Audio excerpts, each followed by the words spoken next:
Greetings, everyone. Greetings, and welcome to Progressive Discussions. I'm your host, James P. Madonna. Been doing this since 2007. Welcome, everyone. It is, we are closing in on the middle, almost, in a few days. It'll be the middle of February 2024. I hope everyone is hanging in there and having a decent new year, considering all the chaos that's going on. Let me sip my special elixir tea.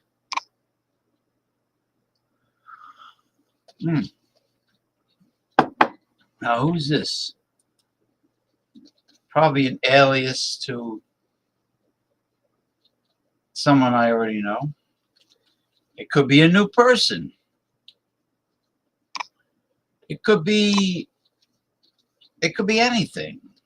It could be a right-wing troll slithering in from under a rock and starting off by being real nice to me. You never know with the internet, with social media,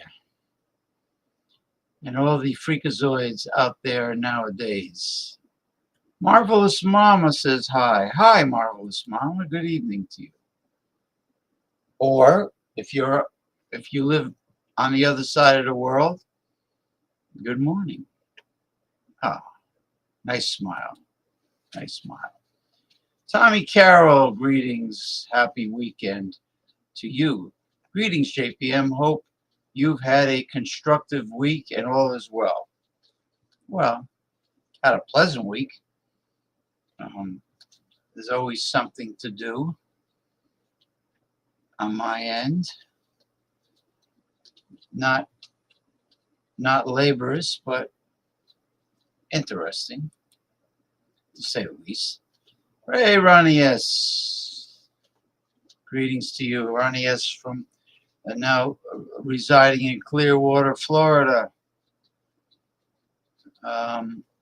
Originally from Long Island. How are you, Ronnie S.? Okay. Masumi, good morning to you, Masumi, from Japan, from southeastern Japan, from Chiba Prefecture, I believe. Good morning to you. And it is right because of daylight savings time in the United States, which I hate. I despise daylight savings time. I think it's stupid.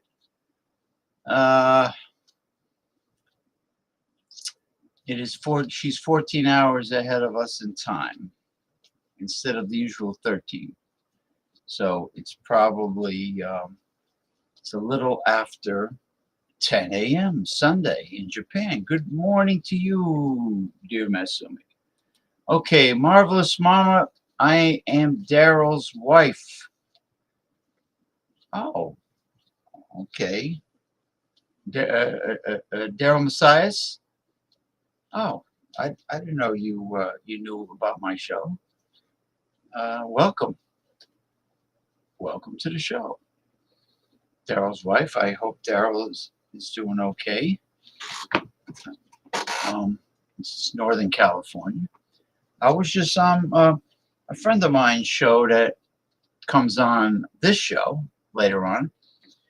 He's from San Francisco, Western Mike, and I was just on his show before. So I had to finish my dinner on the tail end of his live stream and get on mine. Anything new with regard to Vince McMahon's sexual perversions? It's getting worse. It's getting worse as time goes by, my friend. It's getting worse. But I will bring you on the show earlier than normal. I will bring you and Mick Von Raven on earlier. The new woman that Mick was supposed to meet, she was playing mind games with him, jerking him around. It's horrible. It's really hard for people to meet someone nice and sincere nowadays, you know. People, they don't mean what they say, they don't say what they mean. Incredible. This is why I always say, people out there, never, even though a lot of girls want to meet right away, lunch, dinner, and then you pick up the tab. Meanwhile, you don't even know if there's any chemistry between you two. You know, you're not dating yet, you're just meeting. I always say that one of the blessings, aside from the healthcare, medical science, one of the blessings of high technology, one of the many blessings is the video chat, especially since the phones are becoming even higher definition with higher megapixels. There's no more, we're like light years from the days of the blind date. There's no more fake photographs, old photographs, blurry photographs, photograph where the girl is like a mile away. Nothing. No blind dates, no fake photos, nothing. What you see is what you get with today's smartphones. So with the video chat, single people out there, is that you can get acquainted with somebody on video chat, see if there's chemistry, physical and mental, emotional. You see if you connect, if you're on the same page. Plus, romantic chemistry, you can tell if they're your type or not. It's beautiful. And this way, you never have to waste time the cost of transportation, gasoline, and money to pay for the date, because if it doesn't go well on the video chat, you just simply do not meet them. It's that easy. It's that easy. I just want to say to Daryl's wife, there is no censorship on this show, and we do curse, and we do. There's just no censorship. So whatever people feel, they can let it all hang out on this show. So don't if you're the faint of heart, just don't be too shocked about what you hear, unless Daryl is very open and out, open-minded about his communication. Tommy Carroll says, JPM, who do you think Democratic nominee for president will be now that the elite have started to push to get rid of Joe Biden? Well, they can push all they want. They can push all they want. They need enough votes to do something like that, and they need just cause, proven just cause. I would nominate Gavin Newsom of California, with possibly Michelle Obama as his vice presidential running mate. But if I was in charge of the DNC, I would pick Bernie Sanders. I would sneak my buddy, my mentor, the Democratic Socialist Bernie Sanders, sneak him in there to represent the Democratic Party if I was in charge. All right, here we go.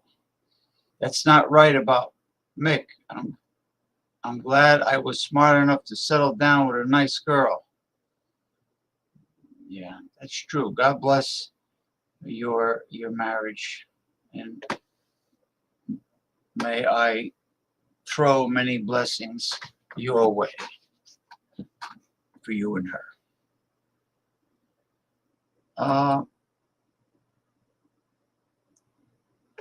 Thank you. I watch your show with him sometimes. Yeah, he's a big wrestling fan like us. I don't know. I don't know you worry. I don't know. I know don't worry. Oh, I know don't you worry. I'm not worried. Yeah, I mean when I get upset about something, like let's say a right-wing troll starts pushing my buttons, then I get upset. I curse. I use foul gestures and things of that nature. Yes, I would get my selenite wands out to throw some positive energy in your direction, but then if I start doing that, then I'll be way behind in time. Okay, now it's time to sink our teeth into some topics here. Now this is interesting. If it's long, I'll shut it. But let's just. This is really interesting because I was always a big fan of his, and you'll see what I mean. Okay. All right. This is Democracy Now!, which is a great organization. Excuse me. Howard Stern burps and farts on his show, so why can't I? Oops. Okay. The Young Turks have a great show. I love them. Robert Reich. Well, you'll see. I think I got one or two Robert Reich videos.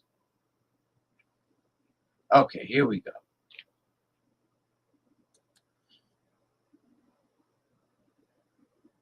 No, we don't, because I'll block them.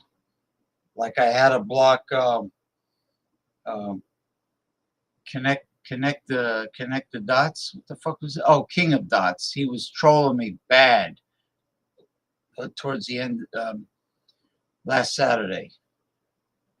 He was trolling me really bad, and I had no choice but to block him. All right, here we go. Anthony, the death of Anthony Bourdain, it really shocked me terribly. Okay. I want to end today's segment with the words of the celebrity chef and television presenter Anthony Bourdain. We just learned today he's died by suicide in Strasbourg, France, as he was filming one of his episodes of his very popular show, Parts Unknown. He traveled to Gaza. In 2014, he won an award from the Muslim Public Affairs Council. This was his speech. I was enormously grateful for the response from Palestinians in particular, for doing what seemed to me an ordinary thing, something we do all the time, show regular people doing everyday things. The world has visited many terrible things on the Palestinian people, none more shameful than robbing them of their basic humanity. People are not statistics. That is all we attempted to show. Those are the words of Anthony Bourdain, again died by suicide this morning in Strasbourg, France, as he was filming one of his episodes for Parts Unknown for CNN. Okay, may God rest his soul. Anthony Bourdain, I know he had a problem with his marriage. His wife had a boyfriend on the side, I heard. We don't know what really went through his mind, just like we don't know what went through the mind of Robin Williams. And,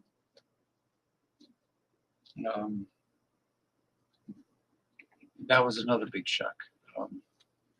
Suicide of somebody that is that loved. Let's see. All right. This has to do with gratuities, with subject of tipping. Oh, okay. This is Robert Reich. All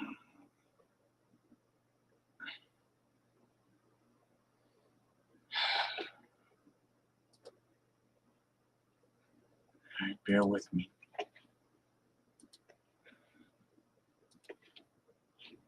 Okay.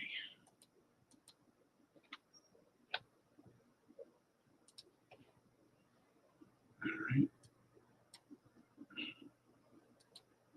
Cents an hour? That's how much millions of American workers are paid under the federal sub-minimum wage for tipped workers, which was set all the way back in 1991.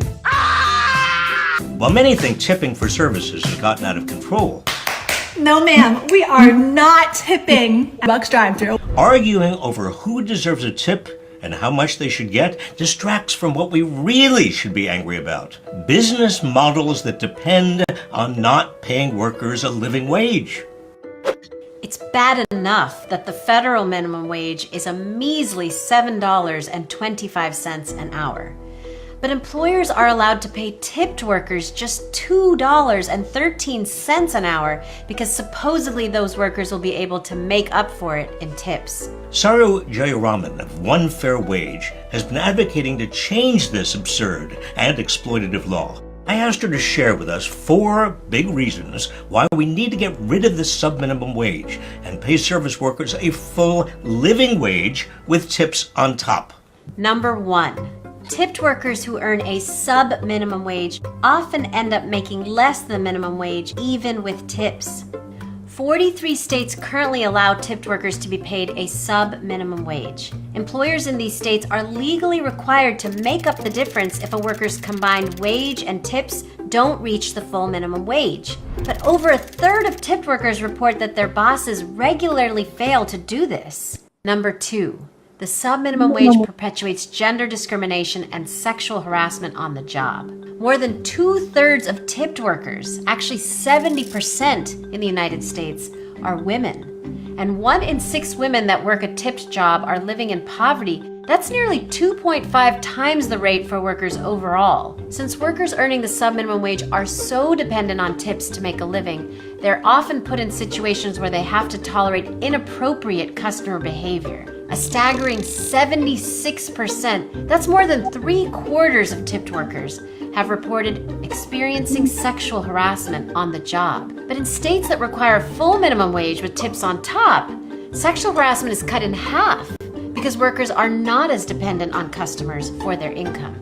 Number 3, replacing wages with tips is a relic of slavery. Tipped workers are disproportionately people of color, and Black service workers in particular consistently earn less, including tips, than their white counterparts. Look, this inequity of the sub-minimum wage is tied to America's history of structural racism.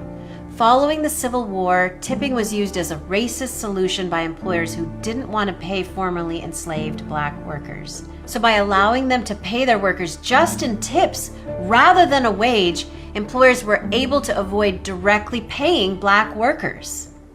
Number 4, paying workers a living wage plus tips is actually better for business and our economy. Corporate lobbyists, particularly for the restaurant industry, claim that paying workers a full minimum wage with tips on top will be devastating to businesses. But research shows these fears are completely... Even they have lobbyists, the restaurant industry. This is plain and simple greed, stinginess out of greed, and they do what they can. They do what they have been doing because they can. Okay, it's allowed. This is why I'm in favor of unionizing all major industries nationwide. Overblown. So far, 7 states have replaced their sub-minimum wage for tipped workers with a higher full minimum wage that still allows for tips on top. These 7 states are actually faring better than the 43 other states, both in the number of restaurants and the number of people employed by restaurants. And take-home pay for restaurant servers and bartenders in these states is 24% higher, almost a quarter higher than in states with a wage of just $2.13 an hour. Workers at restaurants that have scrapped their sub-minimum wages in favor of higher full minimum wages with tips on top are more productive, happier, and less likely to quit their jobs. This alone helps business owners cut employee turnover nearly in half. No wonder why waitresses in diners look so unhappy and pissed off. I don't blame them. You know, they have to deal from abuse from customers, plus their browbeating employers that give them this fucking $2 and change, this chicken feed chump change, sub minimum wage. You know, assholes. There are a lot of the diners in my area are owned by Greeks, and you know, I hear how they talk to their waitresses. You know, I say unionize. These motherfuckers have to be met with below the belt hitting force. That's the only way you're going to deal with these pricks, these scumbags. So not only have higher wage states been able to maintain their restaurant industries, but workers are more productive, getting paid more, and less likely to live in poverty. Yeah, because people that make a living wage put more money back into the economy. You know, it's a no-brainer. And when workers have more money, they spend more money, stimulating their local economies in the process. And here's the really That I didn't even know. I didn't even watch this yet until now. exciting news. For the first time in 30 years, workers are winning on this issue in DC, in Chicago, and soon in a dozen other states. One fair wage! One fair wage! One fair But the bottom line is that ending the sub-minimum wage for tipped workers is better. It's better for workers, it's better for business, it's better for our economy. And it's the right thing to do. It's the right thing to do. You're damn right, Robert Reich. You're damn right, Robert Reich. I think this might be another one. Oh yeah, I think this is another one that I like. Hold on for a second.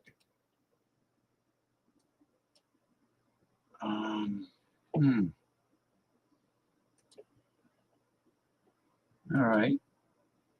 I wish.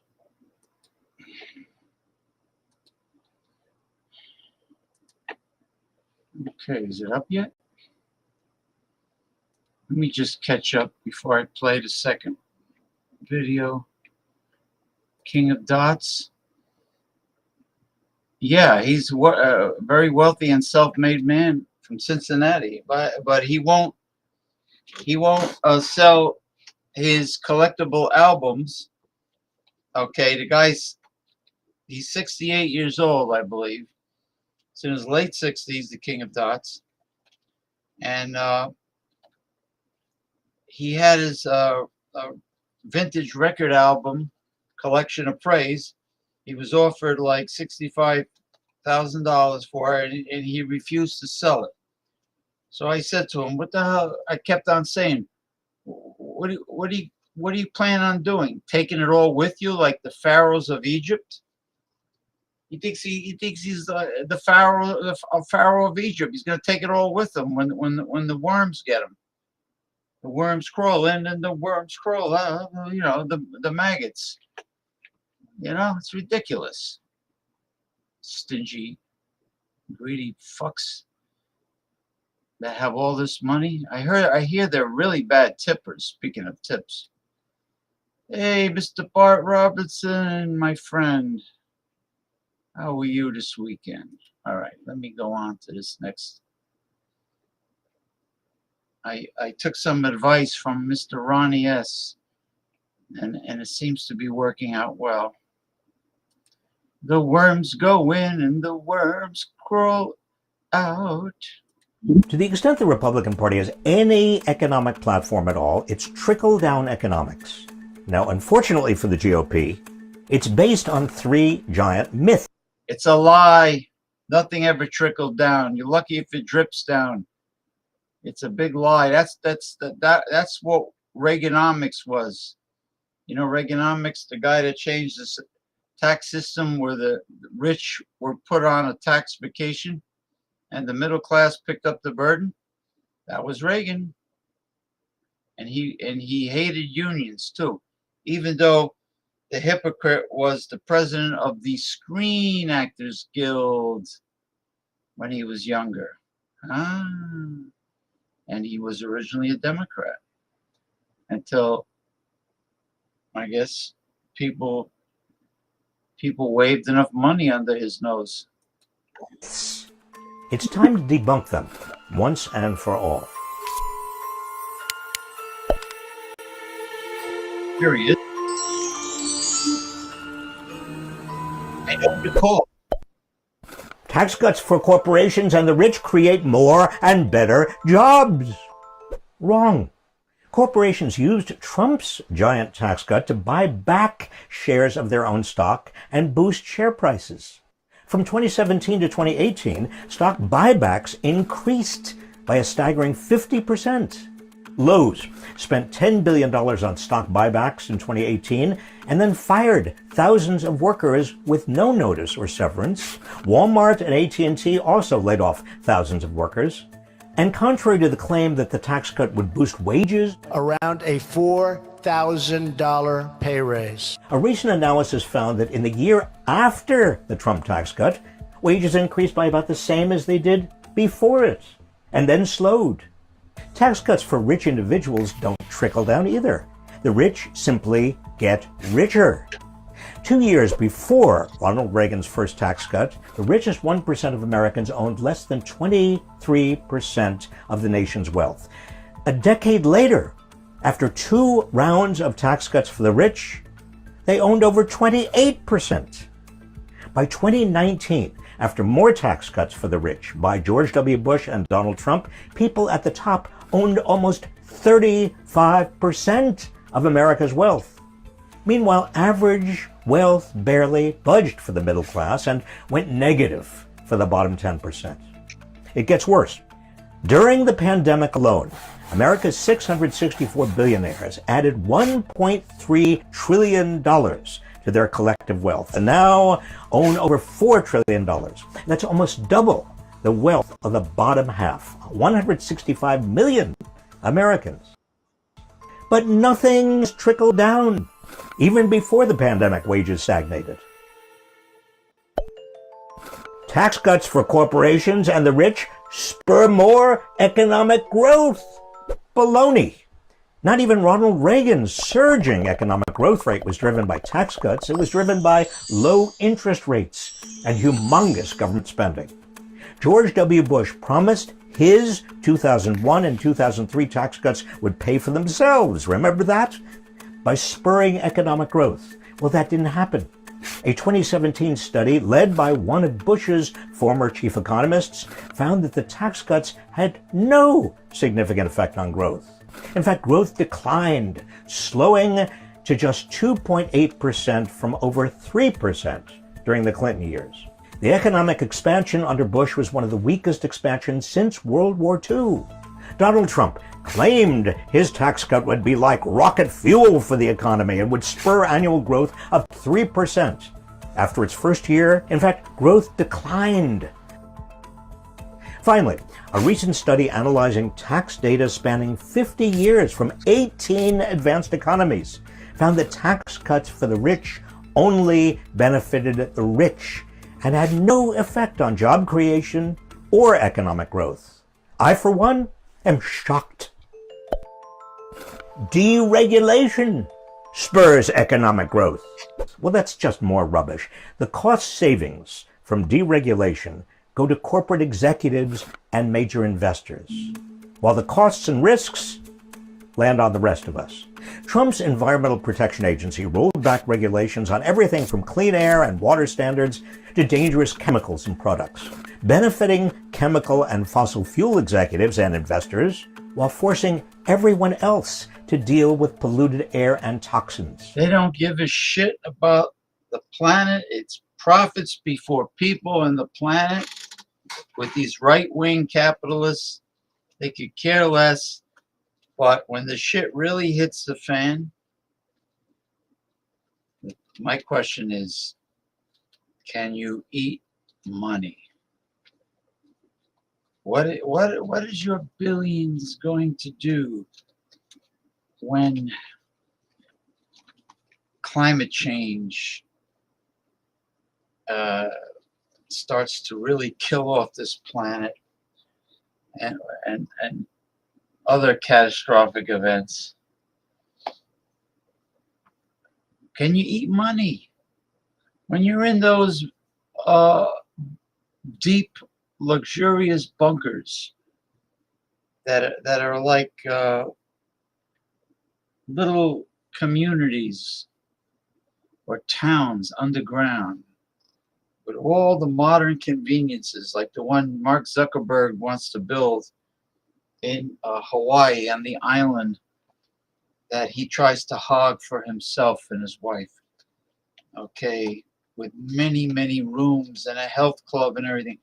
What is going to happen when these greedy billionaires run out of food down there and they can't come up to the surface because the radiation will be too high? What are they going to do? You know, they cut their nose off to spite their face. It's really insane. His Labor Department loosened child labor laws and scaled back the number of workers eligible for overtime pay. Companies raked in savings while workers were exploited. And with the help of Congress, he rolled back banking regulations put in place after the 2008 financial crisis to the benefit of rich Wall Streeters and the detriment of everyone else. Don't forget, Ronald Reagan's deregulatory agenda allowed for-profit healthcare companies to flourish, contributing to the out-of-control healthcare costs we are now saddled with today. And remember, deregulation of the financial sector was a major cause of the 2008 crash, as it allowed banks to make risky bets. In other words, the Republican trickle-down claim that deregulation helps us all is baloney. Regulations that protect you and me from being harmed or fleeced or shafted, injured or sickened by corporate profits and services are worth the cost. So don't fall for trickle-down nonsense. Making big corporations and the rich even richer through tax cuts and regulatory rollbacks doesn't make the rest of us any better off. It just makes big corporations and the rich even richer. I think we should bring back the original Republican President Eisenhower's tax rate on the rich that he had during the 1950s.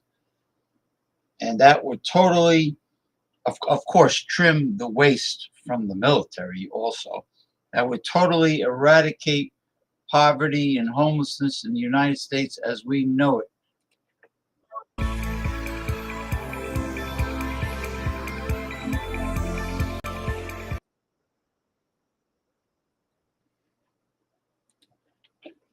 Okay.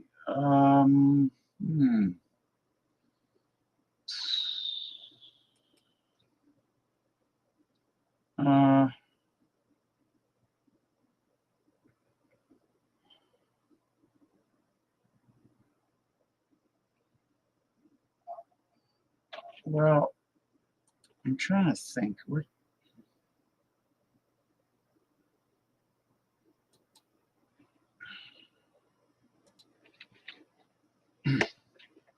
Let me play this. It's a Bernie Sanders video.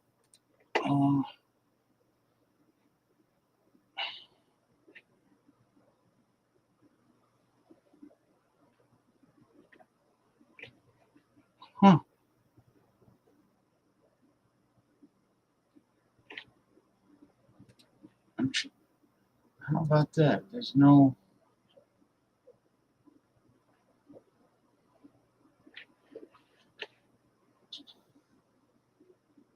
I don't know if I could. You know, Zuckerberg is really a piece of shit. There's no, on the video, there's no way to pause it and stop it. So I have to let it run and then replay. He really is a hawk-nosed piece of shit. Pisses me to fuck off.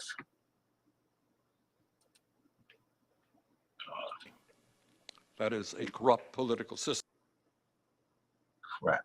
Now I gotta let it replay because It is no secret, therefore, that in the midst of all of this, we have lobbying groups like AIPAC and the far-right Christians United for Israel lobby, who are providing unquestioning support for Israel's right-wing government. They are spending enormous sums of money right now to influence our political system: money, politics, foreign policy. Last election cycle, AIPAC's Super PAC spent over $30 million in dark money to oppose progressive candidates, many of whom I have personally worked with and supported, who spoke out in favor of Palestinian human rights. Instantly, that's all you got to do. Speak out in favor of the dignity, that's all, of the Palestinian people.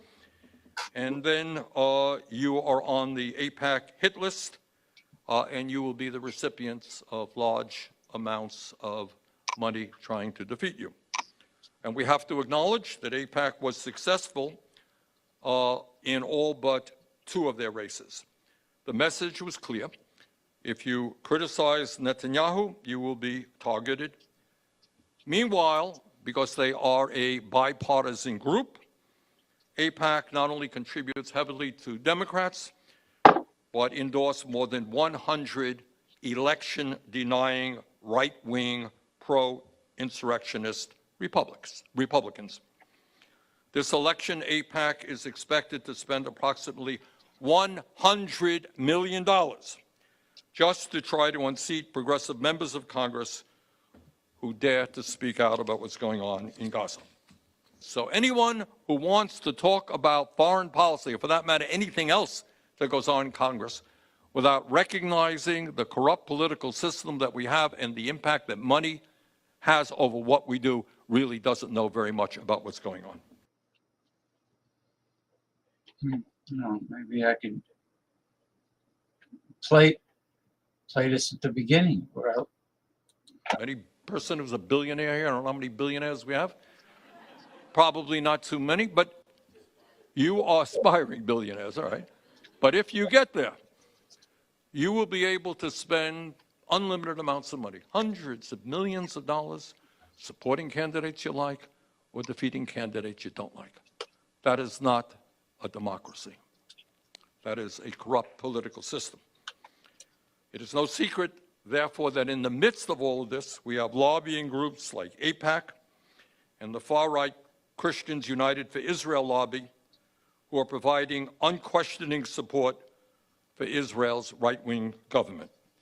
They are spending enormous sums of money right now to influence our political system, money, politics, foreign policy.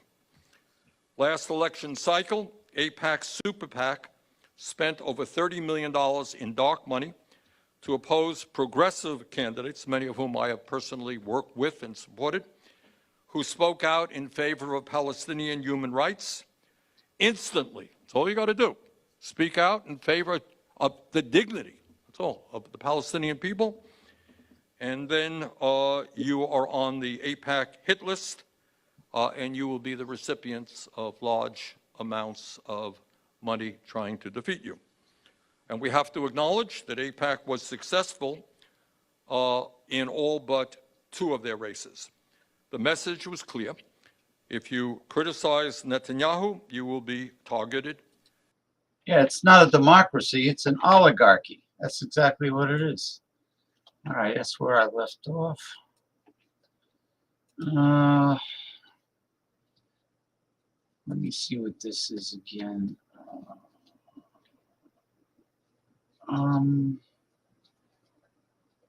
Okay, I see now.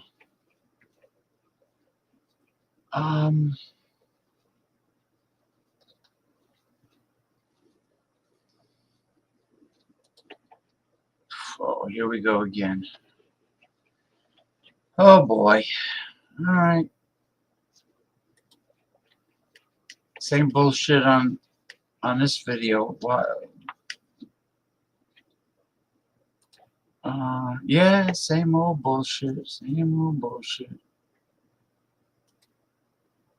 Okay, hold on. Can't go to the beginning. It's Mark Zuckerberg again. He strikes again. The hawk-nosed bastard. Son of a bitch.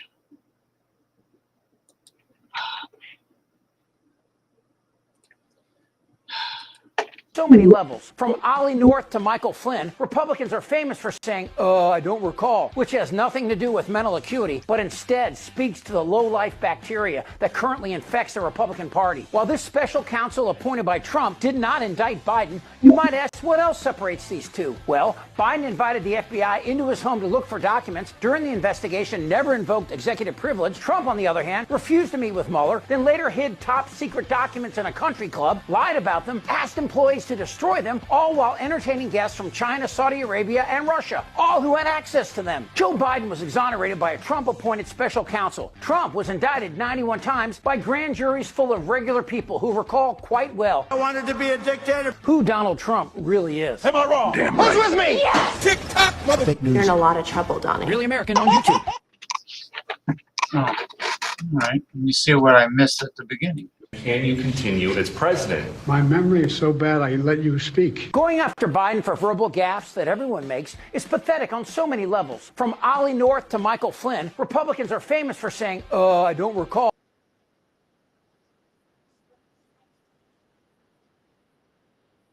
Yeah. Let me see. Oh, good, thank God. All right, I got 3 more to play. Oh, all right. Let me get these annoying videos from this annoying location that really pisses me off. Pisses me off to no end. My God. Let's see. I really hate this shit. Sucking fuck.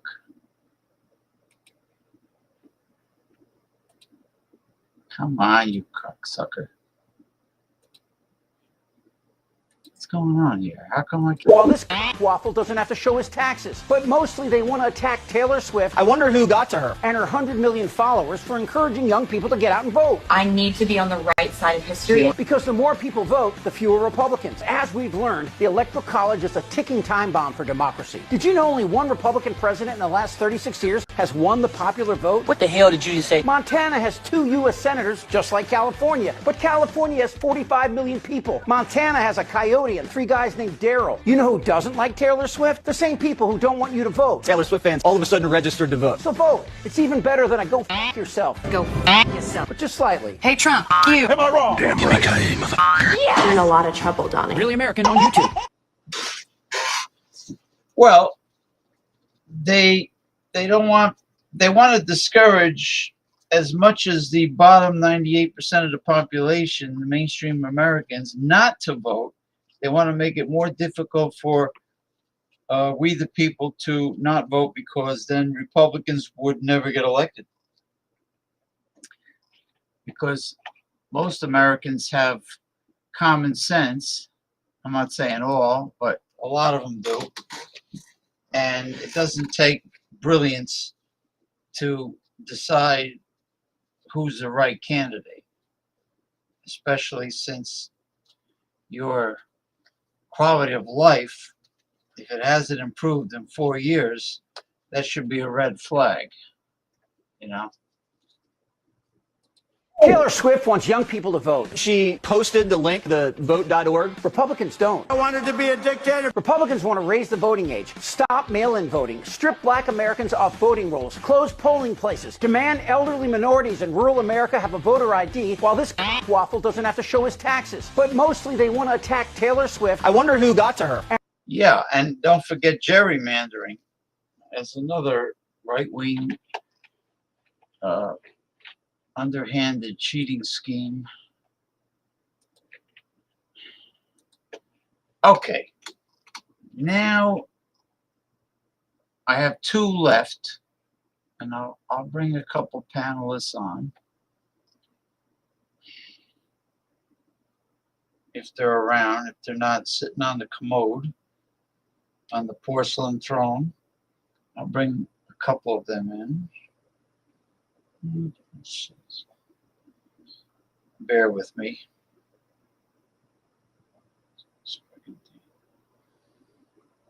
Oh, it's really annoying.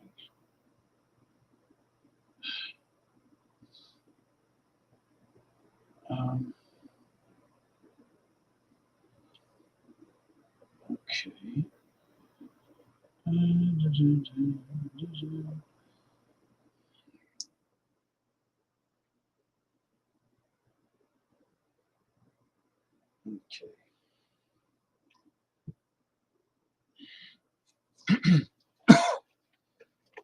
Okay, while I wait for the panelists, I'm going to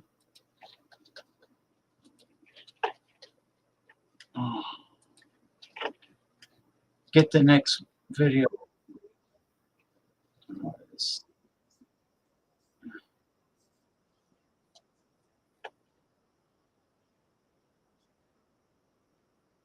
they keep on. Gee, I hate the pop-up ads where they keep repeating the same thing every time I go to the webpage, pushing you and nagging you to subscribe to this and subscribe to that and spend money that you don't have to.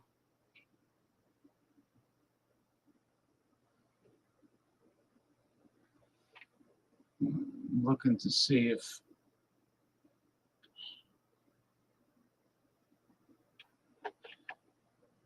okay, I'm just waiting for people to come on, but before they come on, I'm just gonna go ahead and play this.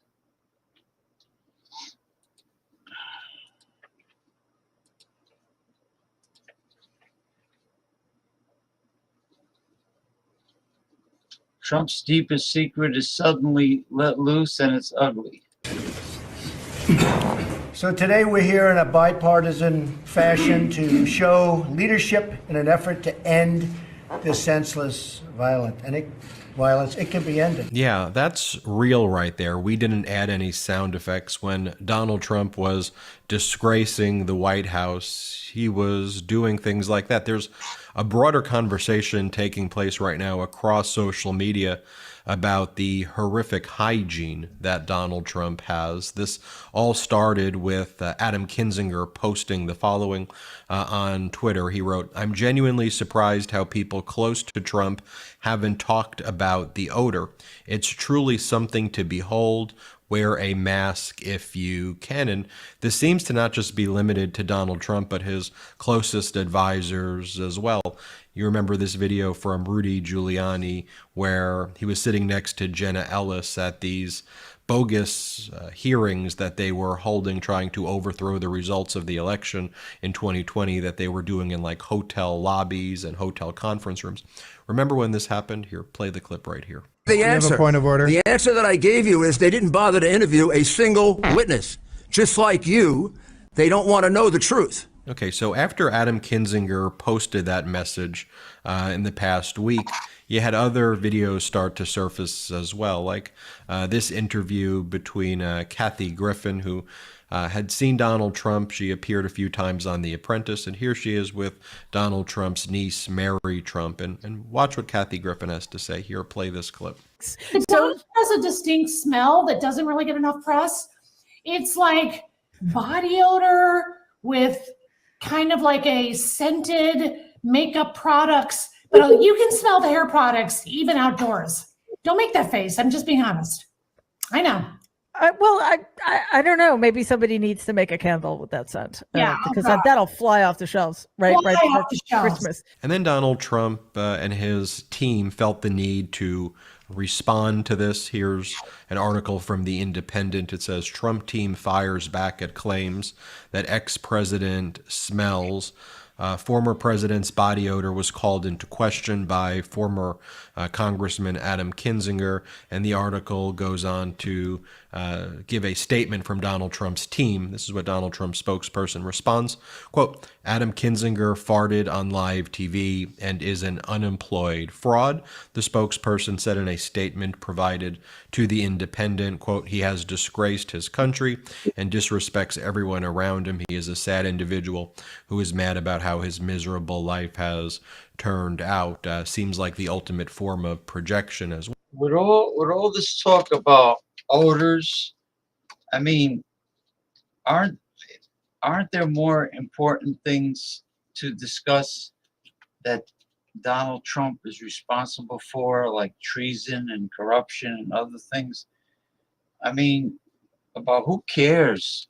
I mean, Donald Trump is probably too fat to fit in the shower stall. That's probably why he doesn't,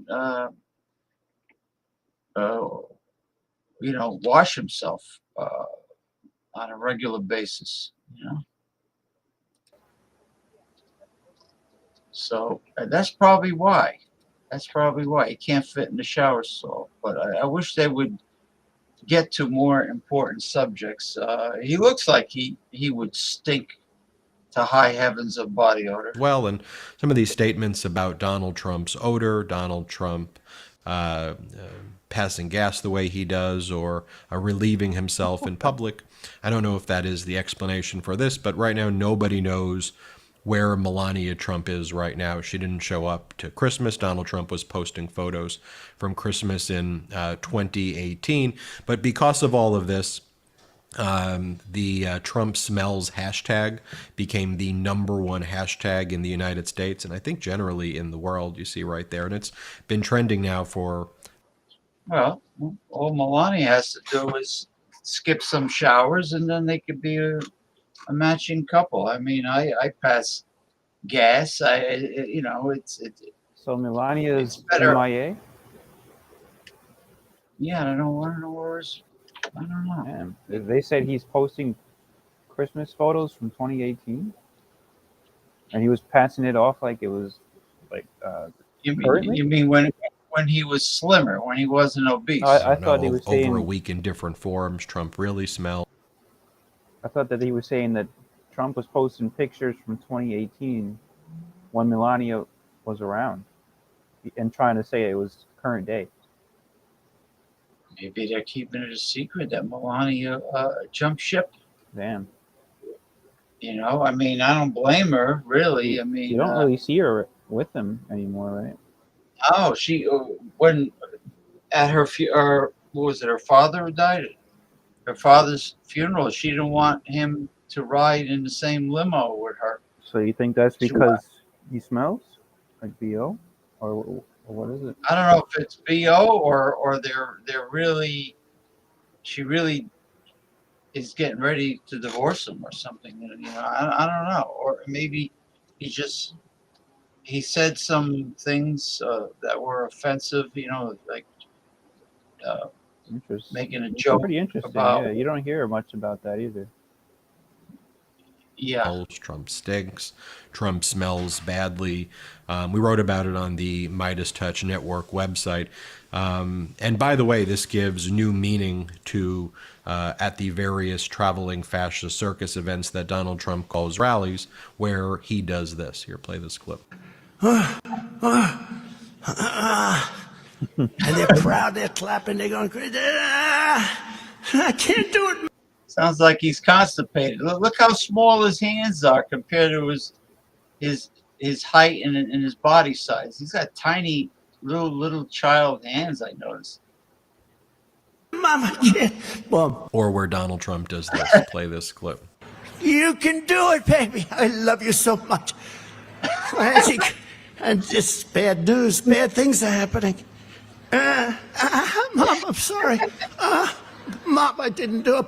So then we at the Midas Touch Network, we made a video that's now been viewed over 1 million times on TikTok and across the various platforms. It's just taken off, where we've discussed this trend, this broader conversation, if you will, that's taking place. Let me show you a clip of the video that we made here at the Midas Touch Network. Here, play the clip. People have had enough, and they're going to vote. It looks like the world was much more stable when President Trump was in office. Why doesn't he run for president? It was. Junior. We were signing peace deals instead of sending proclamations of war. You know, there weren't.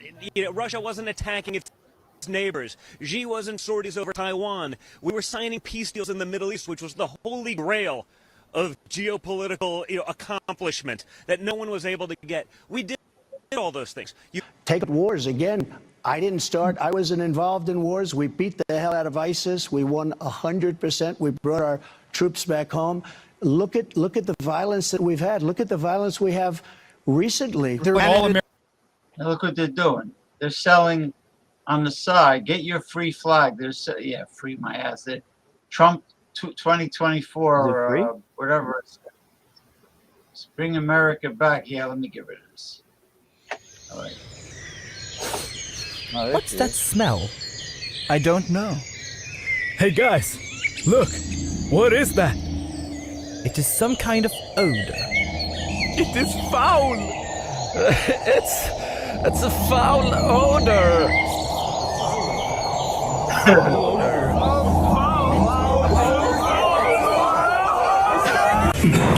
So today we're here in a bipartisan fashion to show leadership. And then we saw some other videos Now that they're started being to emerge across social media. And this one went viral from somebody on TikTok named Best of Jack, who, by the way, does some other really good videos and commentary. I was watching some of that after I saw this video get brought to my attention.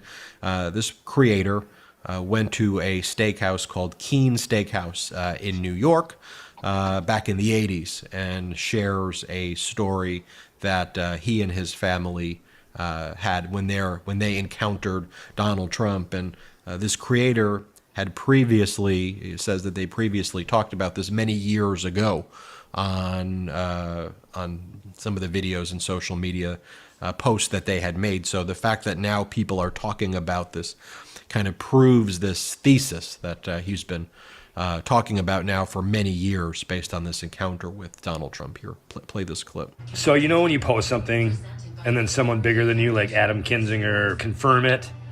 And years ago I posted about Trump being kicked out of Keen Steakhouse in Manhattan where I was eating with my father in 1983 because his smell was so offensive. This wasn't an elderly thing. It was 1983. I wouldn't make fun of Trump today if it was an elderly thing. That's not what we do on the left. It happens to elderly people. Trump wasn't elderly. Nah, it happens to elderly people. Tell them to take a damn shower and use some water and soap. I don't care how old they are. We didn't complain. The table next to him complained, and the table behind him complained. We smelled it, but my father and I didn't complain about it. Trump was not elderly. The smell was so fucking offensive that they finally had to ask him to leave. And he did leave, quietly, right by us, and it wafted us. Trump's been shitting all over himself for almost 40 fucking Yeah, we ended up posting that video as well on Twitter or X or whatever it's called, and a lot of comments from our TikTok post, a lot of comments from our Twitter post as well, and I just want to read you some of them right now. Here, someone by the Wait, can you pull it back up, James? I want to show you something. Yeah, but it's just pull up the screen and put it on pause.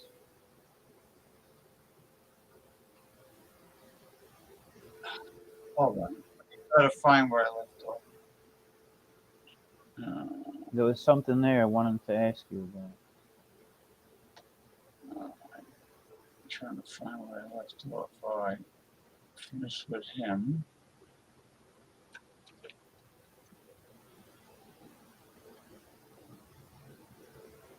Okay, what were you gonna say? Pull up the video.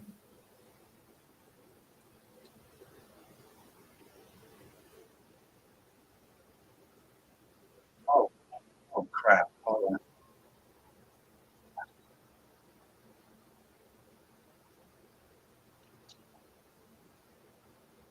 This next Andy 004 writes, all I can tell you is my dad has more than once encountered Donald Trump. He has also worked in Manhattan in the 80s, can confirm that Donald Trump has this horrible stench about him. Put that on pause. Lily LeBou. You wanted to bring up a question about him having... No. I saw a video on the side there that I wanted to ask you to put on next. But I don't see it there. Maybe it's further down. Let me check. The shocking downfall of Instagram. No, it's further down. Because ex-Playboy model Karen McDougal. No, it was there before. Trump hands stir up syphilis speculation. No, and my pillow, wrestle. No. Go further down. Like all the way down. Full segment. The dark history behind Brock Lesnar's first WWE run. No, it was something about Uma Thurman. Really? Yeah. Hold on. But the video's not there anymore. Yeah, well, I don't want to get into Hollywood gossip or anything like that, unless there's a connection with Uma Thurman and Vince McMahon or Donald Trump. Well, what's that one? Teddy Long was talking about John Laurinaitis too. I saw some of that. Teddy Long on John Laurinaitis. I know other stuff. Yeah, that was a little interesting. Maybe you want to play a little bit of that. Yeah, actually, This may have been influenced by John Laurinaitis. You know, now. Bill Apter. Oh, he's getting And old. this is me, and Oh, this yeah. is my opinion, but I believe he is as guilty as hell. Okay, and I don't care whether he likes it or whoever, because this man here was just terrible. I'm on my phone for a change. So the tech department, nothing I can do about this. Something's not working in my good studio. Or in his head. That's one of the same. Never does. And that You're blurry. You're blurry. You're Well, wife. Bill Apter is he's a legend, or maybe not a legend. Yeah, he's a legend. Sports Wrestling Illustrated, right? Right. Magazine. Yeah. And I Yeah, think he's they still publish that. Yeah, it's well, I tell you what, mix video is a hell of a lot better with his new iPhone. I mean, I saw it last I think I'm going out of my head. All right, here we go, guys. Coming down. Teddy did. Whoa. I just had it propped up. I just had this thing propped up here. What propped up? They sell the tripods for the phone. They're just a few bucks, you cheap bastards. Okay. Teddy fell out laughing. Okay, I'm back. I'm back. God. I'm back. Bill, why don't you just take? What now? No. What? What'd you say, Teddy? I told you to take the night off. No, I can't do that. Wait a minute. My computer might have kicked up now. Oh. Hold on. Hang on. Well, while he's doing that, I want to welcome everybody to an all-new episode of the Wrestling Time Machine by Sportskeeda. I'm Mac Davis, your host, along with WWE Hall of Famer Teddy Long. Hold on, here's one. Teddy Long on John Laurinaitis claiming he was a victim. Yeah, I heard John Laurinaitis is claiming to be a victim of Vince McMahon. Did you hear that? Yeah, that sounds more interesting. Tired of running to the pharmacy for your pet's prescriptions? With Chewy Pharmacy, your prescriptions get... That just makes me laugh all over the place. That has to be the biggest. Is he trying to campaign for a comedy show or get on TV to tell jokes or something? That's hilarious. Everybody knows this is the Time Machine. You're Mac Davis. That's the greatest journalist of all time. I can't. It's okay. I was interested in actually the other one, but it's all right. Yeah. Uma Thurman. You know who that is? Yeah, sure. She was in the movie Kill Bill or something. Anyway. Yeah. Yeah. There's one more. Let me see what this is about.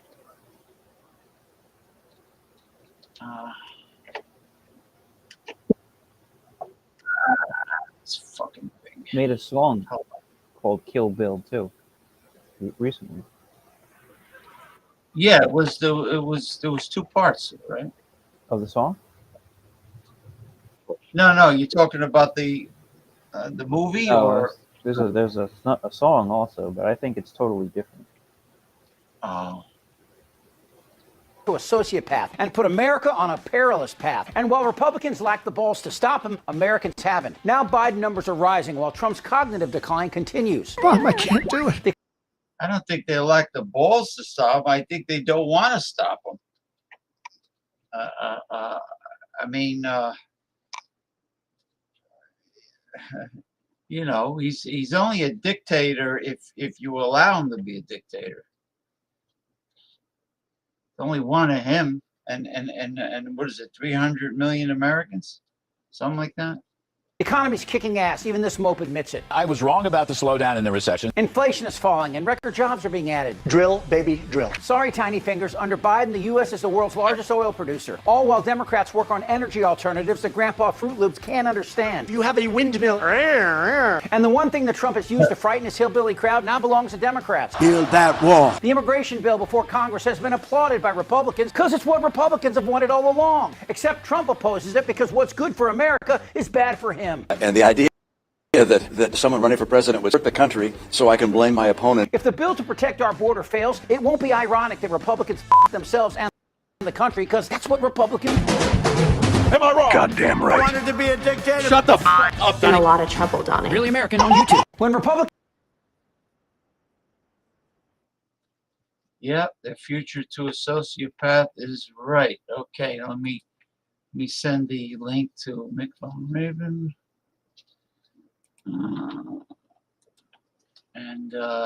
Let's see now, what do we got here? Tommy Carroll says, Confucius say, JPM, with all due respect, will you be moving to one of the Nordic nations after this election, possibly Sweden, Norway? I don't. Listen, right-wing capitalist Tommy Carroll. I don't speak any Scandinavian language, so that won't help me. Plus, it's a little too chilly for me over there. I like the cold. Well, I don't like hot and humid weather. I like hot, dry weather. Now, I got a better idea. We fight to make sure that you right-wing capitalists lose elections and we get closer to a progressive country. Instead of me moving to Scandinavia, I'd rather stay right here and concentrate, focus on the revolution that we need, and maybe we'll see you rednecks on the battlefield. How do you like that, Tommy Carroll? Tommy Carroll's a nice guy, right? Yeah, but he's pushing my buttons now, like connect the dots. Yeah, hey, look, he wants me to move to Scandinavian country. No, he's asking you. He's asking. He's being sarcastic. He does that. Now, King of Dots. He said he was a self-made, very wealthy man, right? Yeah. Then I told him, well, if you don't want to sell your record collection for $65,000, somebody offered him, and you're 68 years old.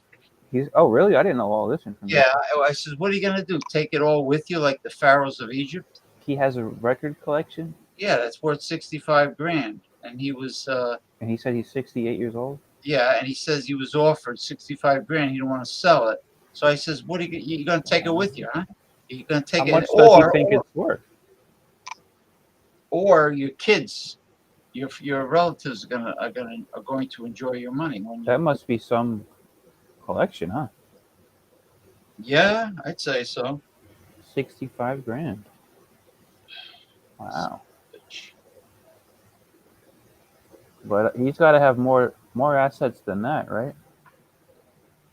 Now, what is the King of Dots? What does that exactly mean? He's got that moniker. What is that? I don't know. All I know is he was trolling me big time last week, and I blocked him.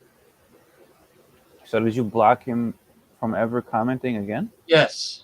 Really? Yeah. Oh man. He was really pushing my buttons. He did everything except call me. Well, he did call me Pinko. Pinko, you know. I thought he did that on Sunday. Was it Sunday you're talking about? The afternoon show. I'm trying to remember. No, it was it was Saturday and Sunday. Because I joined on Saturday. Yeah, I don't want him on. Because I know when somebody's blatantly trolling me, you know, making all kinds of right wing statements, comments, name calling. You know, he's starting to go too far. He was fine before. Before he was at the beginning, he was more gentlemanly, like Tommy Carroll. Yeah. Except this sarcasm. You know, in other words, it's when the right wingers say America, love it or leave it. Yeah, leave it to them. In other words, leave the country to them because they just have to win. They have to get their way. They're like a whining, what do you call a petulant baby child. You know, they just have to get their way. I don't want to pay taxes. I want to hoard millions and billions of dollars. I want to bring back slavery so I don't have to pay employees a living wage because I'm so greedy and stingy. Yeah, you know, it's an obsession. I think it's not God's country. I believe that Satan's main office is in Washington, D.C. Oh, well, I agree with that. Capitalism, especially crony capitalism, is the devil's economics. The devil's economic. Okay, so we got. Hey, where's that other Palooka? He told me he wants to come on the show. Hold on, let me see if he left me a message. Comment. True. Let me see if he even looked at it. He saw it. He saw it. Okay. He So saw it. you went on Michael's show today, huh? Yeah. Yeah, I was on Michael's show. How was that? Actually good. It was actually pretty good, to be honest with you. Okay, sent the link to Big Fun. You said he doesn't have guests on anymore. Yeah. Once in a while. Yeah, but we were doing some good banter. We were doing good banter back and forth. I was actually eating my dinner while I was on the show. I was finishing off the holy spaghetti with mussels marinara. That's like the time Michael joined and he had the salad. And he was munching on it. Yeah, but I didn't put my chewing lips right next to the camera. That was good when he went that one, and then he Well, he was chewing with his mouth, and then he left. And those two ladies were saying how disgusting. That was when I was streaming to Facebook, which there was that lady reading the tarot cards, right? Yeah, she was. And I remember the hell was his name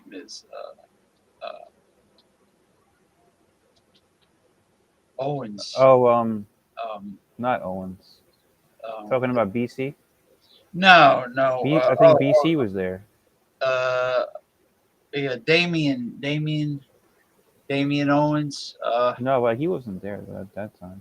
Yeah, no, he was on another time with the psychic tarot card reader, and he the way he laid out the tarot cards was actually wrong. He was saying he laid out the cards in the famous pattern called the Celtic cross. Oh, he does that too?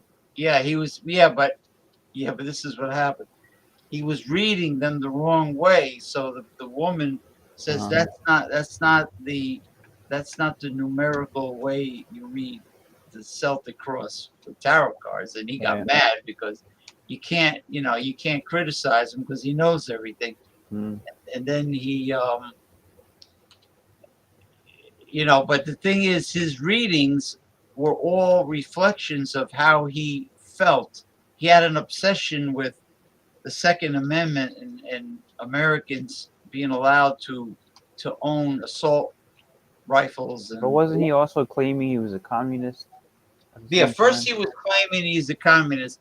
Then he was saying that Americans have the right to bear arms, including military weapons. Including military weapons? Yeah, assault rifles. He says Americans should be allowed to bring their assault rifles with them in a restaurant. I go, are you out of your mind? So that's going against the grain of communism, right? Usually, the communists would give the guns to the government. Right, exactly, or police officers. But the thing is, could you imagine walking into your favorite steakhouse and according to Damian Owens, people should keep their AR-15s right on the table. On the table or on your pocket? No, they should be allowed to keep them exposed. Some states you can, if it's in a holster. I know. And then you have like these people bringing assault rifles in the restaurant, and everybody in the restaurant's got firearms showing. That doesn't make customers relaxed. You can't do that in New Jersey, right? No, I mean, how could you relax and have a meal in a restaurant if everybody is packing heat and especially assault rifles? You know. Now, if you went to Vinny's Pizzeria in where do you live? What city are you in? Oh, Vinny's Pizzeria. No, what city do you live in? Well, I'm from Bergen County, New Jersey. You don't want to say the city? No, northeastern New Jersey, Bergen County. Are you Poland and Alex? You don't want to say where you're from? It's okay. Well, so if you go into the local Vinny's Pizzeria in North Jersey, how many of those guys are packing heat? You don't know. They might be wearing a nice suit and some shiny shoes, but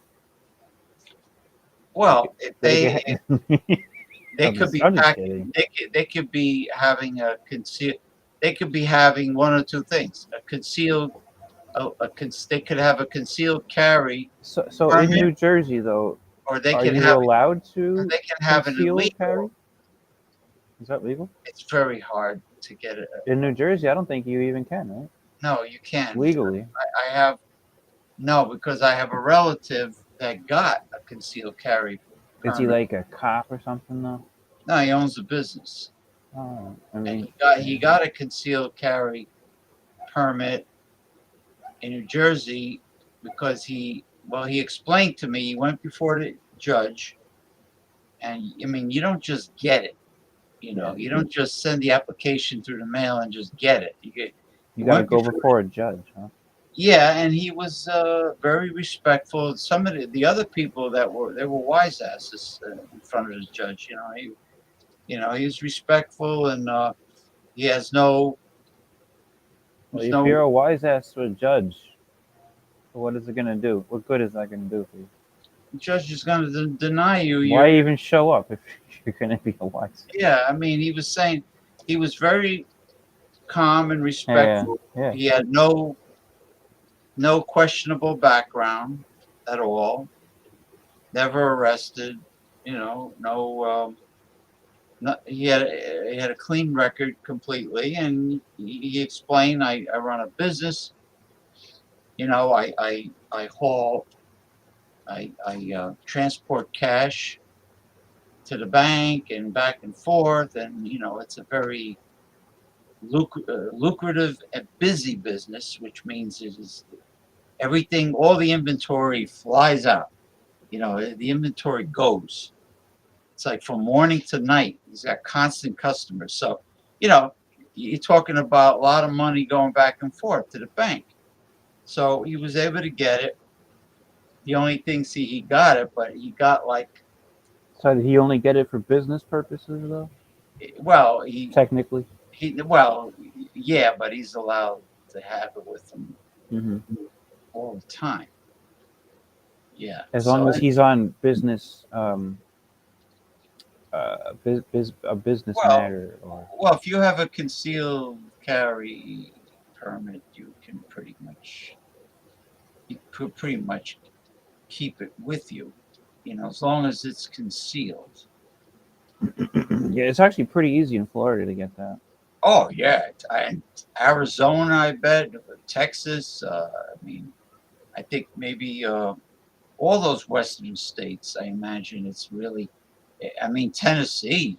You don't have to go I think before. Virginia. I heard. I have a friend who lives in Virginia. He said you're allowed to show it on a holster and walk around with it, a gun on a holster. So there's no. So concealed carry is optional. Right. It doesn't have to be concealed. In Yeah, Florida, well, in Florida, it has to be concealed. So. Yeah. Yeah. But There's. in some states, you don't have to conceal it. You still have to have a permit, but it doesn't have to be concealed. Well, you have like the guys that drive the Brinks, the armored cars. Well, yeah. I mean, that's obviously different. Yeah. Yeah, They get a different thing. They go to the stores. They pick up the money from the safe. My wife, when we first moved down here, she worked for a little while at it wasn't a bank, but it was moving money around. I think it might have had to do with Brinks, but they she was able to carry a gun actually. Oh, really? Yeah, for work. But she only another worked there for about 2 months. Another one. They gave her a quick class. It was like a 5-hour class. She never had any experience with a gun. They gave her a 5-hour class, and they gave her a gun. Did she go to? Was there a shooting range there? No, she didn't even have to shoot it. Nothing. Jeez. And it's ridiculous, right? Another yeah, it's like Elmer Fudd, or Yosemite Sam. Yeah, here's some firearms. But it was something to do with like moving money around with the Brinks trucks. Like they would come in and she would count the money, kind of thing. Another company I see is Loomis. I think I remember seeing Loomis. I think I've heard of that. Like aside from Brinks. I think I've heard of that. Yeah. Yeah. Let me just. Well, I shouldn't have said redneck. I should have said right-wing capitalist, or I should have said the word right-wing fascist, right-wing capitalist, fascist. I shouldn't have said redneck because there's a lot of right-wing people that are not living in rural.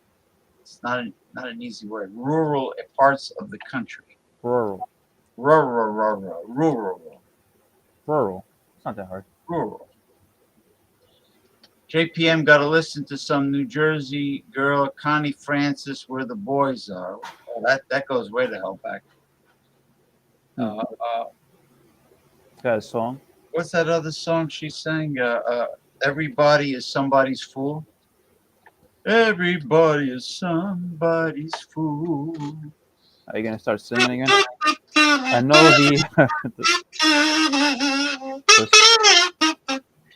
know tomorrow I'm gonna play the Sunday show last week. There was a lot of singing between you and Commodore. Well, that's because Commodore keeps on breaking out into song. It's not me. He starts it.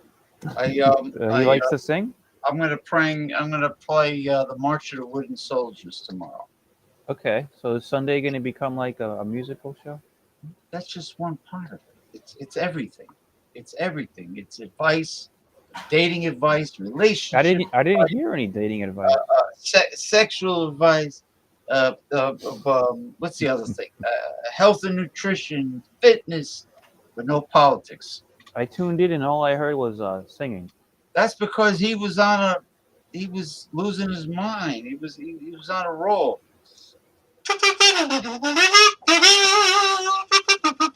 Yeah, I'm just warming up. Now Commodore works on Sunday, right? He's at work when he's on the show? I think what he's doing, the reason why he works so many days. What is he doing working on a Sunday? He's getting his Canadian retirement pension nice and juicy and big because he wants to leave Canada. He's going to come back. Like Canada, right? He's going to come back to the United States. If they let him back. After he gets his pension. Well, he's from Boston. That doesn't mean anything. He grew up in Massachusetts. You better get back before the law changes, or things. Well, things can go south real quick. A person can have dual citizenship. They can now, but I know somebody that has dual citizenship, Mexico and the United States. my wife has dual citizenship. Well, what's the other country? Ecuador. Okay. Ecuador is where when I helped run a fish market, we got our the best farm raised shrimp, where it was from Guayaquil, That's where Ecuador. she's from. Yeah, that's where she's from. She's from Guayaquil? Mhm. Really? Yeah, I mean, it's hot. that's the biggest city, I think, in the It's country. hot there, though. Well, the capital is Quito. It's not the isn't it? capital, but it's, I think, the largest city. Yeah, Quito, Ecuador Yeah, that's up in the mountains. is in the Andes. It's like Bogota, Colombia is in the mountains. Right. Yeah, for some reason they put the capitals in the mountains down there. Cool. Like in other words, you need a light jacket all year Yeah. round there. It's Yeah, like, Guayaquil is pretty hot. but you know, I've but- been down there before. but not Bogota, I'm sorry, Quito, Bogota is the capital of Colombia. Colombia. No, Quito. Do you know that Quito is right on the equator? Is Quito? Oh, no, Ecuador is right on the equator. No, the capital is Quito. Okay, I wasn't sure if the capital was. And then there's a line. There's that, a line, you but can go over the equator. Yeah, I know that. But the funny part is, this is the funny part. When you're south of the equator, the water goes down the drain counterclockwise. It does. It's amazing. And then when you're north of the equator, it goes down the drain it clockwise. does. It's not just I the didn't drain. know. If you actually go to where the line is, you can see the natural water right there. Half of it's going this way, and half of it comes this way. Wait a minute. It's amazing. You're talking about the tide? Yeah. The ocean, the surf? The tide, yeah. Yeah. Tide is high, and so am I. Look at him. His hair is slicked back. He looks like Cab Calloway with his hair slicked back. No, like it's that. not slicked back. It's cut. Hi, guys. like a Sorry to fresh interrupt young you. man. You're fried, dyed, and laid to the side. Yes. He looks like Michael Hilton. Michael Hilton. And you act like Michael Hilton and talk like him, Ronnie. I think you're his twin. Not His mental but twin. Not his twin. I don't look like him. Well, your hair, you got a nice hairdo. So Thank you. Michael Hilton is not a bad looking young man. You know. He's a strapping young man. Yeah, he's not. I'm my own man. I was born before him. He looks like me, if anything. Okay. There you go. I'm not in a very good mood. You're not in a good mood? Mm-mm, Oh, yeah, I heard mm-mm. what happened with the girl. I'm sorry to hear I got that. blown off. Yeah, I'm sorry. Not It's blown. not. Blown. It's not like it's the person. It's the activity. I didn't do anything to deserve it. I'm too old for this bullshit. This is like a 15-year-old. No, I'm not leaving. Are you on your way? No, I'm not leaving. Fuck thine self royally is what I say about that. It's not you, it's her. I'm just tired of women. Women just, they don't want pipe laid on them. They don't want the company of men. They don't want our pheromones. They don't want our hearts. They don't want, I mean, I just have They been don't, running. they don't want you scum guppies like what's his name used to call them scum guppies. Oh, your semen is called scum buckies? No, Puppies? no, the sperm. What's his name? Oh. You waste a sperm, Mario? Petrified cock? No, the Ron Jeremy in some of his old 1970s movies called Scum Guppies. Scum guppies? You know, the Sperm guppies, maybe, because I don't think sperm is scum. Well, maybe to him it is. Maybe it was cum puppies. They probably said cum puppies, not scum. Scum guppies. Scum. Get on out of here. It's scummy. The texture is it can be scummy. I see. Why? What are yours? Sticky, right? Mine is Cannoli? jizz, and that's all it's a cannoli fill-in. It's toothpaste to, you know, what's that, the old joke, TBJ, 2-ball juice, It cures sore throats and sour stomachs alike. That's 2-ball compound. Yeah, 2-ball juice. 2-ball. That's what we used to. 2-ball juice cures sore throats and sour stomachs alike. It was what you'd say to a woman, when she said she wouldn't swallow. I used to think that What would you say? I used to think that the scrotum. Just what I said. I used to think missed that it. the scrotum perspired more than any other part of man's body, but it's because there's no air circulation down here.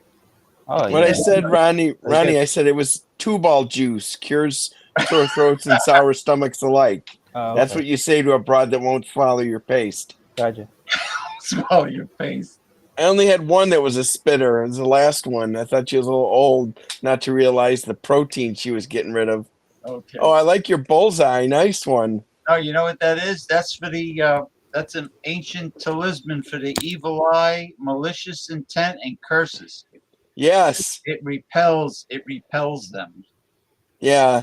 Hey, I don't think I'm going to be on a super long time tonight. I'm just kind of a king of annoyed. I'm the most annoyed man in the world. Yeah, but it'll get your mind off of what happened. Oh, if you don't mind, it doesn't matter. It's mind over matter. If you can't remember, it never happened. If you believe it's the truth, it's the truth. Those are Donald Trump's points for business in life. Well, that's George Costanza told Jerry before you take the lie detector, the polygraph test. Wait a minute. It's not a lie if you can't remember. If you believe it. It's not a lie. That's not easy. To actually be that delusional where you believe the lie. It's like, I guess it's possible because there were some wrestlers that had a gimmick with a excuse me, beer burp. They had a gimmick. Now Ronnie understands this. That some wrestlers had a gimmick and a stage name and everything, but the problem is when they weren't wrestling, when they were in their street clothes, they couldn't let go of their gimmick. Wow. They played like Randy Savage was. He was doing the same thing in restaurants that he did on the promos. He was doing the same. Ooh, yeah. He was doing all that. So you start to believe the lie. You start to believe the gimmick, I guess. His dad was the one that turned him onto steroids, Randy Savage. By the way, what's MVR? Oh, Mike Von Raven instead of, that's my screen name. What happened to your avatar? It's been gone forever, I guess. Angelo Paffo was his father. His father, I was reading an article about women that had dated him, and they'd say they'd go to his house, his parents' house with him, and then he'd go back in a back room, and the dad would inject his son with steroids. And tell me that didn't help hasten his early death. It was nice father, huh? Yeah, not good for the heart. But they want him to be gigantic for wrestling, so they can look like monstrous. His dad was a promoter, right? He was. I don't think so. His dad was just a bag. He was a Major League Baseball player, Randy Savage. Yeah, I know. He wasn't Major League. He was signed to a minor league contract, I think, right? Yeah, but he was. Oh, here, Tommy Carroll's got a message for us. I'm sorry, I don't recall the name of the guy from the Chicago area. Internal, what's your opinion of Chicago politics and Tiffany Henyard? I don't know Tiffany Henyard, but the Chicago politics are the mayor's an idiot that got elected somehow that said looters are just kids blowing off steam. What's his name? Brandon Johnson or something? He's a total idiot. Kids blowing off steam? He's going to be a one-term mayor just like Lori Lightheaded. Because he doesn't want to hassle the brothers. That's why he said that. Yeah, he's an asshole. He's stupid. It just her name was Lightfoot, right? Yeah, I call her Lightheaded. She looks like Beetle. Yeah, she Beetle was guys. Looking. She was she was a dyke. Yeah, her Married to eyes a white. were. Her She was eyes married to were a white woman. Really? She was lesbian. Yeah, her eyes were Yeah. very far apart, like a praying mantis. Yeah, no, she was weird looking though, man. Interracial marriage. She's black. Her wife's white. She was the worst mayor we ever had. Like it was an former mayor of interracial, New York, right? interracial carpet munchers. Oh, Eric Adams is married to a white woman? No, de Blasio, the former mayor. Oh, he was married to a black woman? Yeah, he was, yeah. Cool. Oh, they split up? He is, yeah. They did split up? They called him the dope from Park Slope. So him and his black wife got divorced? Is that what you're saying? No, I don't think so. I bet his wife was very bossy. You know, They didn't split up. Why are you saying they split up, James? You heard they did? No one said they did. I don't know. He says what? He used the word was. He says because he was the mayor. Oh, was the mayor what? Well, to say it was his wife means It's all the past. Yeah. You don't hear anything about him anymore. So I just real quick, I wanted to talk about this phony date I had tonight with some online idiot. Okay, hold on. Let me give you full facha. So she we were online. She kept saying something about meeting up. Let's meet up, and I'm like, well, let's talk. So finally, we talk, and she seemed nice enough. And I mentioned a nice get together place called Halakihiki. It's a tropical drink joint, and she says yes. And I said we could talk somewhere, and she goes, I prefer to meet first and then see if we have chemistry. I'm like, okay. So I said, how about Saturday? And she said, what time? I said, how about 6:30? She goes, how about 6? I'm like, okay, cool. And I'm thinking, I'm going to meet her at least. And then it comes we're supposed to meet Saturday, and Thursday she sends a text and says, hey, so I am expecting some out of town unexpected guests. Can we meet at 2 instead of 6? That's a big difference, 2 in the afternoon, not 6. And so then I said, okay. And then I'm leaving, and I write down a text saying, hey, I'm on my way. I leave for the place. I get there. She sends a text back. She goes, we never confirmed. I'm not on my way. And then when she texted me things, I would say, okay. To me, okay means yes. So she texted about this. I said, okay. And then she said, thanks for your flexibility. I said, okay. And then I made a couple jokes via text, and she replied to one. How can someone say that that's unconfirmed when you say okay? Yeah. And then I call her. She doesn't answer.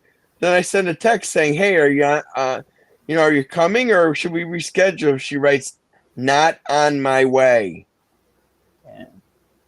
Yeah, I thought I deleted her number. I unfriended her on Facebook. I found her on Facebook just recently. I stopped following her on Instagram. I deleted her off the dating website. I'm like way too old for kid stuff. That's kid stuff. Unconfirmed? Oh, so you were never coming. Got it. Okay, asshole. Unconfirmed. Maybe it wasn't meant to be. Oh, it's definitely not. I'm moving on. But I'm not happy about driving out there and all that. That's a crock of shit. Yeah. How far was it? About a 16-mile round trip. Who needs it? That's fucked. Just say we're not meeting. That's fine. I'm a big boy. Yeah. Don't ghost me and then act like saying unconfirmed. Okay means yes, dipshit. Okay means yes, right? Yeah. Hey, go fuck yourself. Okay. Yeah, that's the problem with this online shit, Mick. I don't know how you do it. Oh, well, it's ever since COVID, dating has been hell on earth for me. I don't know why, but you know what people whined about before COVID was HIV. They used to say, some girls would say, before we date, you have to take an HIV test. Wow, they must have been dating a lot of dudes that were on the down low. Yes, this was somebody from Queens, New York. Because I guess they're dirty over there, right? The girls have to go through a lot of dirty, slimy, scummy dudes, before they meet Mr. Right. Yeah. And there's what were you calling it? Scum sperm or scum guppies? Scum guppies. I'd say cum guppies, not scum. The sperm looks like a tadpole, right? Yeah, exactly. It's a round end, and there's like a tail that wiggles. I was talking to my neighbor, and he said something very precise. He said, when it comes to women, it's their agenda. It's what they want. Not everything's about them and what they want. That's in their mind, but if you and that's what if you allow them to take power. Well, what's in your mind? What's your agenda? Right? To find a nice woman, see if we're compatible, and maybe get married.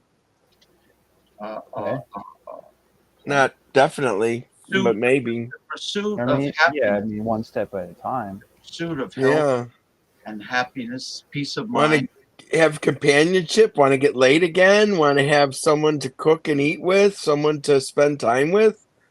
It's not really mad science. It's No, their pursuit of happiness should be happiness. Happiness. They don't want pipe light on them anymore. The women close in my age range apparently went through the change and don't want any more, bells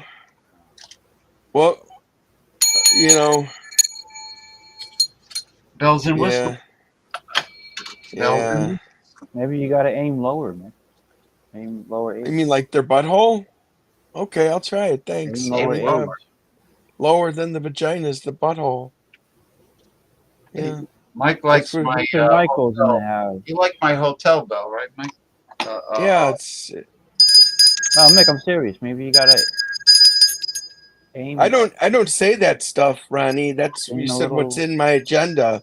I don't say hi. I want to get married someday. I want to do this. No, he's into it. Away.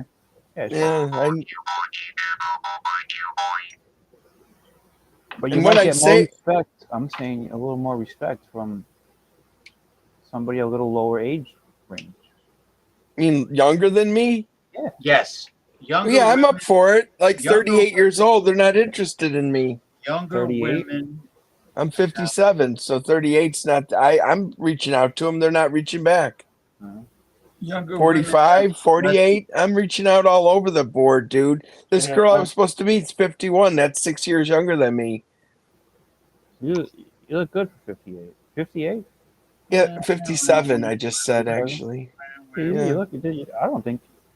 I would have thought you were in maybe your 40s. I'm 41, just tonight only. Listen, that's what I'll tell the woman. Let me throw this out there. Mick, would you ever consider lying about your age? Just to get the ball rolling? Nah. Just to get your balls rolling. I'm not interested in basing any relationship on any lies whatsoever. I was just throwing it out there, and then maybe if I met someone, I wouldn't. I don't like. Yeah. Then you tell them the truth. Well, when I meet somebody, I don't say, "Hi, here's my age." You know if I what? met someone on the street, you just meet them. Does it say it online profile though? You have to have your age on there. I did that. What'd you do, bro? I did that in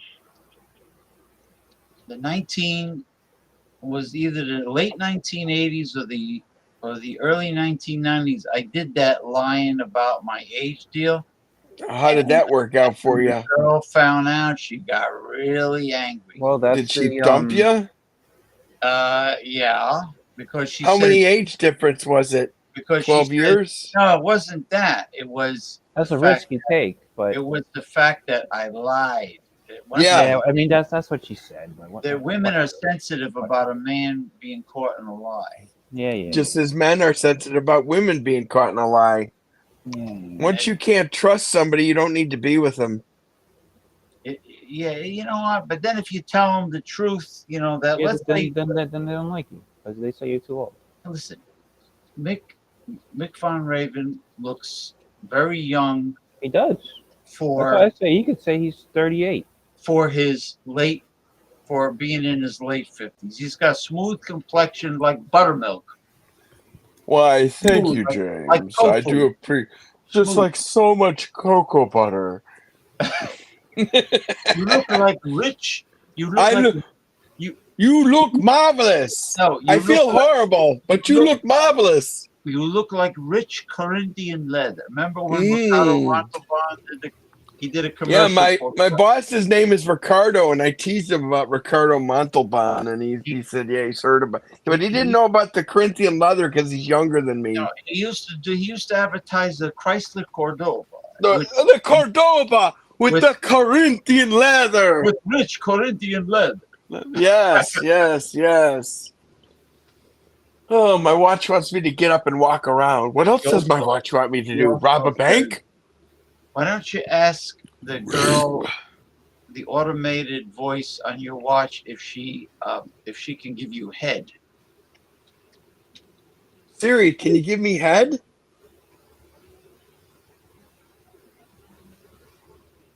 Hold on, it's Siri. Can you give me head?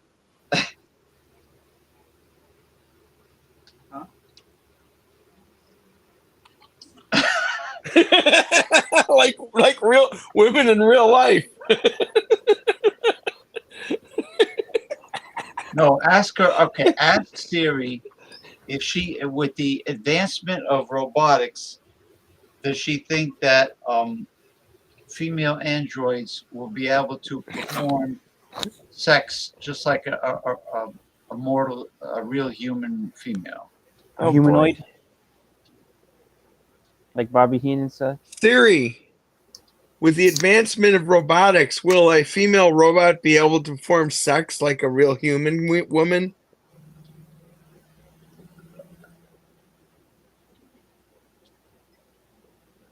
I guess it doesn't compute. I think Siri needs some advancement. By the way, I saw the new Mission Impossible. It's about AI taking over. Oh, it's really good. It's really good. Dun dun dun dun dun dun. Tom Cruise is getting old, by the way. He looks kind of old in it, but he's really good in it. Yeah, it's called Dead Reckoning. Dead Reckoning. I recommend that. It's a really good movie. AI goes fucking berserk, and they're fighting it. It's crazy. Well, they say within 10 years, the robots will be completely autonomous, and they'll be able to think and reason for themselves, which means danger, Will Robinson. Danger, Will Robinson. Now, what they need to do is to make sure all android humanoid robots have a shut-off switch, like Harry, like a safe word, like shut yourself the fuck off. There's a safe word. Or shut. What about shut that be your face? Shut up in your mouth. You shut up and disrespecting the mama. I'm not even Italian, and I know that. No, you gotta hit like on their ass crack. Put like on their above their ass crack. Put a switch, a power switch. Like So, hey, speaking of switch, let's switch up politically. I've suspected, and I've now Bill Maher has the same mind, that at the convention they're going to change the candidate because of Joe's advanced age and his recent mistakes. Remembering calling the president of one country another's name, and he pooped in his pants one time. Where did you hear that? No, well, isn't he wearing a diaper? I think he is. They say he does, right? Yeah. Well, Donald Trump probably shit his pants a few times too.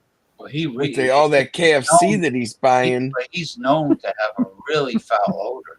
Donald Trump is. So, there was someone from California on the board, and they said that Gavin Newsom is not taking care of things in Oakland. That Oakland is super, super dangerous.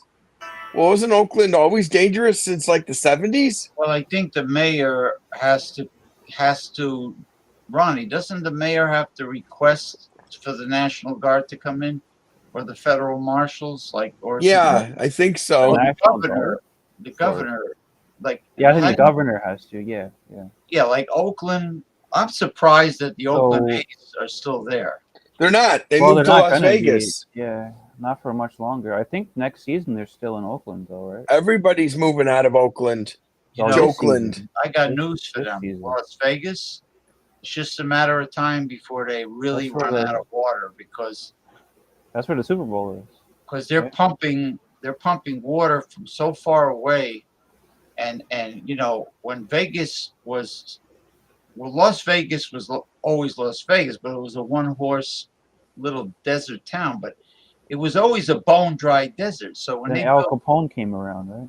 well, no, Bugsy Siegel. Bugsy Siegel built the Flamingo. The Flamingo Hotel and Casino was the first. And the Jewish guy, what was his name? The first. Bugsy Siegel was Jewish. Oh, that was okay. Right. Yeah. And what happened? Jewish gangster. Mo Green, I think. Mo Green. Mo Green is the guy in The Godfather. Well, there was there a real Mo Green? Yeah, but it wasn't. His name wasn't. His name wasn't Mo Green. Yeah, they were all based on real people. Sal Schimmelstein, probably. It was a big risk. Hyman Roth was the guy in The Godfather.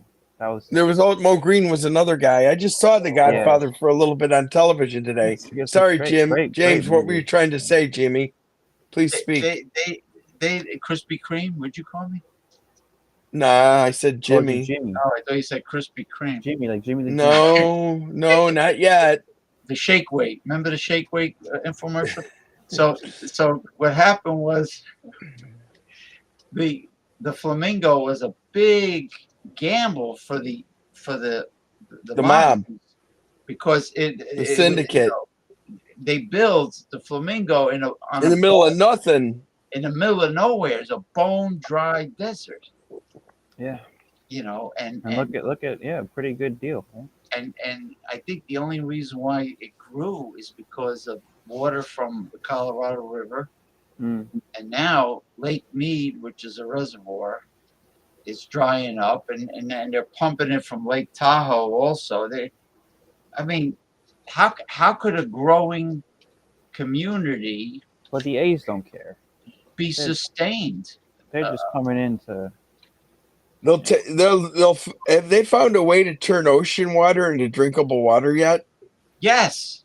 That's what they'll probably have to do. Desalinization. Yeah, that's been going on for years. In California, right? They've been able to do that for. Yeah, that's what they're going to have to do. By the way, I saw something in Death Valley. There's water for the first time, like in a lake because of rainfall. They said there hasn't been water there in years. Yeah, well, Southern California is flooded out. Death Valley? Is that in Southern California? Where's Death Valley? I don't know. It's in Southern California. It's in it's in Mojave, or the beginning. Death Valley is that's where the Undertaker's from, right? From Texas, really. There's nothing. Nobody lives. Nobody lives. There's no residential area. That's what they always said. He was from Death Valley. We had a drinking game I mentioned before with some ladies. Whenever you drank beer in Belch, you had to see either rape or pillage. Yeah, you said that before. And I'm saying it again because I'm doing it now. About plunder. I just said pillage. You could add plunder if you want to. Rape, pillage, and plunder. Why don't you change it to scum guppies? Because I don't want to. He doesn't want to. I believe cum guppies is cool. Scum buckies, not so much. Oh. All right, hold on for a second. Let me see if Jordy's around. Hold on to what? Where's Jordy at? Oh, is he going to have his sunglasses on at night? We like got to Corey? talk about beer or music. And his... I wear my... Jordy doesn't like deep politics. Like if we talk about deep subjects, he leaves. He freaks out. Is that why? Because he's drunk at the time, or so? You know what? Have him come on, and then he'll freak out and leave, and we'll laugh about it. Jordy doesn't like to ruffle any feathers. So who are you guys rooting for in the Super Bowl? The Stupor Bowl. I'm rooting for the Niners. 49ers. Yeah, 49ers. Niners. Hell with Niners. Patrick John Holmes and his fucking infomercials every half hour. Yeah, there's a lot of commercials. I heard his wife's doing in the swimsuit issues of is that his wife? Did they finally get married? I don't know. She have his kid, and then And who is she? I'm not even sure who you're talking I don't about. remember, but she's posing in Sports Illustrated swimsuit issues now. Really? Yeah. Any good? I don't know. That's interesting. Isn't it though? I mean, a little bit. It's more interesting to me than the Taylor Swift stuff. Oh, she's for little girls, you know. Yeah, but why? I don't understand the resurgence Girls. They're of for girls. That's Taylor fine, Swift's dude. career. Yeah, that's Because fine. she was very popular like in 2009, 2010. I remember. And then not much really happened with her after that. And then all of a sudden, like last year, she released an album. This is 2023, right? What was it that brought This Taylor is Swift? 2024. Where did you get I said 2023 out of last this? year though. Last year was Oh, yeah. 2023. Okay. So what Yep. was it that brought Taylor Swift back into the limelight? She's not anything new. She was I don't big. really know. She was Girls big like her. Little over a girls decade love ago. her. Little girls who Yeah. probably over a decade ago Yeah. were not. Maybe they weren't even alive, right? Maybe they were So dead. all I'm saying is I don't understand how like the whole thing with her career resurgence is like it's a little baffling to me. Okay. Taylor Swift was the one in like 2009, I think was the year. I don't know if it was the Grammys or what. One of those award shows. She won, and then Kanye West ran onto the stage, and he was like, "She doesn't deserve it. Beyonce deserves it." I think Was that he was. then beaten to death? Oh no, that's right. He's still alive, He unfortunately. wasn't beaten to death, and that was, I think, that was 2009, right? And now we are in 2024, like you said. So I mean that's quite a while ago. So my only point is that she was relevant, pretty relevant back then, and she tapered off for like 10 plus years, and then I guess she put out an album last year, and she got very popular. I don't really know how it happened though. Interesting. It's not really that interesting, but it's just that's my understanding of it at least.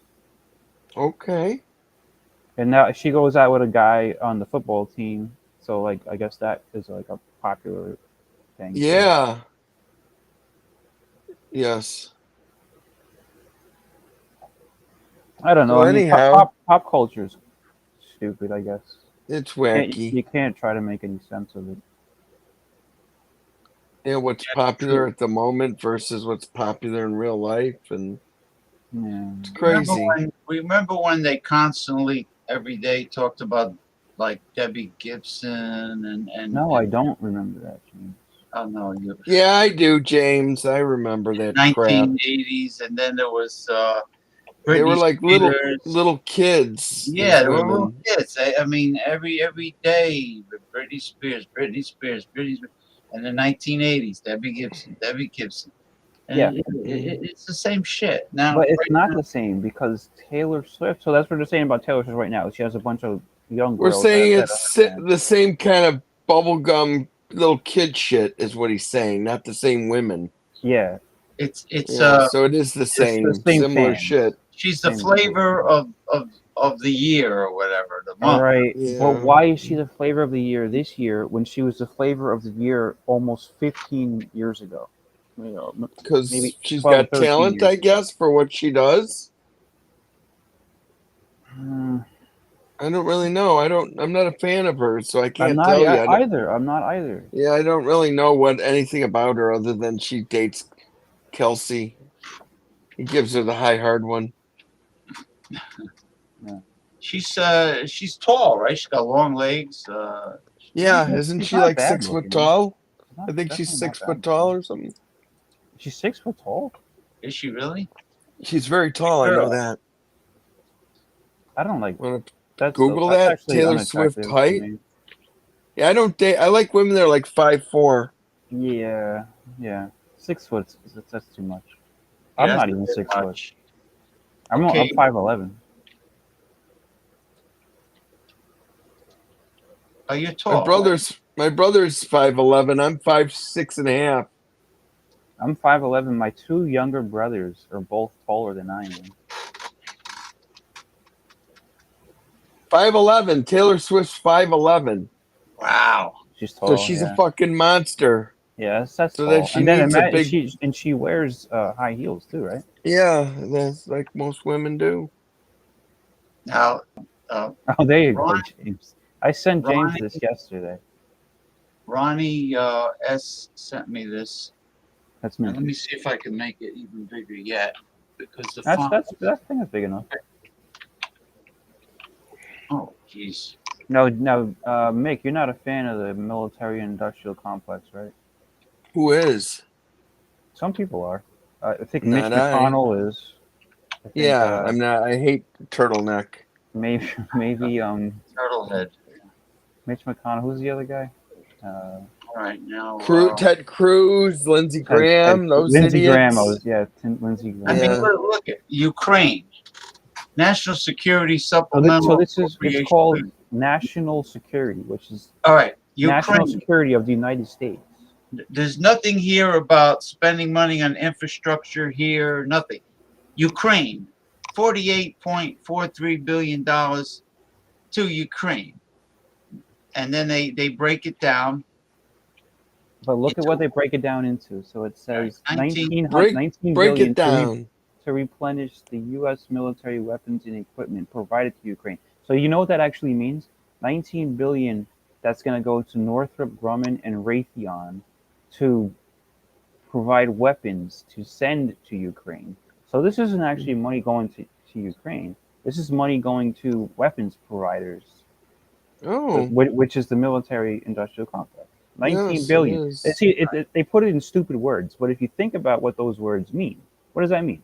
19 billion to replenish U.S. military weapons and equipment provided to Ukraine. Well, who provides the weapons to Ukraine? Northrop Grumman, Raytheon. Raytheon, which is where Secretary of Defense Lloyd Austin came from. He's Mr. Raytheon. Oh, remember what was the thing in during Gulf War? The big military company that got so much money, all the contracts that they're all the same. Yeah. Dick Cheney and Bush owned. What was that called again? It was Cheney. Cheney used to work there. I forget. All right, so we have. I know what you're talking about. Cheney owed them because. Yeah.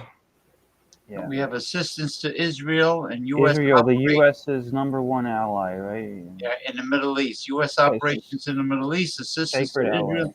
Halliburton. Yeah, you're right. Yeah. Yeah, those fuck sticks. $10.6 billion to support Israel, including $4 billion for Israeli missile defense capabilities. You know, we're talking about the fascist Netanyahu killing, slaughtering civilians in Gaza. Thousands and thousands of them. What is this here? $1.2 billion for the procurement of the Iron Beam missile defense system. Also provides $2.44 billion to support. So James, this is where your high tax rates on the billionaires and millionaires. This is where the money goes. High tax rate on the rich? I don't know. This is what they're doing with the money. They're not giving it. I don't know about high tax rate on the rich. They don't have a high tax rate. 40% or whatever, 39 point whatever that is. Maybe that's not high enough, but this is where the money's going. So if you want to change it from 39 to 60, then it's even more money going to this crap. Look at this. Then we have deterring the Chinese government. $2.58 billion to bolster U.S. and allied capabilities. Those evil Chinese. They're just they're right on our border. They're going to get us one day. Chinese government is actually quite evil. They kill their own people. Yeah, they kill their own people, but they don't kill our people. They don't kill Americans. COVID killed plenty. Who was it? Okay, that's another story. And it had a lot to do with the U.S. government. It wasn't only the Chinese government. It was letting people in across the border that had COVID. Yeah.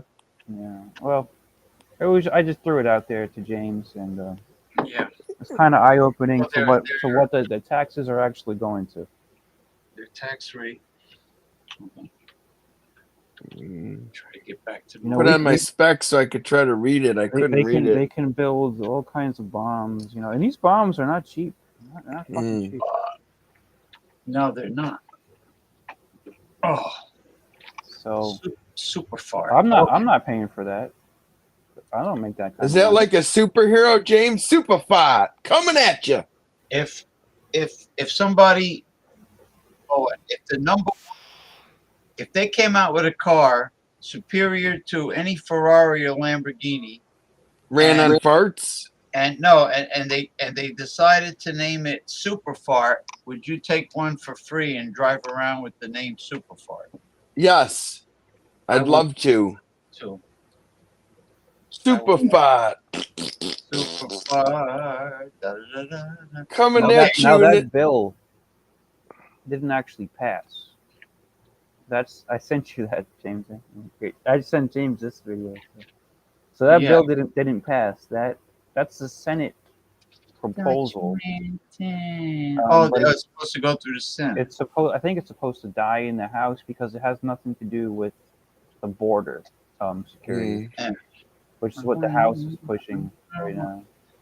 Western Mike, where is Western Mike? Judge Mantel has the latest on Vince McMahon. You want to check this out? Where is Western Michael? I don't see Mike. Maybe he's on a hot date. How long is this video? Right, okay, we're going to get to the main meat of the news, and I'm going to open it. No, save it. For what? We're saving it for the other episode. Oh yeah, I forgot. Yeah. This is the Ric Flair drink. Stop giving him free plugs. What is the Ric Flair drink? I mean, do to you? It's hard not to give him a free plug in a sense, but anyway, that's for cheap. Hey, that is actually a pretty good picture. Really.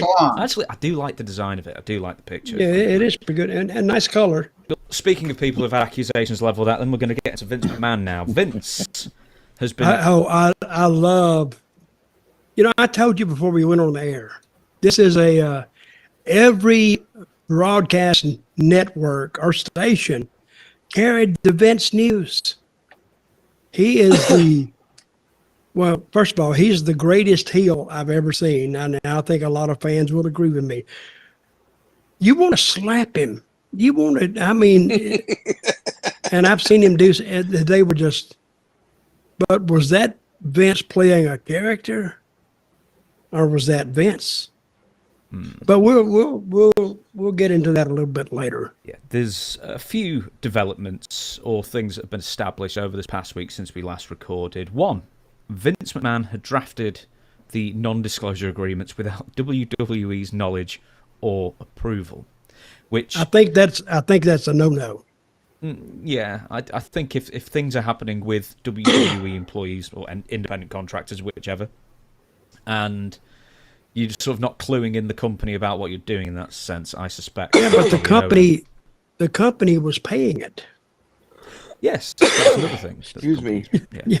He didn't pay it, or he wouldn't have to tell anybody. So he let WWE pay it and still didn't tell anybody. That's where, even though he owned the company, they had shareholders, they had stockholders, and he didn't let anybody know. That is, what's that called? I'm sure it's illegal. Embezzlement? Probably. Fraud. Misappropriation, fraud, yeah. Yes. The next thing is that Jerry McDivitt, the famed Jerry McDivitt, we've talked about him on the show before, was involved in drafting the NDAs, apparently, and then suspiciously retired at the end of last year. I mean, I say suspiciously, he's 75, he's done with it anyway, but it's funny how, he retirement earlier, but then he said work up until the end of 2023. So he's what's that old saying? The rats desert a sinking ship. Yep. See, they knew more than the rest of us knew. And he wasn't the only one, I think, that saw this coming. Mr. Kevin Dunn saw it coming too. And all of a sudden he retires and got his severance and he took off. But we'll talk about this a little bit. But I think we're going to see a little more of Mr. Dunn. Ooh. That's interesting. Well, and actually, I think we're going to see a little more of Jerry McDivitt. And I got a hell of a story about him too. we've I won't tell. We already told the story. the Puerto Rico story with Tiger Ali. Yes, we've told that one. We told it very recently, in fact. But a great story. And I never met him at one time on the phone, and we didn't get along. I mean, it was very hostile. Search for that Tiger Ali Singh. It'll be a clip on the YouTube channel. Now, the federal raid on Vince McMahon's house, it has now been established, apparently, that the federal raid included grabbing Vince McMahon's phone. So that is how all these text messages in the Janelle Grant lawsuits have been verified. Okay, I just want to stop to say Mr. Daryl Messiah sent me a banner. It says here, Maurice, who is the wife of Mike Miserin, the Miz. Is she pregnant again? No. Maurice was diagnosed with a very rare precancer of the ovaries. She is now scheduled for a total hysterectomy surgery in 4 weeks. So, our sympathies goes out to the Miz and his wife, and I don't think the Miz has his son, but I don't think it's going to happen. Would you say, James, your thoughts and prayers go out to? My thoughts and prayers go out to the family. Yeah, at her surgery. I know sometimes people don't like if you say thoughts and prayers. What do you want me to say? Sympathy? My sympathy goes out? Yeah, maybe sympathy. I mean, I think thoughts and prayers sound My sympathy. Well, she's having a complete hysterectomy is traumatic for a woman. It's yes, it is. I know men. I know the Miz would. I don't think he has a son. I think he has 2 daughters, right? I don't know. Yeah, I don't think. Well, anyway, if she's having a complete hysterectomy, she's not having any more kids. So that's it. Oh, okay. Betsy Ross got her all sewed up, and then there's Maud. So that's it. All right, hysterectomy closes the tubes, ties the tubes? No, that's a tubal ligation. A tubal ligation just means that the fallopian has to do with the fallopian tubes, I think. The scum guppies cannot complete their swim. Because the tube is tied. Yeah, they prevent the scum guppies from reaching the egg. Can't get to the egg without the tube. In the uterus, the egg is dropped from the ovaries and it attaches to the wall of the uterus, and then the sperm do a marathon, and from what I understand, it only takes 1 sperm to fertilize the egg, which is not good news. But most of the sperm die before they get there. Yeah, they can't. Yeah, majority of them die. So in other words, the sperm that makes it it's like a marathon race. The sperm that makes it to fertilize the egg is the strongest sperm of the load. The macho. Right. The guy shoots his load, and there's that's the alpha male sperm. There's probably thousands of sperm in that one. That's what they say, right? Is it 1,000? Thousands. Who knows? There's a lot of sperm in that. Hold on, before you put it. You ever notice on this podcast, Dutch always has a cigar, but he never lights it. He chews on it. He chews on the friggin' thing. You know what? He'll be good at smoking a corncob pipe. I think it would go well with him. The first time I ever watched the thing, I was waiting for him to light it, and then he never did. No, and then I realized in future episodes that he actually never lights it. He just chews on it. It's like a nervous habit, like a prop. I guess, yeah. And it's like chewing tobacco. He's chewing on the cigar instead of a tobacco. He's chewing on, it's better than him putting chewing tobacco in his mouth and spitting all the time. That's kind of gross. Quite the mutton chops he's got. Yeah. Yeah, he always had that gimmick. That's his gimmick, yeah. Since he was a young wrestler, since he was active wrestler. Oh, that They guy don't was a need to grab the wrestler? phone, do they? Yeah, he's retired now. Yeah, he was. Oh yeah, he was a heel. He was a bad guy for years. When mostly in like Tennessee, with Jerry Lawler. Yeah. Yeah, mostly in the Smoky Mountain states around there, But he got around. He did the territory scene. Excuse me. Yeah. I think it certainly helps. Yeah.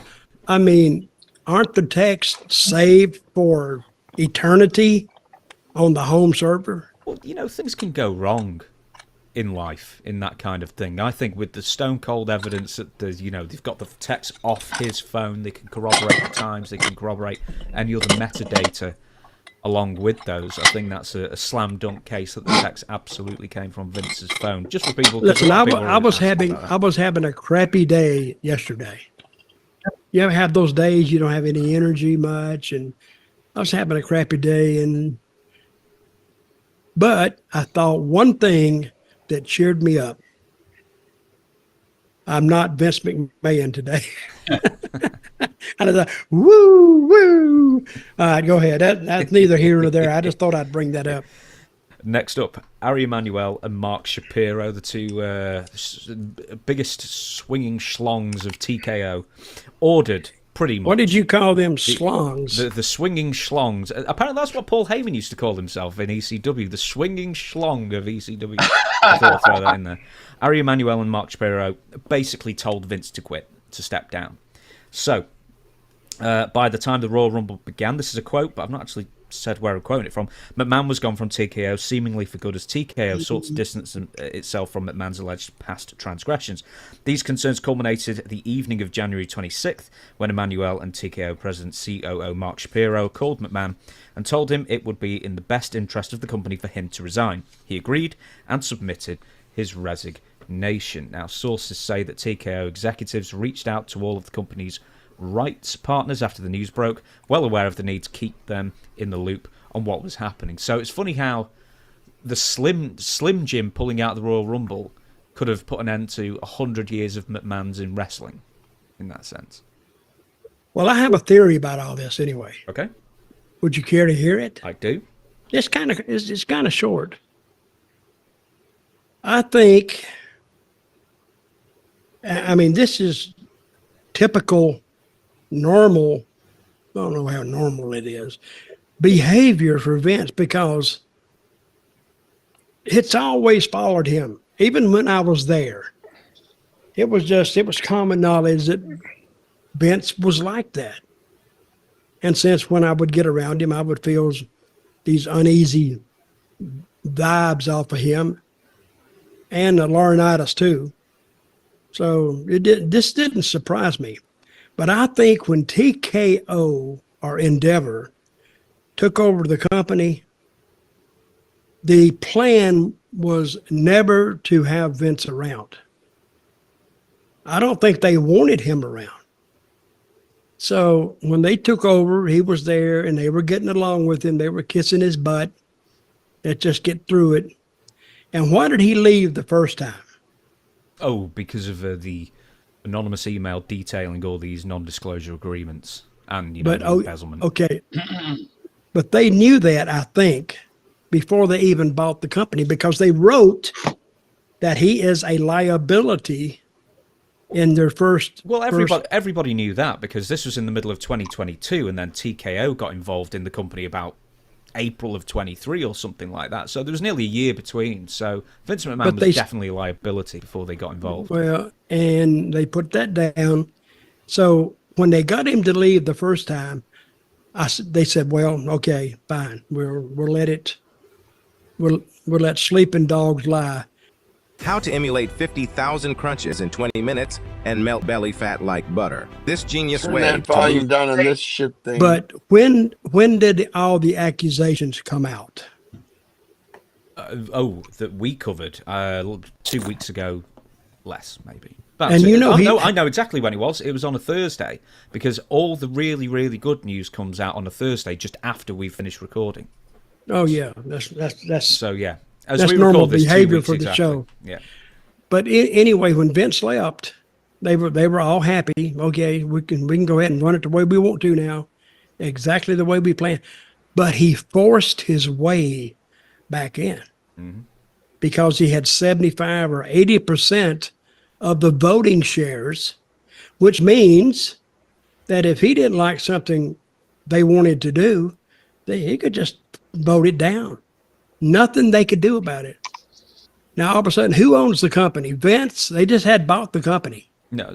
So it's not a purchase of the company. It was an amalgamation of UFC, Endeavor, and WWE. So there's no actual purchasing or money changing hands. But they had control of it. Yeah, Vince had 18% of stock. He sold. But still, he had the voting shares, which could stop them from doing a lot of stuff. Not in TKO, no. I think the voting shares just became regular shares like everybody else's. WWE stock was transferred to TKO stock, so he still couldn't vote anyone else when it became TKO. That would have fallen to Ari Manuel, Mark Shapiro. But then how did he force his way back in then? Oh, this is before the TKO merger. So this was in January around that 2023. I find this very interesting. At the time, he did have the voting shares majority with WWE,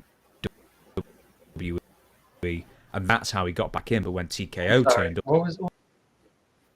I think I heard your this voice. whole thing very interesting as far as the sale of the WWE, and this guy is actually saying there wasn't a sale. It was just like this company, this umbrella company, came in, took over the UFC and the WWE at the same time. And while all that was going on, Vince McMahon was going through his machinations and trying to stay in charge. And in the back of that, he was doing all these crazy sexual shit with, different women.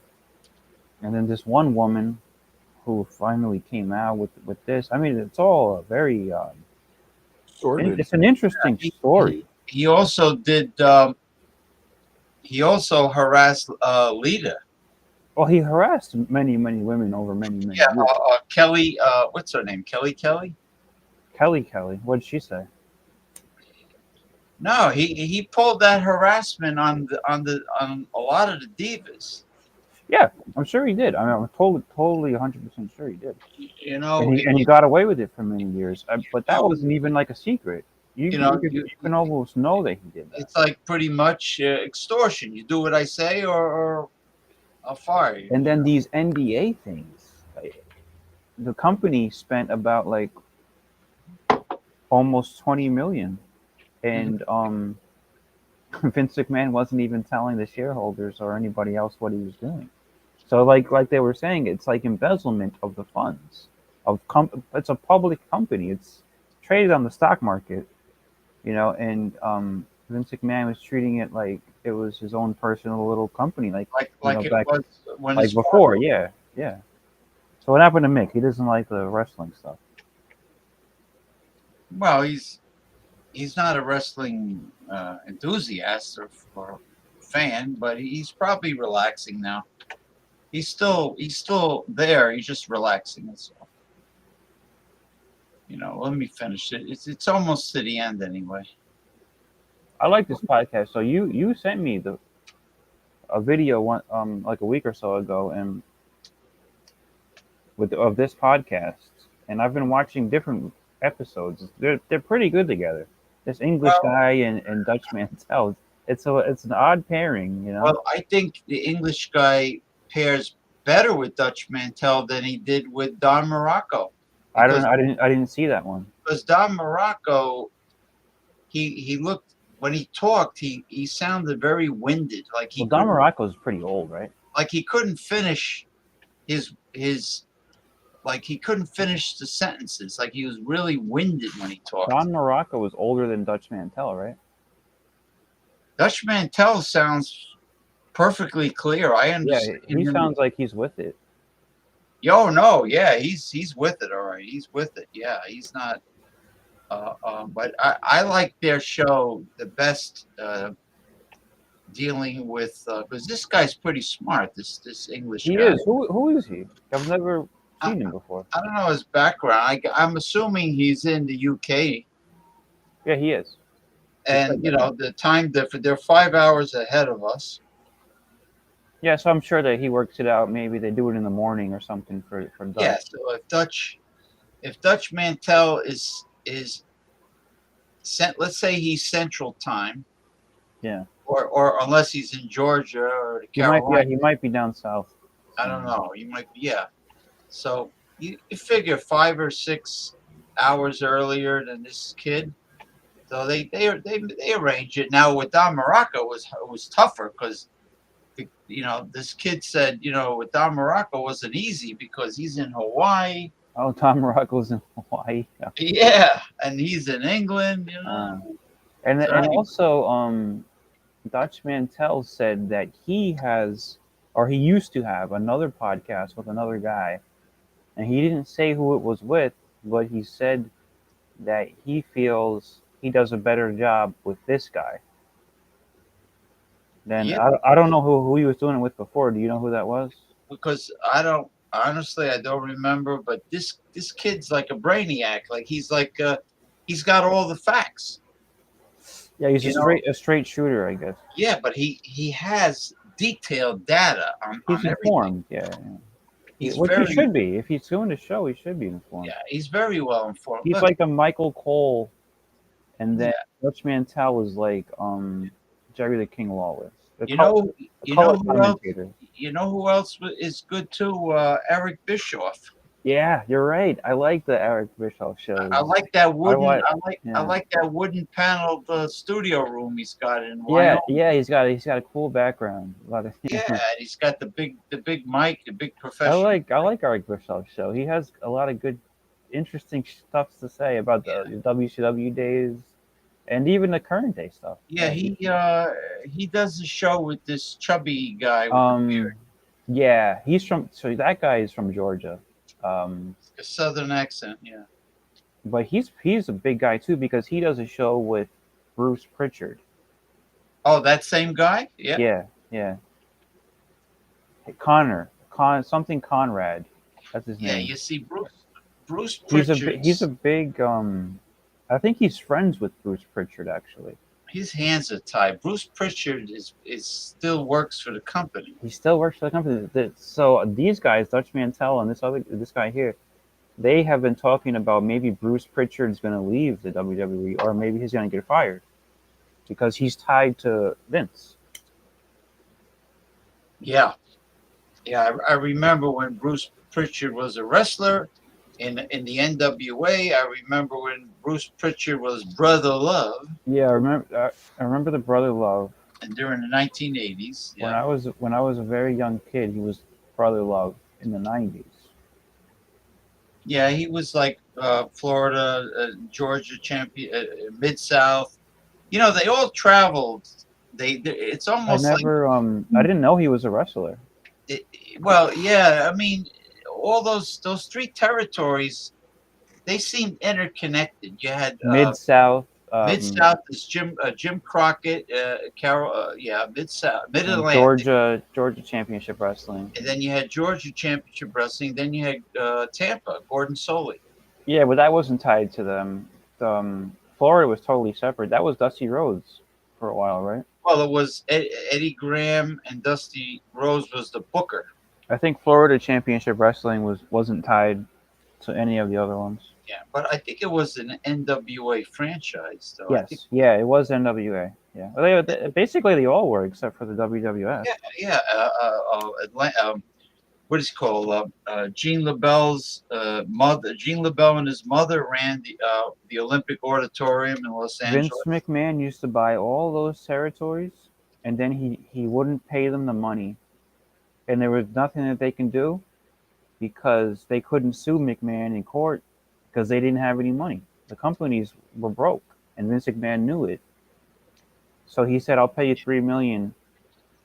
Yeah. Right, and buy your company, and then he would pay him $1 million, and not pay the rest of the money. And those companies couldn't, or the owners couldn't sue McMahon Oh, because so they couldn't afford to, because he's McMahon had the big lawyers. So he's like Donald Trump. He's like Donald Trump, yeah. And that's, but James, you know what's funny is that's exactly what McMahon did with this girl. Is he gave her the NDA, and in the NDA, he was supposed to pay $3 million for her to keep her into the deal. He only paid $1 million, and he never came through with the other $2 million. And so she came out against him now. Yeah, I say he banged the crap out of her, gave her $1 million to keep quiet, and he didn't pay it the last. Why the fuck didn't he just pay her? Yeah, he's a billionaire. There's no reason why he, Because they're greedy cocksuckers. That's why. And that's what he did with the territories, with those guys back in the early to mid '80s. I mean, right? you had Smoky Mountain. That's amazing, right? You had so many. You had Cowboy Bill Watson in Houston. Then you had Fritz von Erich in Dallas Fort Worth. That guy was fucked up. Fritz von Erich. I don't have any sympathy. What happened? What he did to his sons, right? That whole story. And you had Jerry Lawler in Memphis. I think Jerry Jarrett.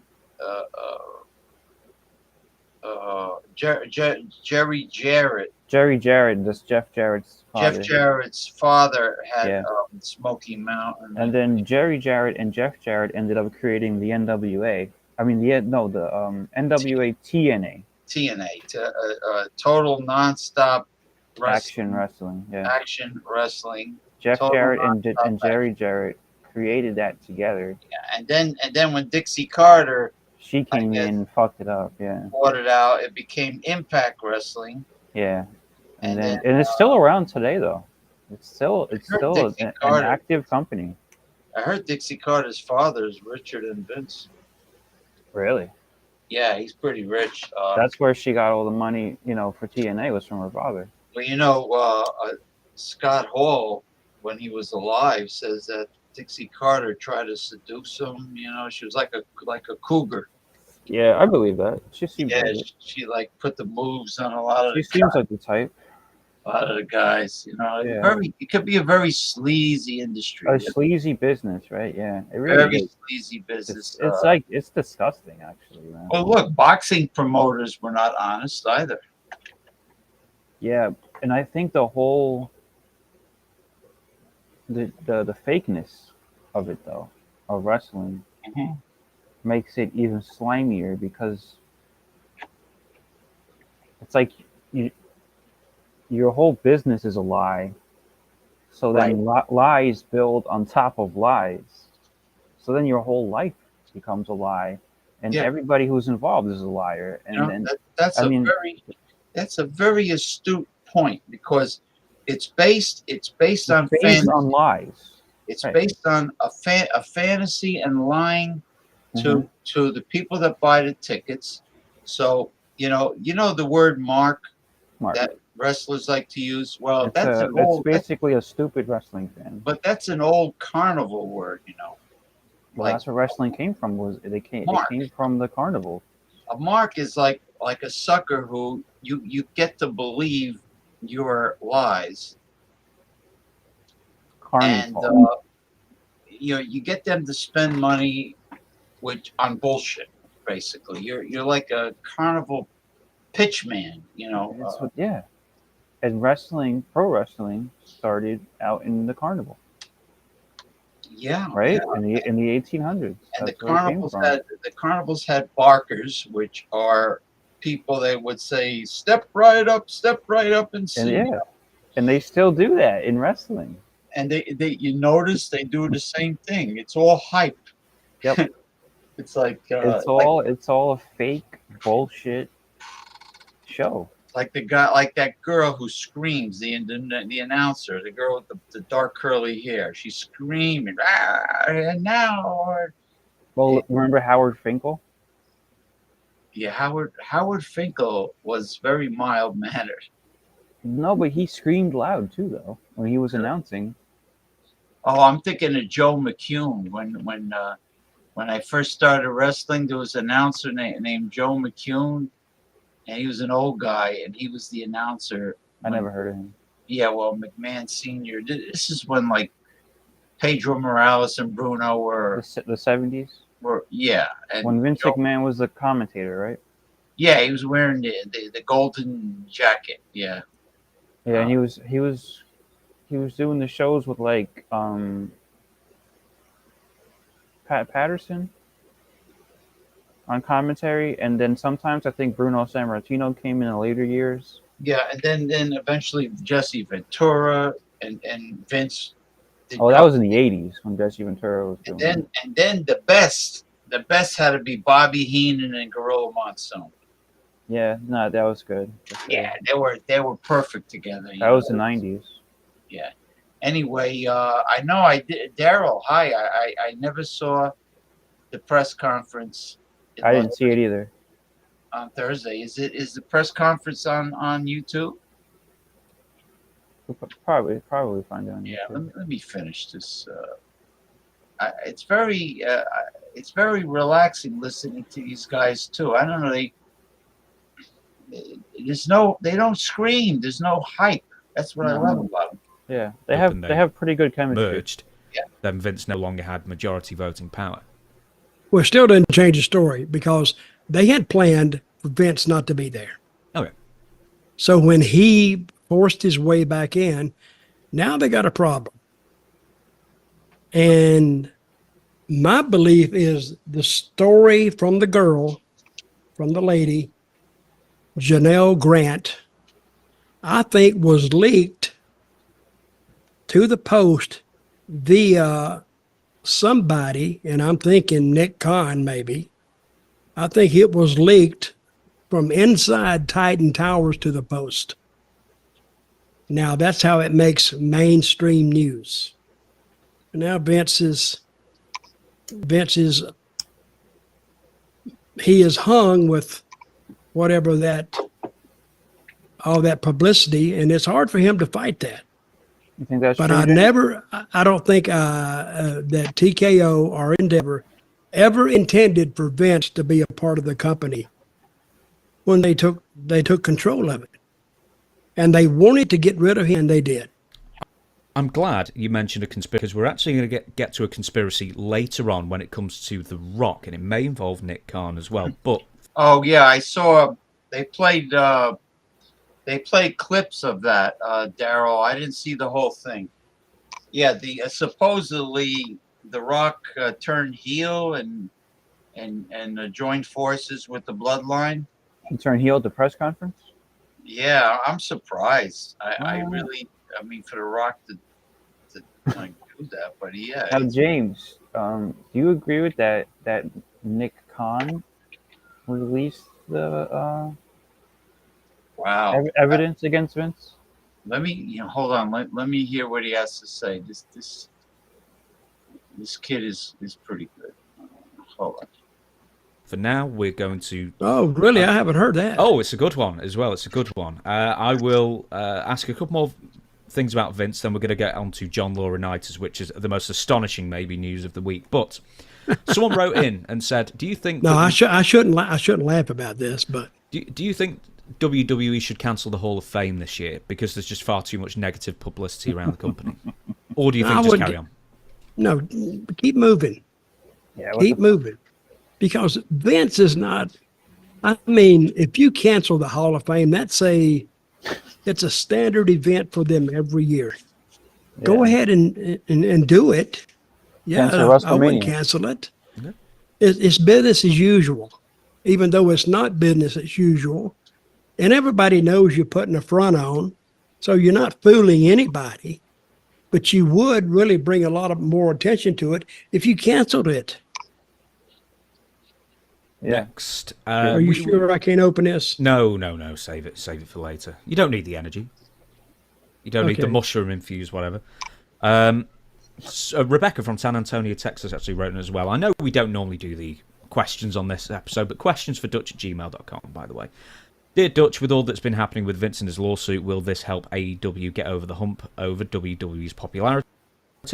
Also, do you think this will prompt the old territories to start up again? I doubt that, but do you think AEW is going to benefit from this in the long run? Because, to be honest, I've heard no one talk about AEW at all recently because of this.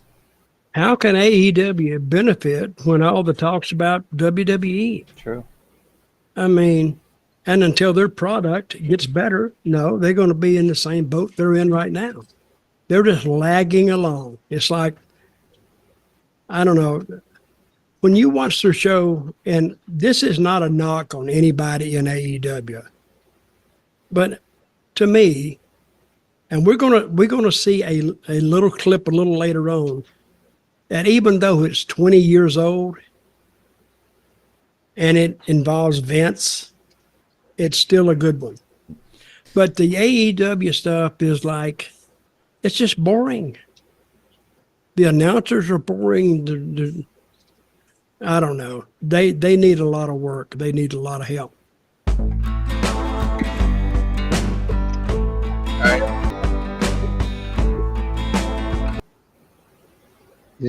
Is JR still in AEW? Is he still announcing? Yeah, but I wouldn't say the announcers are boring, because don't forget the primary announcer is Tony Schiavone. And Jim Ross, right? JR. Yeah, Jim Ross. These guys are legends. And then they got Taz. He's all right. The other guy, Excalibur, is kind of not that great. That guy, the guy with the mask. Oh no, yeah. Well, Taz is there too. I'm sorry, Taz is there announcing too. He's pretty articulate. He's funny. Taz is it's the funny one. He's doing good too. Because he's been Taz has been announcing for many years as well, since the early 2000s. All right, Mikey, I understand. All right, Daryl sent a link. Hold on. Daryl sends good stuff. Let me see. Where'd you send it on Instagram? Oh, yeah, probably send it on Instagram. Let's see. Phew. Oh, I got you now. All right, it's a YouTube link. So what I'm going to do is I'm going to bring it over. Bring it over to where I can go to it.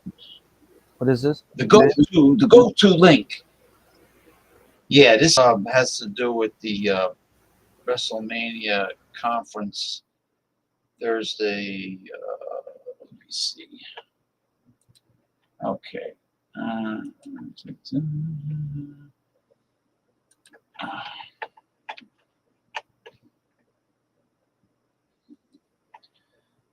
right. Come on. They force you to watch the. I don't want to see any commercials, James. Well, the commercial's not that long. There's nothing I can do about it. What do you think? What do you think? I'm the CEO of Google YouTube. Like I could stop the Steel Rock even drops a couple of F-bombs. Damn. What's wrong with him? And What the fuck? He's never gonna get another movie role again. He's the richest guy in Hollywood. Why is he a heel? Why is he a heel? Now all of a sudden, and his daughter is breaking into the business. And what does his daughter do? I don't know. She's like the general. She's the general manager of NXT. Really? Believe it I or thought not. Shawn Michaels was. I don't know what the fuck's going on. Maybe she's Shawn Michaels' assistant. I have no idea. You make sure this damn thing is here. Is it here? Yeah. All right. What the fuck? All right. Don't try to bullshit me. You gotta play it. I gotta play it, man. I gotta play it.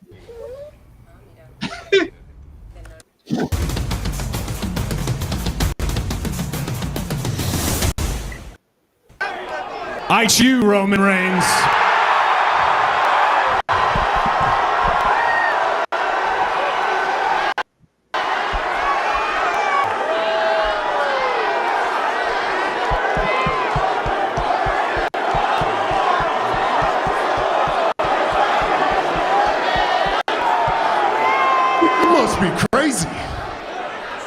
must be stupid or something, huh? This is a done deal. You're old news. Go over there with the number twos. The number 2 table will have you now. Loser bracket. Right there in the dummy in green. Just go, leave. You're embarrassing yourself now. Last year was your year. That was your moment. You were only a chapter in my book. Nobody cares about your story. Nobody cares about you finishing the story. You're embarrassing your entire family now. You, just understand this. You're irrelevant. Just like your dad.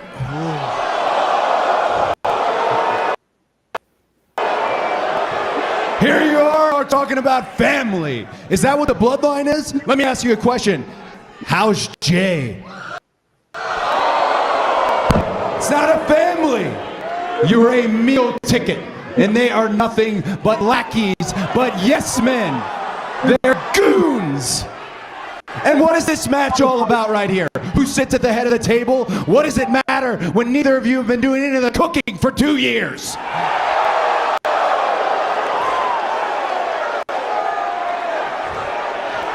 Earlier, we had that family tree up there, and you've invoked my father before, so let me go ahead and do the same.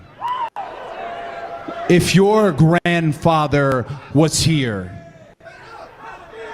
if the High Chief, his grandfather, was here, they'd be ashamed of you.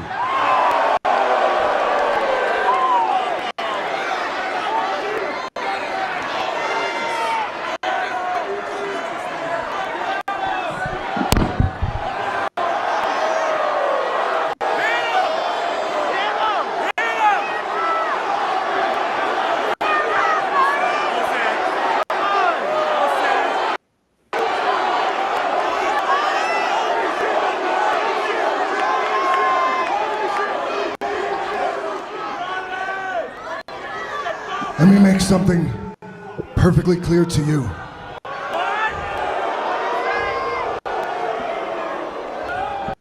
When you talk about his family, you're talking about my family.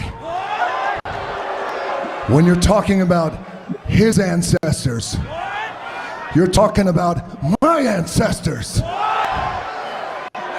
And when you're talking about his blood, you're talking about my blood. So now, we have a problem.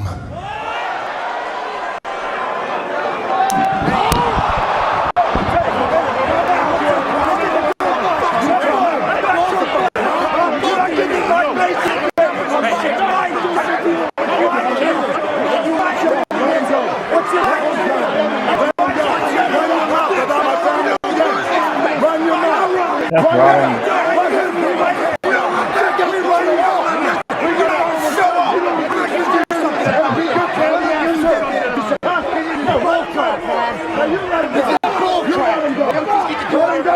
I'll slap the piss out of you again. You don't get to just do whatever you want, man. That's what we do. No, you don't. Yes, we do. Shit, if you're on the board, you don't get to do whatever you want. Whatever. Open your mouth about our family again. 8 days a week. I've done it every single time.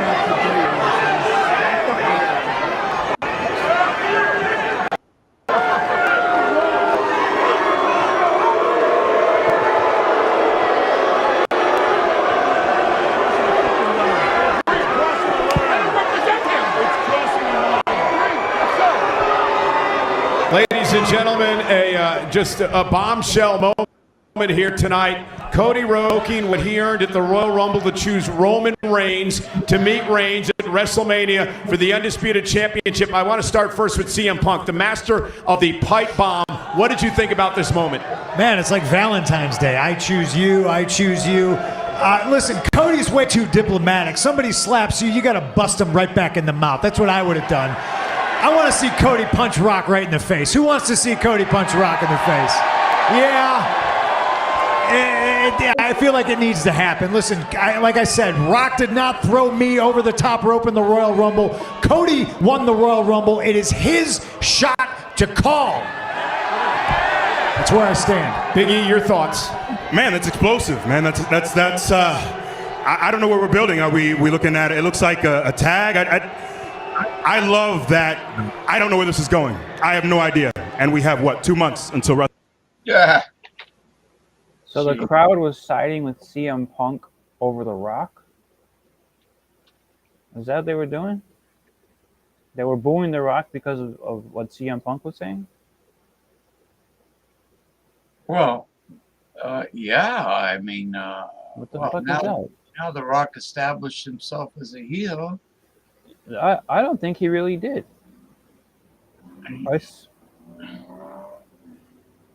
I would cheer The Rock over CM Punk. CM I'm Punk, not really a very big CM Punk fan, Punk and keeps on getting injured. yeah, No, and The Rock is a way bigger star than CM Punk is. well, yeah, he's the richest man in Hollywood. Is he the richest man in Hollywood? I don't know. I didn't even know that. Currently, but when CM Punk was young guy with long black hair, I remember when Bruno was still alive, and Bruno said, "These guys, these lightweights today, like CM Punk, would have never survived in my day because They wouldn't, right? Because we had big men." Bruno Sammartino was a big No, there man. was all big guys. It was like, so many 300-pounders. Superstar Billy Graham. Yeah, CM Punk is, I mean, just look at how many guys that are not even cruiserweights between AEW and WWE. Not even a cruiserweight. Oh, what the fuck, man? Well, a cruiserweight has to be at least 150, right?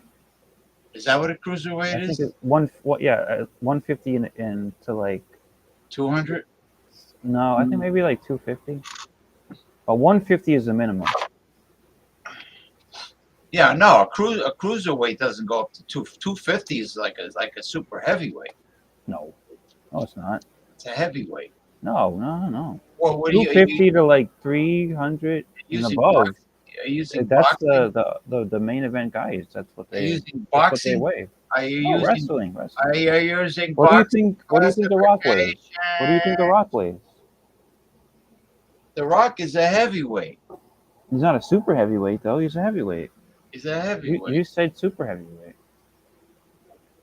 Well, super heavyweight in wrestling is like close to 300, right? Was it 270? Well, what is The Rock? The Rock is close to probably like 250. He's more than that. He's maybe at least 270. And he's not a super heavyweight. Well, there's the build weight, just like there's the build height, and then there's reality. Like when Hulk Hogan. Oh yeah. Oh, Andre the Giant. He wasn't really 7'4". 7'4". Hulk Hogan was billed originally when he was with Freddie Blassie with Hulk Hogan was supposed to be an Irish guy. With the big golden cape when he was a heel. Yeah. That was Thunder Lips when he was in the world's largest meatball. The world's the ultimate man. The ultimate meatball. The ultimate meatball. Yeah. When he was a heel. He was a good heel. When he came around, with that big golden cape. I wonder if he still has that or he sold it. He should. That would be great. He was billed at 6'8" and 320 pounds. 320. I think he was 320 his whole career. He was billed at. I always remember 320. He was billed at 6'8". In reality, he was 6'6". Yeah. But they put. I mean, he didn't wear this in the ring. I mean, they put like lifts, like he had like wrestling boots. Now, were his pythons really 38 inches? No, he said 24-inch pythons. Was it 24? I don't know where I got 38 from. So this goes back to what we were talking about, the carnival days. It's bullshit. With the Yeah, it's all just. And Hogan's a perfect example because he's the most successful wrestler probably of all time. Hulk Hogan. You know, right? they lie a lot of times about where they're from. They lie about everything, James. Their whole life is a lie. And like you said, sometimes they take the job into their personal life. And so that's where their whole life becomes a fucking carnival show lie. I give you an example. Chris Benoit. Nikolai Volkov was not from Moscow, Russia. Nikolai Volkov was from Croatia, Yugoslavia. They're very rarely from where they say. Let me finish. He was Croatian. Okay. Nikolai. It was not from Russia. The Russian bear, Ivan Koloff, you're going to be shocked. He was French Canadian. I believe that. I'm not sure. He was from Quebec. Quebec. He wasn't from Moscow, Russia, but he looked like a Russian bear. Rusev, more current day guy. He wasn't Russian. He was Bulgarian. Right. Nikita Koloff was an American dude with an American accent. Oh, Nikita really? Nikita Koloff. He wasn't even Ivan Koloff's nephew. Oh, my nephew Nikita. My nephew. No, he was an American guy. He did a pretty good accent, right? Damn right. He had me fooled. Yeah, sure. So he was an American, huh? No, he's an American guy. The kayfabe. You know the word kayfabe? Kayfabe, yeah. Well, kayfabe should have been protected. Bullshit. That's what wrestling is. Yeah. Daryl Messiah, did you see that Billy Jack Haynes was arrested for murdering his wife on yesterday? You mean recently this happened? Yesterday. Billy Jack Haynes murdered his wife? Boy, she must have been a real nag, huh? She must have been horrible. I could never imagine killing my wife. Daryl's laughing at what you said. 38-inch Hey, the pythons! Yeah, 38-inch python! Well, his claim to the pythons was that they were the biggest ones, right? Well, you know, Arnold Schwarzenegger, he had 22, but he was ripped. You think he was bigger than Hogan?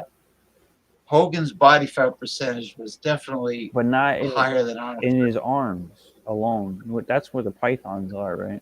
Not counting anything else.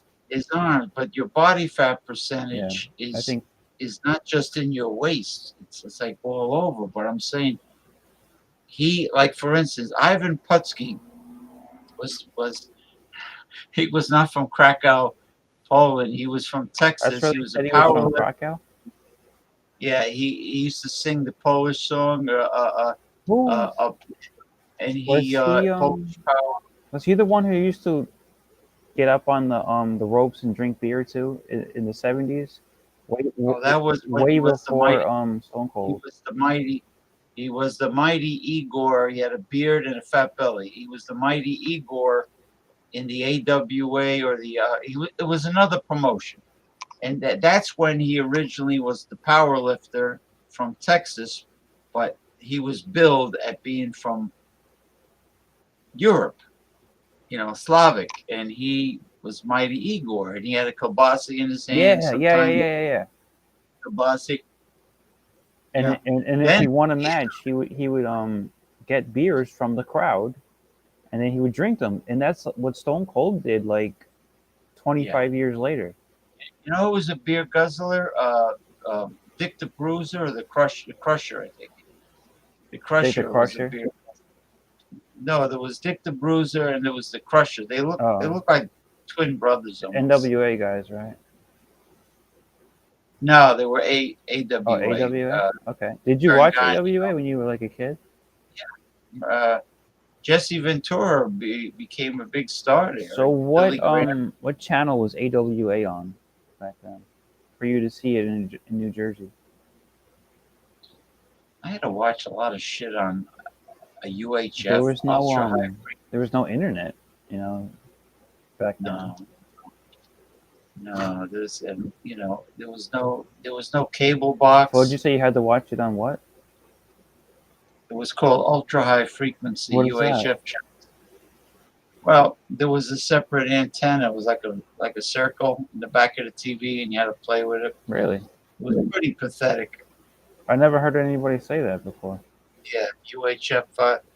I used to watch the old WWF, and I used to watch AWA? NWA at the Olympic Auditorium, and they had a lot of luchadors because Los Angeles. Where was the Olympic Auditorium? Los Angeles? Yes, it was Los Angeles. Jimmy Lennon, and who's the father of the Lennon guy that we used to go, and now we have the one that did the Rocky movie, the announcer of the Rocky movie. His father was Jimmy Lennon, did from the Olympic Auditorium, and Gene LaBelle was a jiu-jitsu champ, expert, like Brazilian jiu-jitsu, judo, and he trained Roddy Piper. Roddy Piper got a belt in judo from him, and also Ronda Rousey was also trained by Gene LaBelle. Who else? He passed away. Any other wrestlers besides that? Yeah, well, he was super. He was like real famous in Southern California. Gene LeBeau. His mother owned the franchise, the NWA Southern California franchise, and then there's also an NWA Hollywood franchise, right? Yeah, that was it. Okay. Yeah, that was it. They call it NWA. So it was called Hollywood, not Southern California. Hollywood, but when I've heard of that. But when they had events in different Southern California towns, like they would say, this weekend we'll be in San Bernardino, Bakersfield. Here. Well, Bakersfield's not Southern California, right? Well, they had every territory had a radius. Mm-hmm. And they would still call it Southern even if it was further north. Yeah, like in other words, yeah. Vern Gagne was Minneapolis, but they had events in Wisconsin, Chicago, so on and The so surrounding area. Well, surrounding region. Yeah. It was a big region. It was like, but every territory respected other territories. The others, and Vince McMahon didn't respect the other ones. He was really a dick. Yeah, no, there was no. His father really was a stand-up man, right? Yeah, he respected the territories, and he respected. He never caused any problems. He did have issues with the NWA board because he left the board. Remember? You know the story, right, James? Vince Sr., when he was with Toots-Mont, they left the NWA in I think when they first created the WWF. It used to be called the Capital Wrestling, and then when they didn't want to recognize that the NWA wanted another wrestler to be the champion, they wanted Buddy Rogers to be the champion. Who was the NWA World's Heavyweight Champion? Right. They didn't want him to lose. Vince McMahon's dad didn't want him to lose, and the NWA board were booking him to lose. And so WWF became like the federation out of the Capital Wrestling, it was called. Yeah, and Capital Wrestling Company, yeah. And they made Buddy Rogers the first champion, and then he was only champion for like 2 weeks, right? And then Bob Backlund came in, or not Bruno Sammartino. Toots-Mont liked Bruno. Vince Sr. liked Buddy Rogers, and Buddy Rogers was hurt too. He was pretty beat up at the time, from what I heard. Well, don't forget, Buddy Rogers was wrestling throughout the 1950s, and Right. but Buddy Rogers' valet was Moolah when she was young. She was good looking. They used to call her slave girl Moolah. The fabulous Moolah was Buddy Rogers' valet. And it's been found out too that Moolah ran a prostitution ring. Yeah, shady. Yeah, more shadiness in the business. Shadiness, yeah, it's all over the place. No integrity. No integrity. No, these people are horrible. Now, the worst morals. Out of anybody. Buddy Rogers became a wrestler. A young Buddy Rogers first became a wrestler after World War II in the late 1940s. You know what he was? You know where they found him? He was a cop in Camden, New Jersey. Really? He's from Oh, Camden. wow. I didn't know that. I didn't know. That's he was why a catch can wrestler, right? Yeah, but Buddy Rogers that was when Camden go like that. Oh yeah, they knew. Well, even Vern Gagne was. Yeah, Vern Gagne was a real wrestler, and Nick Bockwinkel Billy was a real wrestler, right? Yeah, those guys can put like submission holds on you, like. So that's why you never see Vern Gagne didn't want to give the title to Hogan because Hogan wasn't a real wrestler, right? That's why he didn't give him the AWA title. Did you know that? Well, Hogan. He only gave it to actual real wrestlers. Hogan wasn't a real wrestler. Lou Thez, when he was alive, said that Hulk Hogan doesn't know a wrist lock from a wrist watch. But Hulk Hogan actually was a good wrestler because when he went to Japan, he showed it. Well, he was doing all kinds of moves in Japan. He became one, but. What was I going to say? Well, Buddy Rogers, copying. That was when Camden wasn't a ghetto. It wasn't a high crime. Camden was a nice suburb of Philadelphia, and that's why Buddy Rogers' house. That's why Jimmy Camden, New Jersey. Yeah, Jimmy Snuka lived right next. He bought a house right next door to Buddy Rogers. What time period are you talking about? What years? Oh, Camden, we're talking like 1940s, 1950s. Oh. Yeah, there was no high crime ghetto. Camden's fucked up, man. Right? That's one of the worst cities in the country, I think. So far, there's Camden, always cities replacing other cities with crime. I think they go by crime rate, right? Yeah, Baltimore's became a shithole. Baltimore's bad news too. That mayor. Yeah. You know, the mayor that allowed the rioting where they turned over police cars and set fire. Baltimore's no good. And they allowed but Camden, New Jersey, I always remember just hearing bad stuff about that city. Yeah, they allowed looting. You know, you see the pattern between the type of mayor a city has and what they allow. We're getting out of here. All right. Cory Booker is from Camden, right? Cory Booker? No, Cory Booker's from Newark.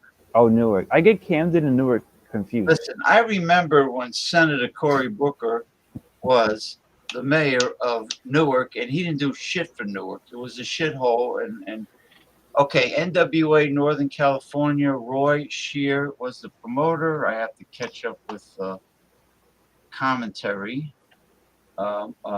Western Mike says Chicago is also called Chicagoland, especially because of all the factories.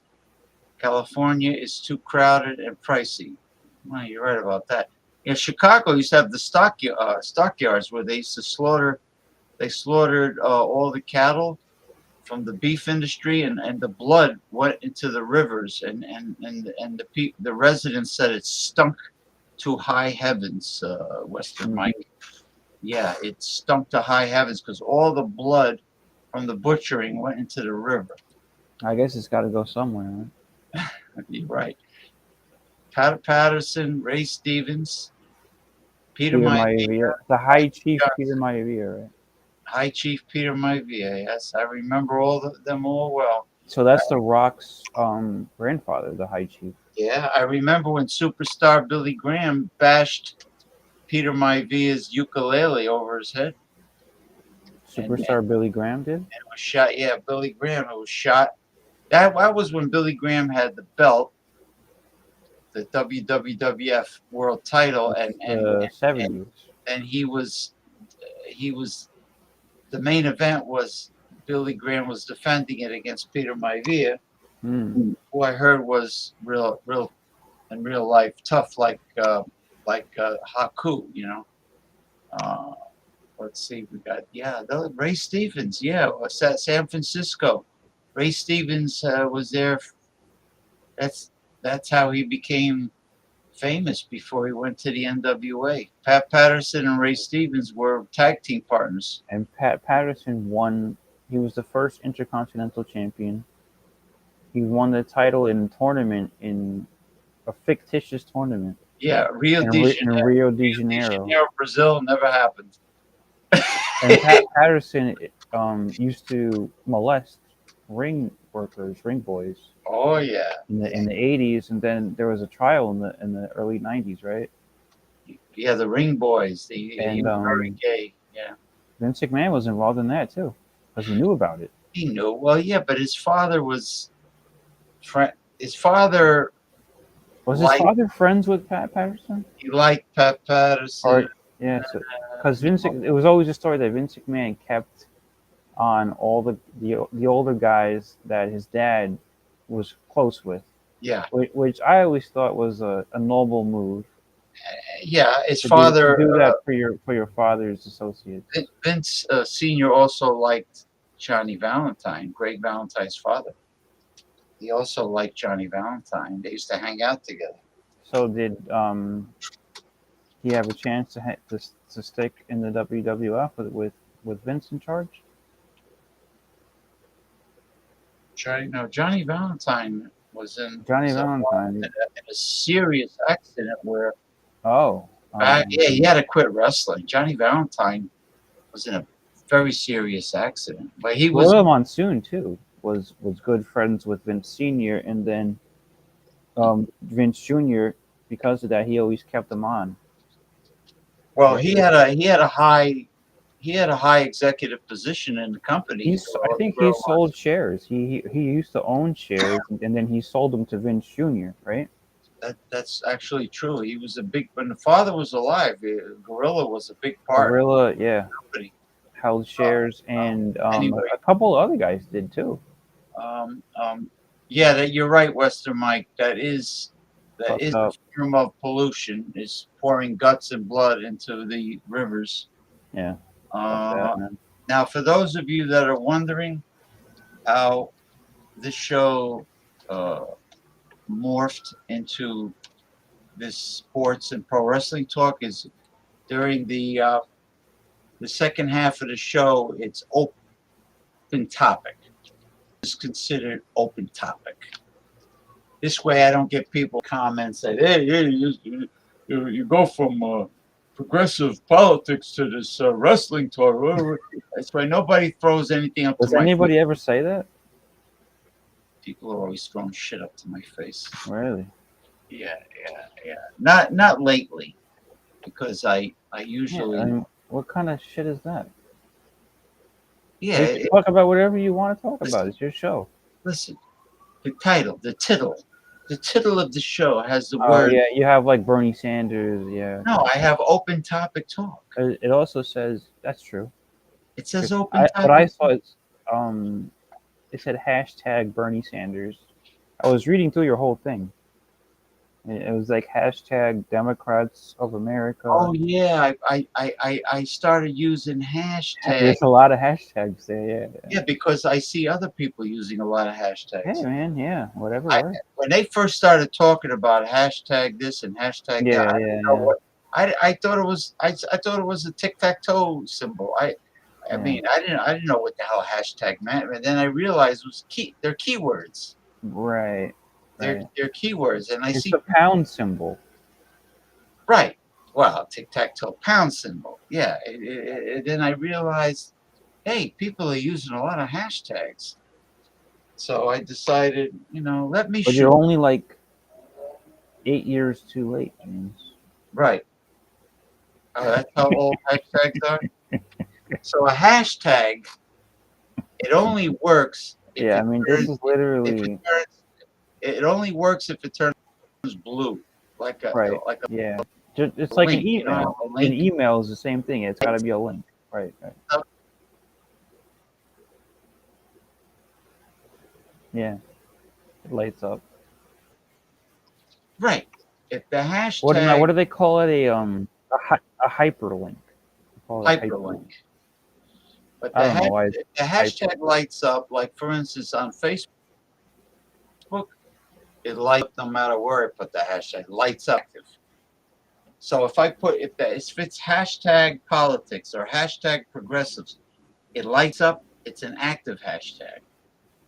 Now the only hashtag I really care about is corned beef hash and hash brown potatoes, like Western Mike is saying. Beef hash, Western Mike. How come it won't appear? Hash browns are Hash pretty browns. electric. Electric, huh? Yeah. The You know electric who's got slide. good hash browns? If you got an Aldi's and Trader Joe's sells them too. They're from Canada and they're cheap. If you buy a big package of frozen corned beef hash patties, frozen, they're not preservatives in them. They're good. And you fry them with eggs and you can put the fried eggs right on top of the. Oh, good. Which I like. I like them crispy. You know what? I'm gonna Do you buy. like grits, James? I'm gonna buy a shitload of those hash browns next time I go to Trader Joe's. What was that? James, do you have any Super Bowl plans? None. I do a show tomorrow, and then after the show, maybe the Super Bowl starts in the early evening or the late afternoon or something like that. When does it start? Something like that. Super Bowls never start early. You know what bothers me about Super Bowls? Not the game. The fucking obnoxious, stupid commercials they keep bombarding you with during a Super Bowl. What about the fans? Like stupid shit. Like let's say that they'll advertise some macro beer that I hate, and they'll make a big deal out of it. Or what? Or they'll use a man who's like in a bathtub saying that he's a woman promoting like Bud Light on the Super Bowl. Really? It's disgusting shit like that. They're gonna start pushing LGBTQ XYZ AEIEIO, whatever the fuck you call that. Yeah, on the Super Bowl. Gay shit on the Super Bowl. So they're trying to condition children into. That's it. That's it. Because they figure they lost us already. They can't convince us. But the younger they go, they can get into their minds. They can get into their minds and fuck them up. It reminds me when obese women used to go on like Jerry Springer show and demand that people treat them as an alternative lifestyle. You know it's what? not an alternative lifestyle. You're an unhealthy, fat fuck. Jerry Springer, it was a funny show for its time. Yeah. But if you think about it, really, they never should have allowed that show on TV because it influenced stupid Americans to be even stupider. All the white trash. You notice all the white trash. Yeah. White trailer park trash used to go on Jerry Springer. That's fucked up, man. Because look what it did to the white trash that were already there. It desensitized the public. Right. And it made them think it was normal. Because before they used to try to hide it, and then it became like it's more acceptable. And that's what we have now. It was they desensitized it to the point where the white people started acting ghettofied. Like they were black. The white people started acting like they were black. They became like ghettofied. Poor black people. not gentrified, but ghettofied. Yeah, White middle class or lower middle class white people started acting like they were black people who were in poverty in the lower That's part of why society. all these white girls started getting Right, fat, flabby, and they started wearing their baseball caps Well, backwards. some of them look cute if you do it, you know. Yeah, but a baseball cap is meant to be worn properly with the bill in the front. Yeah, and I think that's actually come back to be the style now. If you see girls go to baseball games, they wear the hat the right way now. That's good. I don't want to see no white kids go yo, and have their underwear sticking out. Or the, No. Seriously, I think it has been a 360 back in the other way. If you really do pay attention, that bullshit alternative act like you're black stuff. You don't see white kids doing that anymore. You know what? You know what rebellious white males used to do back in the day? They used to wear leather black, jackets, right? They used to wear black leather jackets, like my Western Michael. He's got a very nice black leather jacket. So, Western Michael. James, I'll be right back. All right. So give me a minute. All right. Western Mike will keep me company. I think Mick Von Raven split. I think he went to sleep. So Western Mike, you look pretty good in that black leather jacket. Now, could you imagine if you did a show with a black T-shirt and a black leather jacket? Or if you wore the black T-shirt with your charcoal gray sports jacket, your charcoal gray blazer, and you had with the black T-shirt, that'll look really sharp. You know what I mean, Jelly Bean? Presents. Well, you heard what I just said, right? I don't have to repeat. I'm talking about fashion, attire that looks good on a man, or it looks good on you, what you've worn. You know what I mean, Jelly Bean? All those combinations are good. Also, a black button shirt with a leather jacket is the dope. Button shirt. Oh yeah. Now that black leather jacket, that's black. That'll go with anything. Then they have, you know what else is sharp? Then they have the soft, light black leather sports jacket. They sell like a black leather blazer, that looks like a sports jacket, except it's black leather. Yeah. Now, didn't the ZZ Top sing a song called "Sharp Dressed Man"?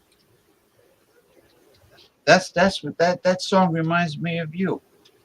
ZZ Top singing "Sharp Dressed Man."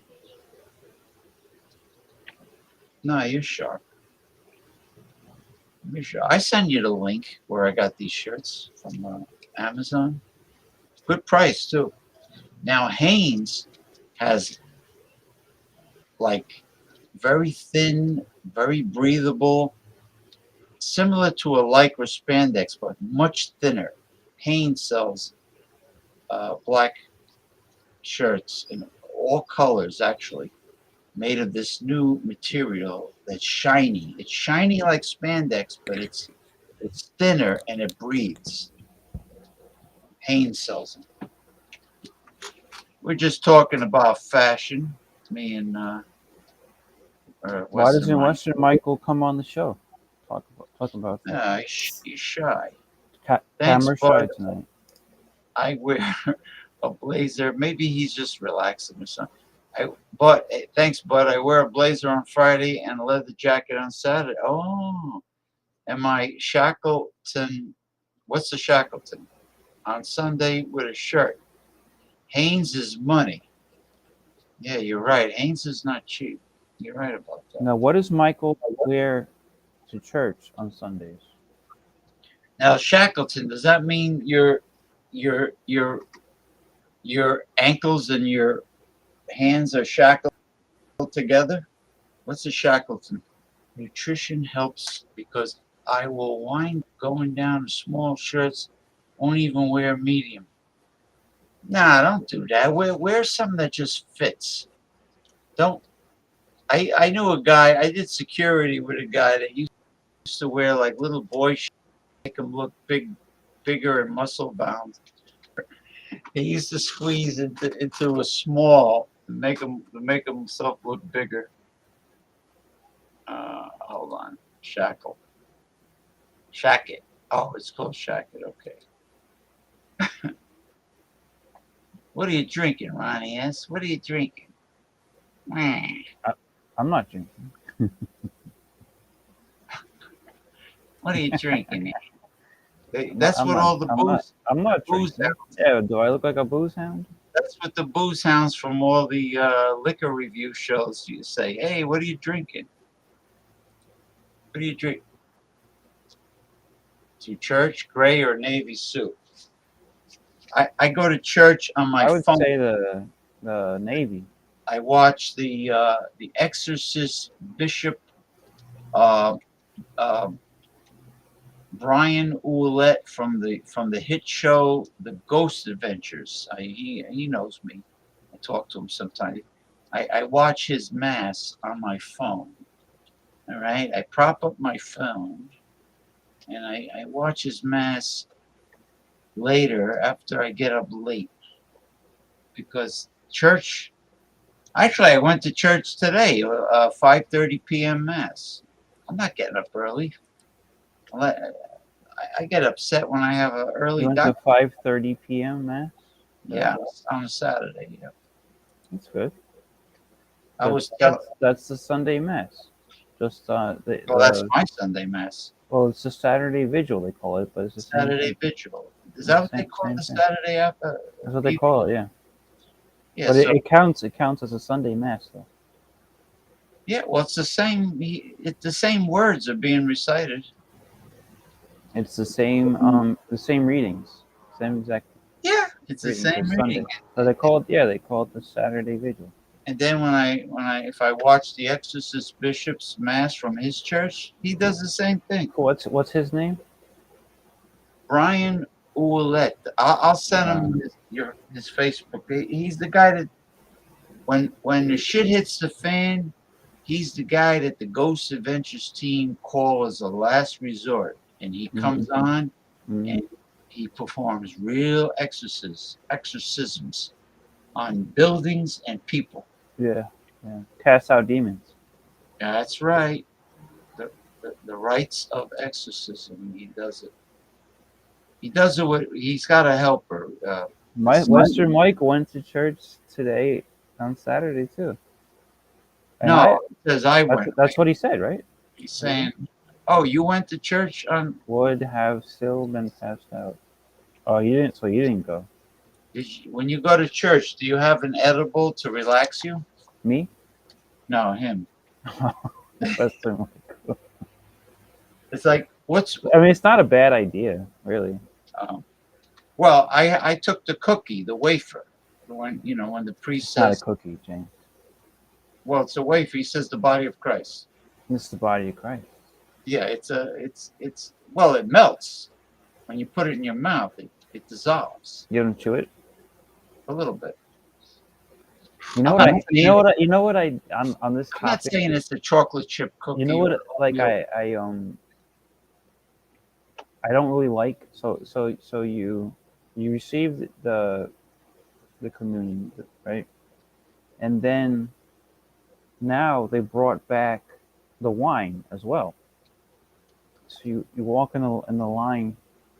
Here they have it. Ain't gonna happen, brother. I'm not putting my lips on a child. Oh no, I always did. I always have. I don't Everybody else puts their saliva on the blood of Christ. It's the blood of Christ.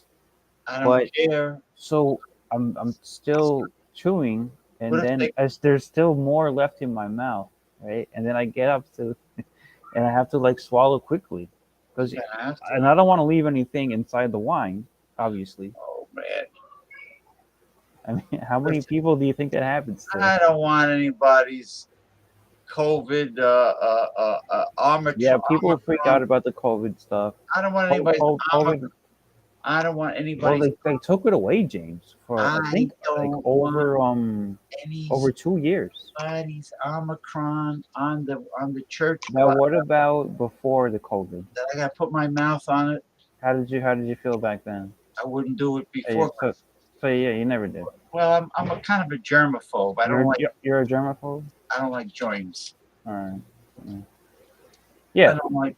So I mean, I used to have a boss that was a germaphobe. Unless I'm kissing at if you're with a hot girl. He needs edibles just to use the dang sidewalk. Wait a minute. That doesn't sound good, Mike. Walk. Oh, I know why. Because people aggravate him when he takes a walk. Oh, unless your Mike gets upset. People eyeball him when he goes out. They eyeball him. Yeah, what's going on in California where you are? How come everybody's busting your balls, Michael? What's going on here? Well, he said it was because he's a straight white male. They don't like that kind. It's too damn bad if they don't like it. California is supposed to be like full of surfers, and people Not anymore, James. Not anymore. Right, Michael? Hang loose. I don't know. I'm not from California. I've never been to California. I've been to San Diego. That's it. That's all. At San Diego and Chula Vista, which is near the border of by Tijuana. Western Michael actually lives there, so he knows. Well, it's expensive. Number one, the rents are, I don't hear anything good except the natural environment. Now is beautiful. They're more health conscious. They're more progressive. There's a lot of organic farms. There's also a lot of organic homeless people in Los Angeles. That's a problem, right? There's a lot of homeless in the whole state. Over 50,000. They got tents everywhere. Tents. People are getting tents because there's a lot of tents. And they say the same thing's happening in New York City now, in Times Square. You got those illegal immigrants that are throwing garbage in the streets. I've seen videos. They're throwing garbage. Now, they don't have that going on in New Jersey, right? No, because the Jersey cops will fucking beat That's good for Jersey, man. The same thing. So on Long Island, I'm from New York, but I'm from Long Island. I'm not from the city. City is fucked up. City is full of skooma. It's always been fucked up, as far as I remember. Oh, Daryl Messiah says that's why he moved away from this big city. He moved to the sticks. What metro area were you close to, Daryl?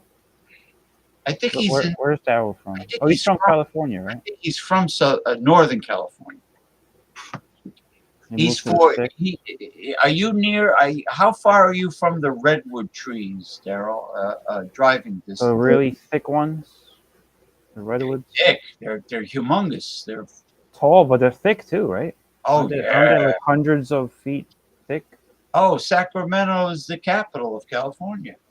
Sacramento's the capital. Plus, they grow a lot of tomatoes there. Sacramento tomato juice. It's somewhat in the middle, but further north, right? Sacramento. It's like center. It's like north center, sort of. That's what I was saying. But he's not in Sacramento because I guess I hear they got kind of a bad area. All these what's with these American cities? They all have to have a damn ghetto in them. For Christ's sakes. You can't live in a city anymore. Huh? You can't live in a city anymore. No, why did they allow the cities? Every city to have. It goes back to the 50s. Why did the Dodgers and the Giants leave New York? Because they were in the ghetto in Brooklyn and in Harlem. Well, that's where those stadiums were, and they moved out to LA. Polo Grounds was in Harlem, right? Was it? Yeah, yeah. So it wasn't far from the South Bronx. No, it was right over the river. It was, you could see them.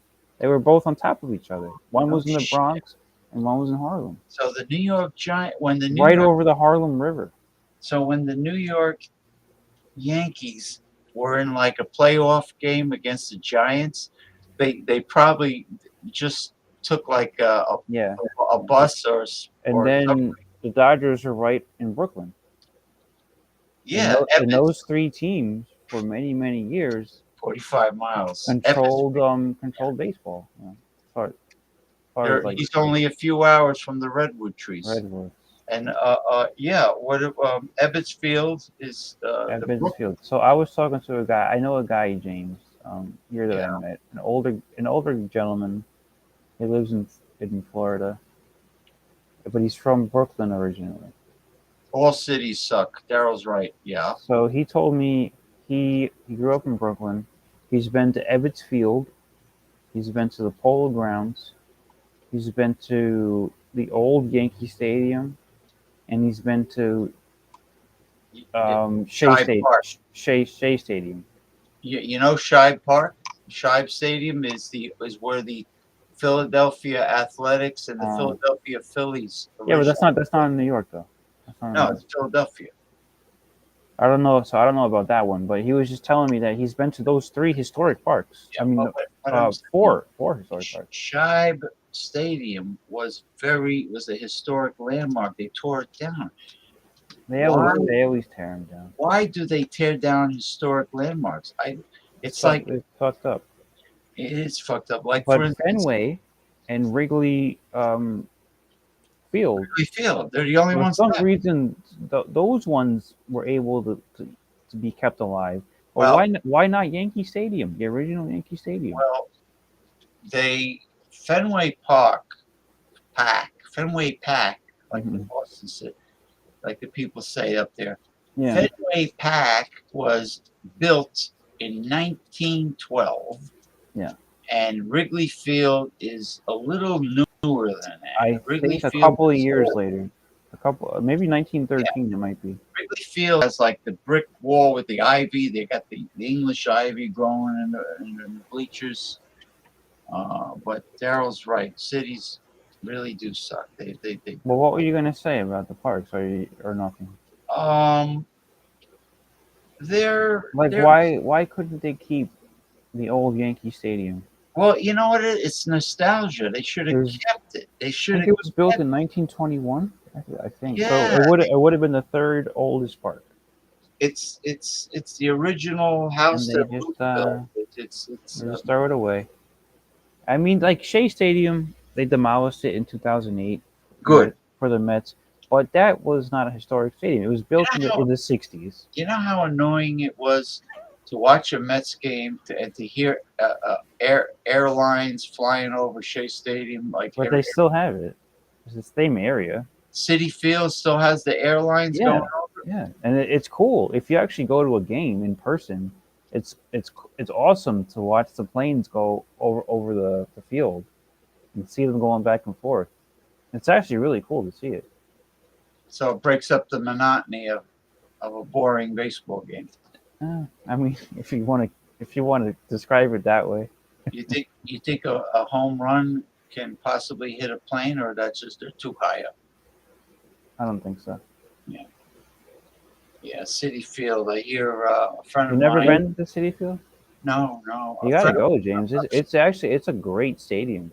A friend of mine it's really awesome. went there, and he was cursing when he came home. He says, "You know what I had to spend on food there?" Oh, whatever. Come on. I says, "But they're all like that." Well, yeah. Because why are you gonna go if you're just gonna complain? How much is a hot dog in the where the Rays play? $10. It's the same price. You gotta be kidding me! $10 for a hot dog? Yeah. No, it's the same in Citi Field.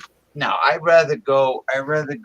So don't buy a hot dog. I'd rather go to a restaurant after the game. Yeah. So then don't buy it there. But you go there to watch baseball.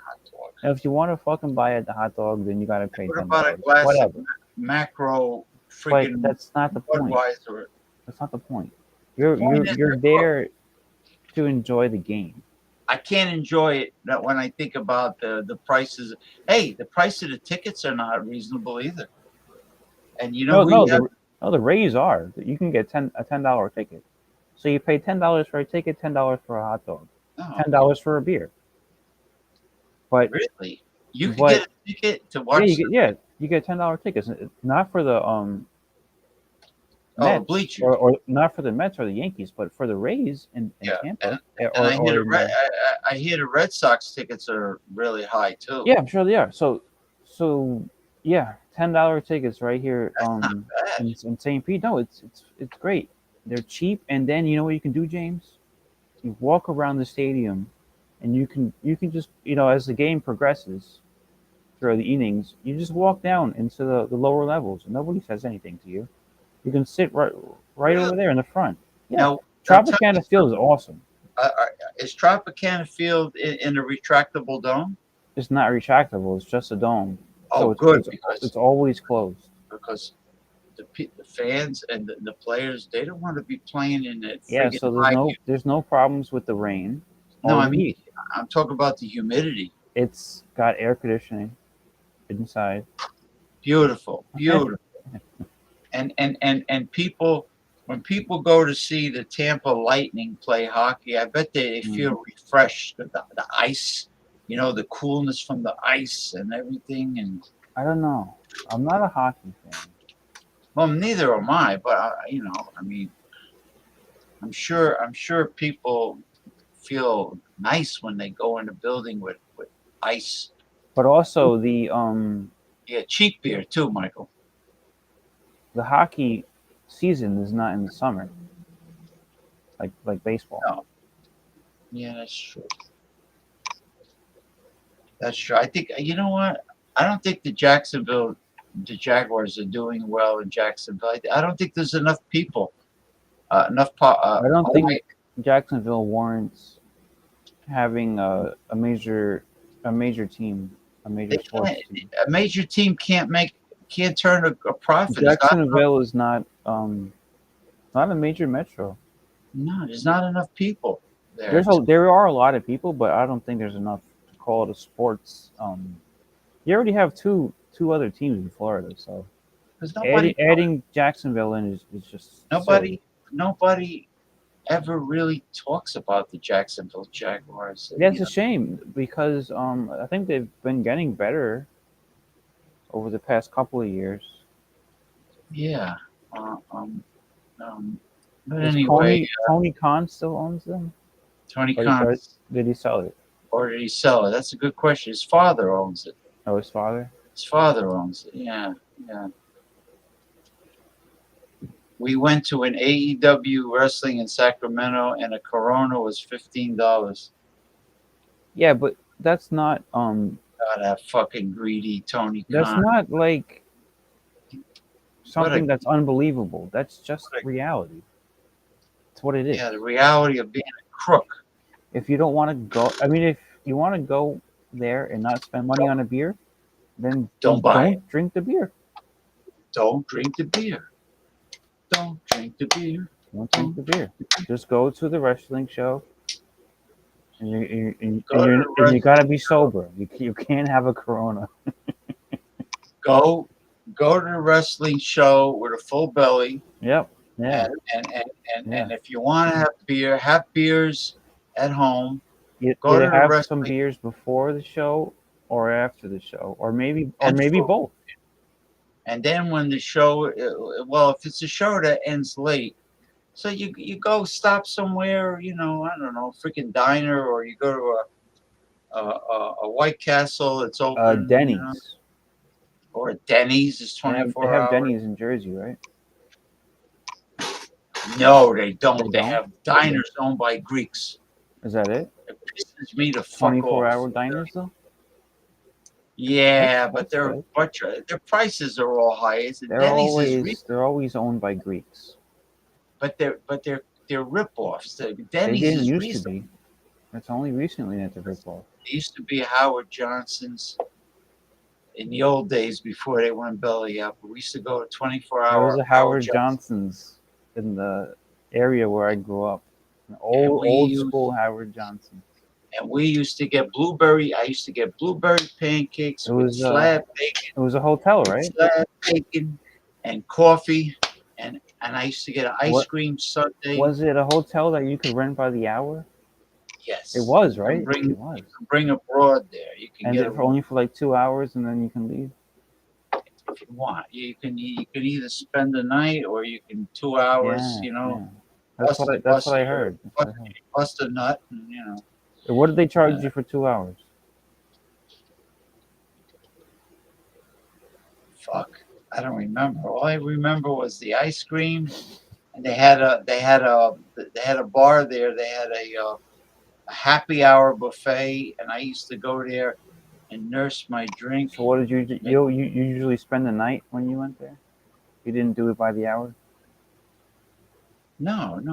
I didn't use Howard Johnson's as a. I went somewhere else, but I get very disgusted by what I see in these hotel rooms, seedy hotel rooms. Like, in other words, all motels, they have these Indians running it, and they don't. They just take the old used bed sheets and they shake them out and then put them back on, and then you see like freaking pubic hairs on the damn bed sheet. And I says, "Fuck this." I went out. He says, "Give me my money back. There's pubic hairs on the pillow. There's pubic hairs on the damn bed So sheet." you know what they're doing in there. If they're selling it by the hour. I saw them with my own eyes. They had these old Indian guys If get the sheets and go if like pubic this. hairs bother you, you should get a better hotel. Damn right I should. It's gross. It's disgusting. You know, you yeah. I spent a lot of money that night. Oh, we AEW? Spent a lot of money. I drank like a fish. Oh, at $15. Did you drink all those $15 Coronas? Oh my God, you spent a lot of money. Yeah, you know what I like, Western Mike? I used to get hot fudge sundae with vanilla ice cream, and but I always tell them, don't put the toppings on top.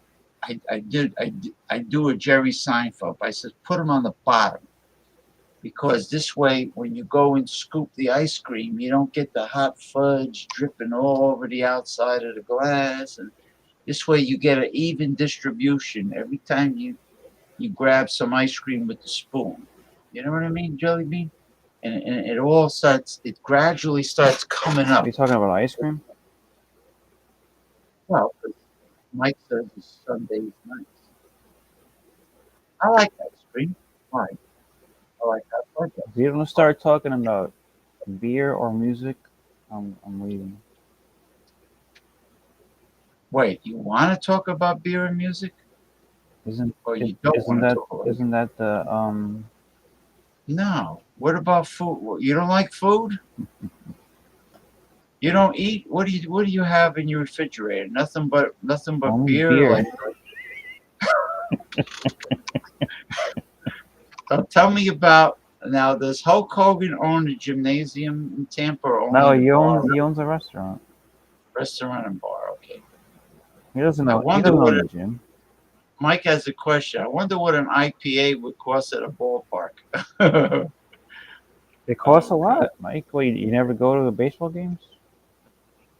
Yeah, what is San Francisco used to have a stadium called Candlestick Park. Candlestick. And then now they have a new one. IPA, I would say, at a ball game is pretty pricey. It's like $20. $20 fucking dollars. Yeah. Now California is probably like $50. Speaking of craft beer, California has a hell of a lot of microbreweries and craft beer. Oh no, they're everywhere now. They're in every state, and people are getting tired of it because it's expensive. You know what do you call it? The austerity? No, not austerity. Austere. I think that's called. Has worn off because craft beer used to be a different thing, you know.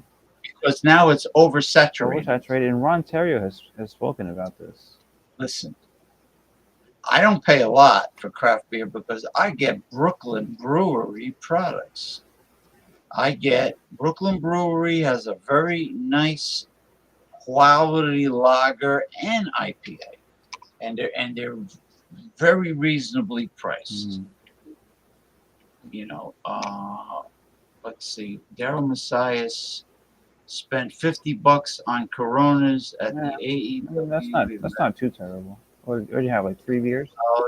He had a lot though. Yeah, but he said he got drunk, right?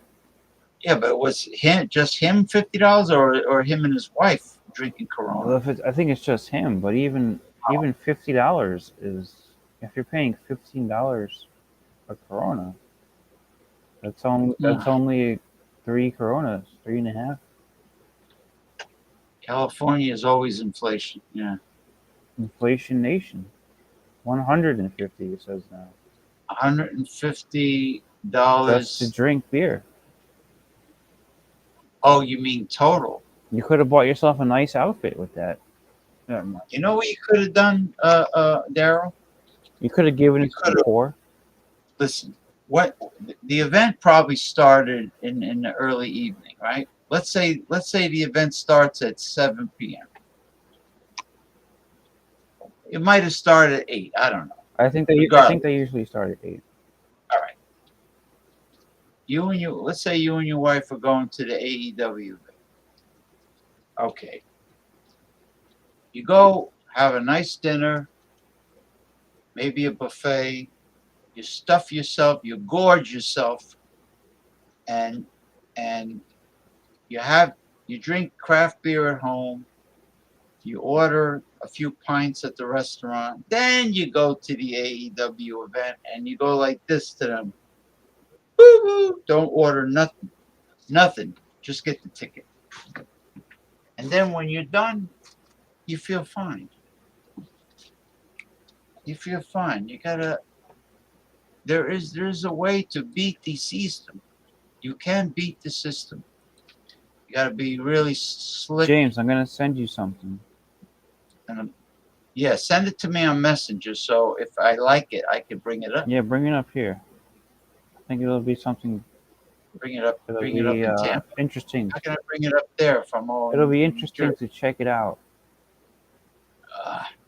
All right. Let me see what you're bringing me. What you sending me. All right, there we go.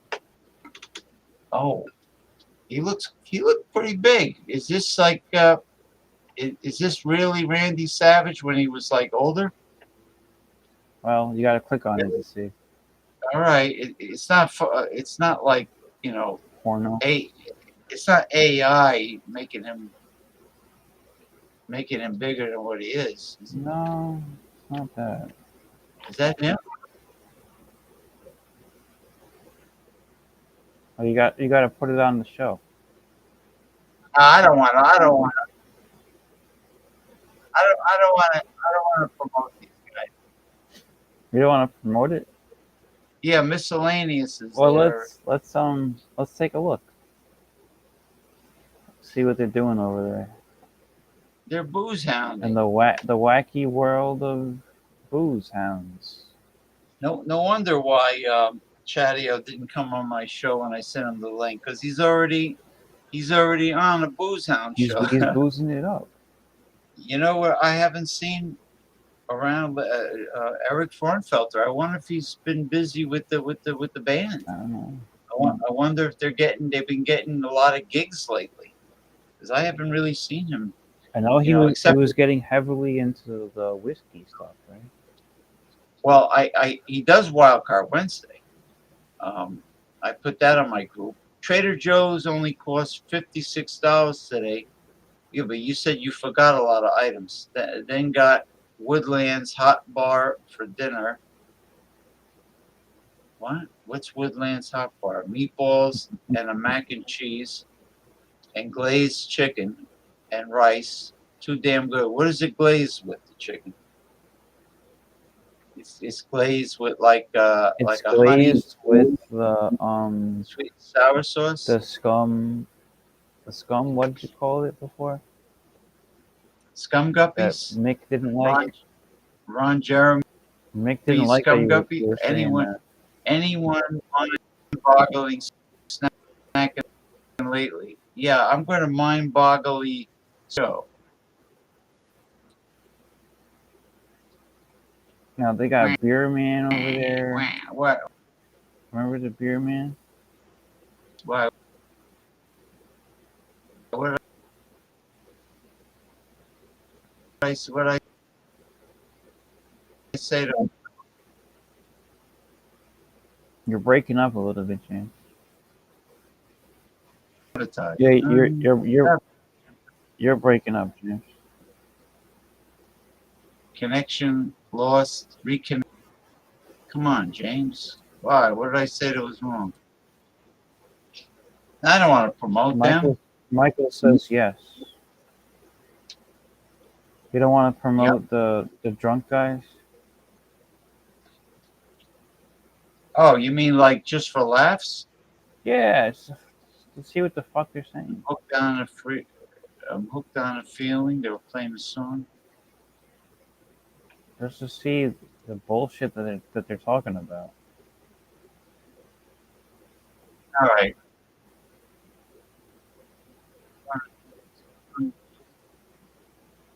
Yeah, I mean, you don't have to leave it for too long. Just check in. No, I can't. They're playing copyright music. You ever tried to No. No, fuck that. See, how come they can play music and you can't? That's my fault. No, YouTube. No, they're playing copyright music. But how come they can play it on their channel?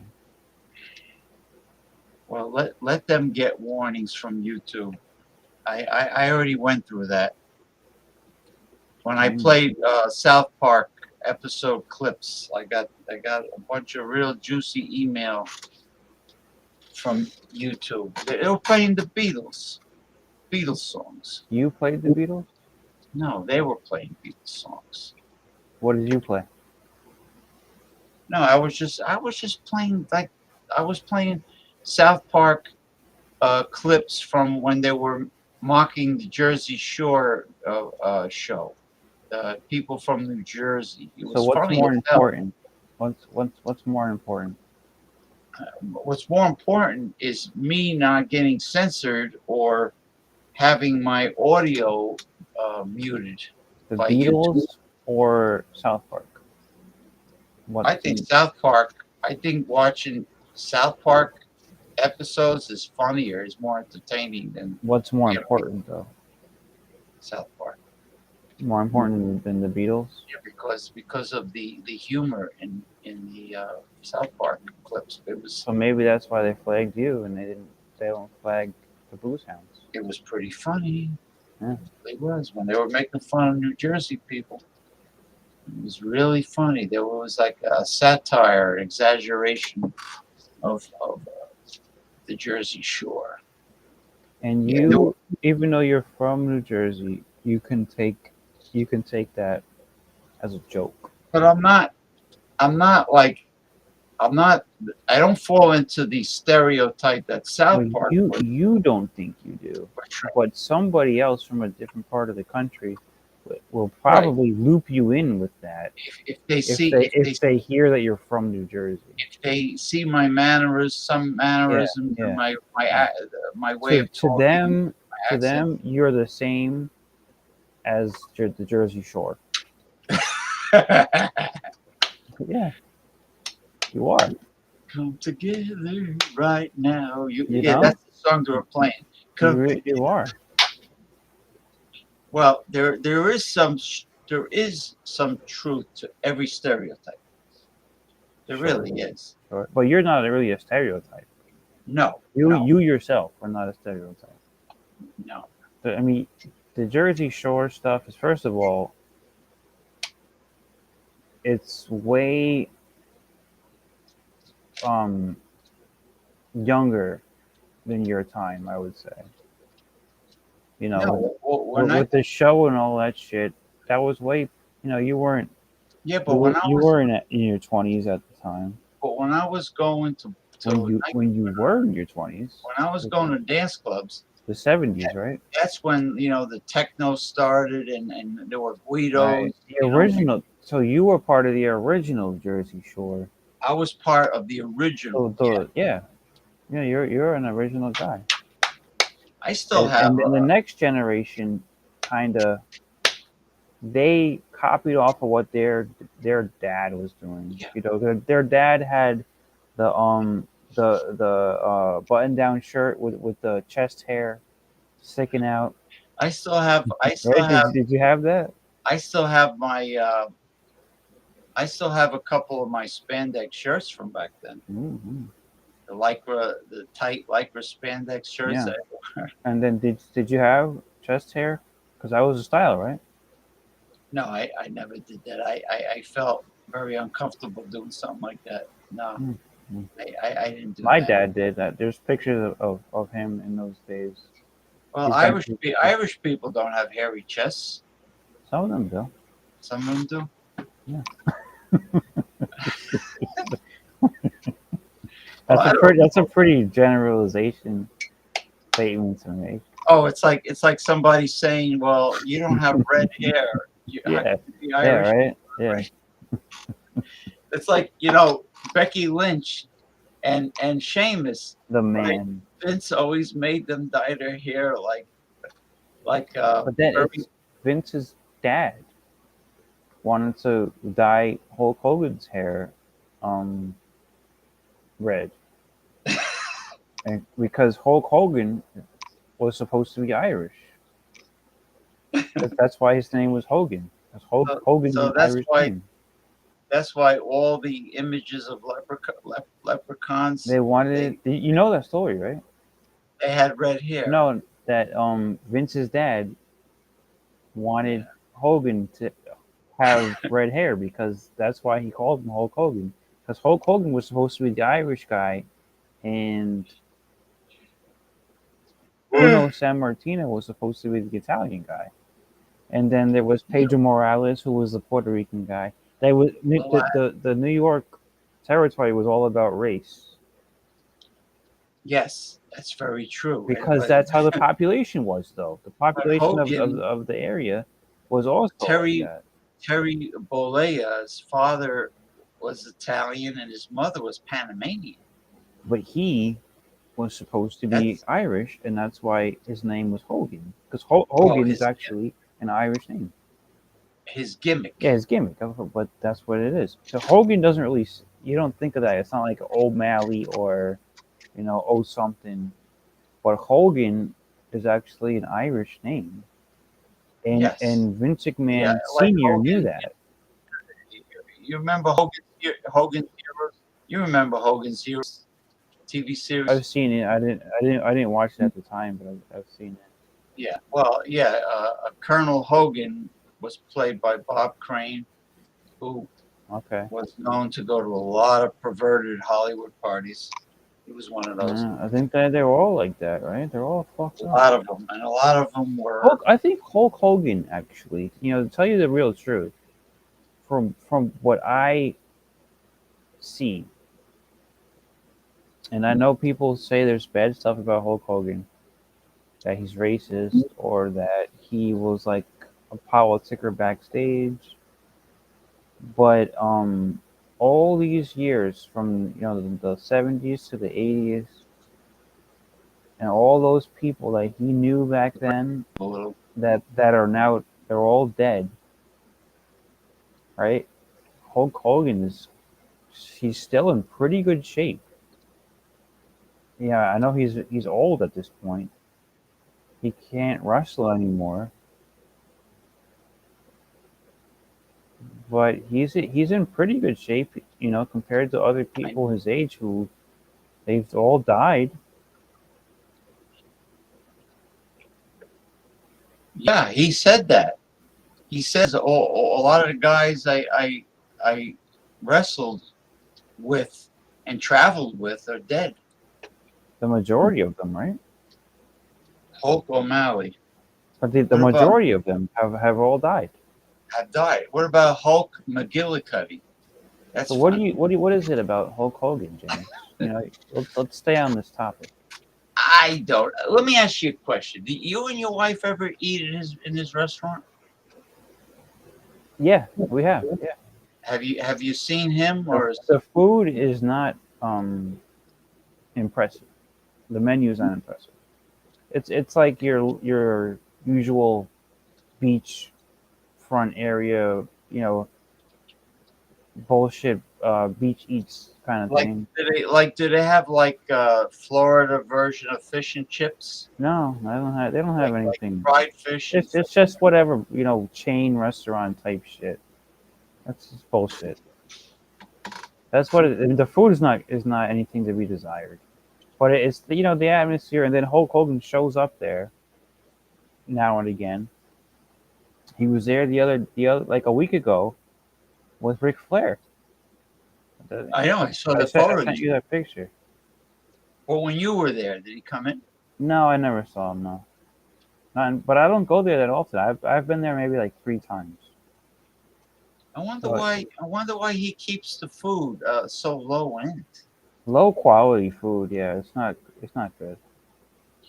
Like if somebody got a hamburger deluxe, you know. But you know what? No, you know what it is, James? Because people go there. They're not going there for the food. They're going there because it's Hulk Hogan's restaurant. So they have like a store that they sell Hogan stuff in, merchandise, and you know they got all the stuff on the walls. And I think they do put Raw on Monday nights. They put it on the TVs. But you know, you don't go there for the food. Yeah, what about pay-per-views? Do they put? I don't know. I'm not sure about the pay-per-views. Maybe they do. Maybe they do. Peacock shows them, right? I don't know, James. I'm You not know- like I don't really go there that often, so you can't take it from me. You know what he should do? He should get a big room and have like a Hulk Hogan nostalgic museum of his career or something like Now, that. everybody in the local area here respects Hulk Hogan because he's like a local legend. Well, he's a local hero, yeah. And he's not an asshole because he goes out in public and he's very nice to everybody.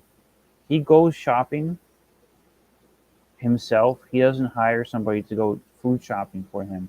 So you go to the local Publix in Clearwater Beach, and Hulk Hogan's there once a week. You can see him walking around doing his own shopping. You know, Right. so he acts like a regular guy. And people probably say hi to him. Yeah, and he's very nice to everybody. He's very friendly, and he doesn't give anybody an attitude. You know, so he loves Clearwater. He loves it here. Yeah, there's no. He's not pretentious or snobby. He's not. Nope, he's not. He's a very, very nice guy. Nobody has a bad thing to say about him. So, you know, he might have been a politicker during his wrestling career, but who did he learn that from? You know, that's how it was when he was coming up. Yeah. And he took it from who? Not Superfly, but Billy Graham. Billy Graham. Superstar Billy Graham. Billy Graham and Ric Flair got it from Ric Flair. They got it from Buddy Rogers. Who got it from Buddy Rogers? And Buddy Rogers got it from Gorgeous George Wagner, who was the first. And Gorgeous George Wagner, and then Freddie Blassie was actually the second bleach blonde. Now, do you know the story about the second Gorgeous George? No, I only know Gorgeous George Wagner. There's Gorgeous George from the 50s. Yeah. Then there's Gorgeous George from the 90s. Oh, that's Randy Savage's But do ballet you know how she got her name legally?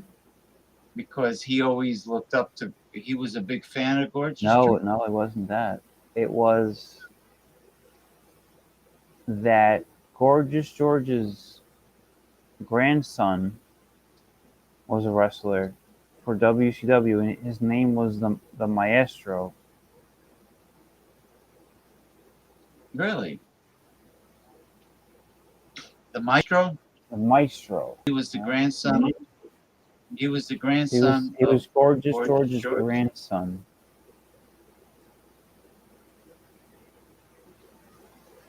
And she wasn't originally. She wasn't from the business. She was like a And go-go dancer. she was from Tampa. She was a stripper from Tampa. Yeah, And, yeah, that's what I was saying. and that's where Randy Savage met her. Very pretty girl. I remember. Yeah, no, yeah. Very, very, very. I remember her. Yeah. I mean, I remember I was a young kid, and I remember watching back in 1999, and I thought she was hotter than Sable. Yes, absolutely, absolutely, Mm-hmm. absolutely. And Elizabeth was very plain next to Gorgeous Oh George. yeah. Very. But Gorgeous George Great. was also Now he what's was the very young compared connection to between Miss Gorgeous Elizabeth. George's the grandson? What I is don't the remember. connection So between James, grandson? if you have a pen, write it down, because I don't remember off the top of my head the story, but there is a story there, and it's actually very interesting. You could look it up now, yeah. I could look it up under what? Between Gorgeous George's grandson and how he ended up giving the name to Randy Savage's girlfriend.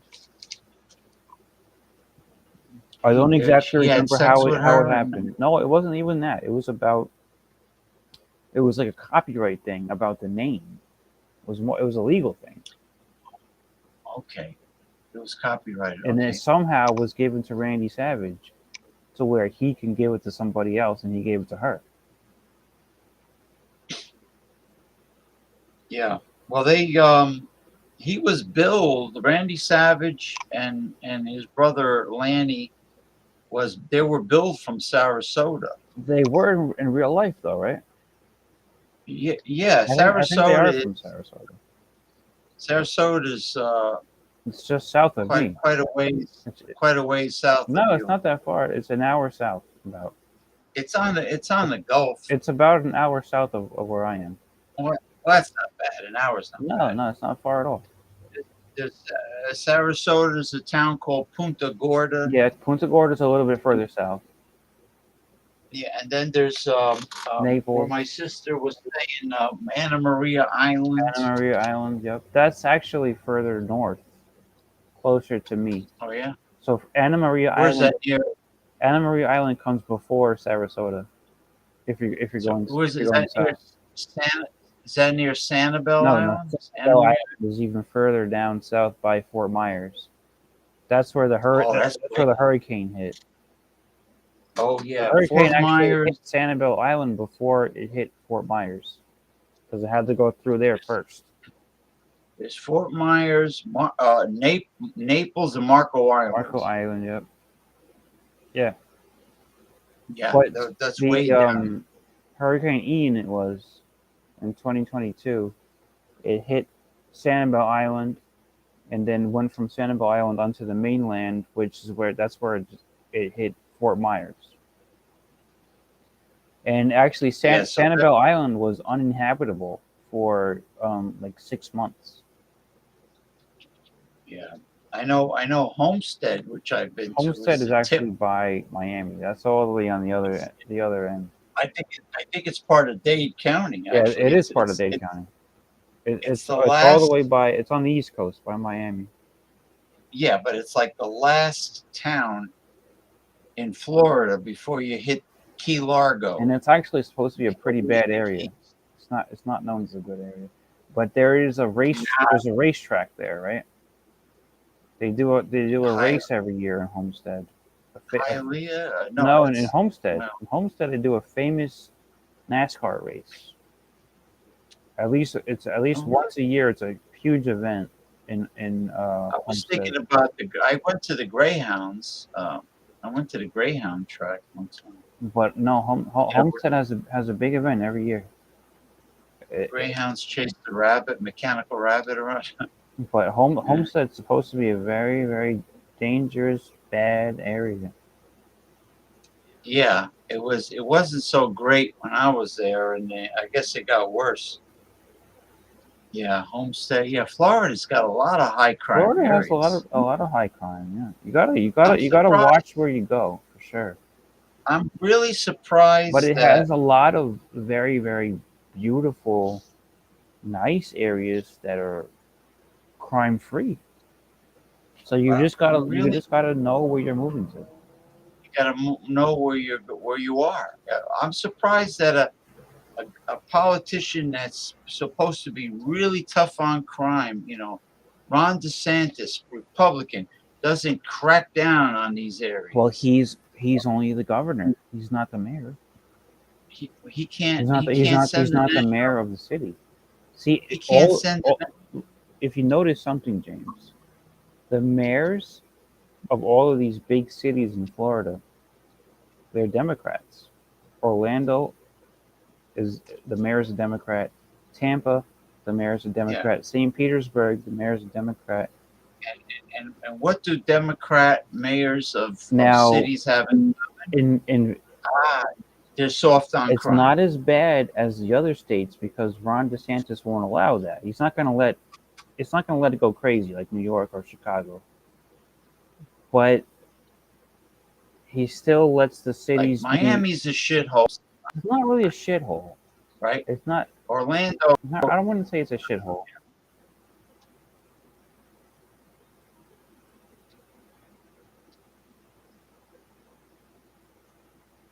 Yeah, severe internet problems. I never had this before on my desktop.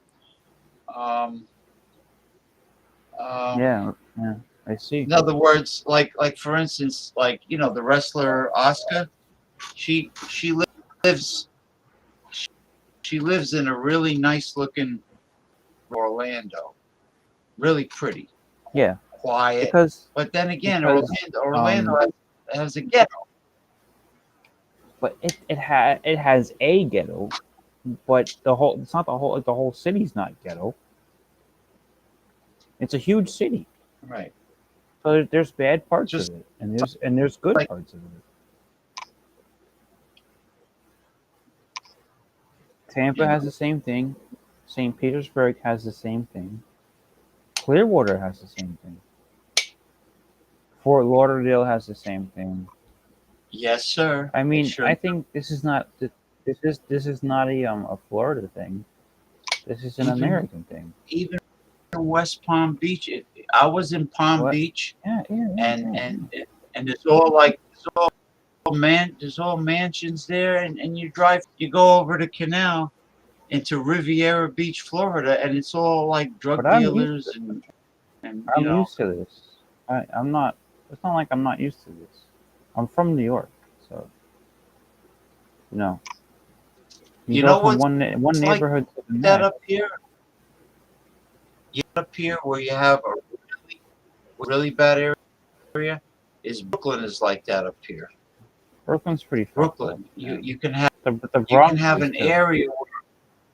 you can have an area where all yuppies and gentrified and people with money, and then all of a sudden you're driving, maybe 5 minutes and you're in a bad area. You're in So James, that's exactly how Tampa is. That's exactly how. What is it? That's exactly how St. Pete is.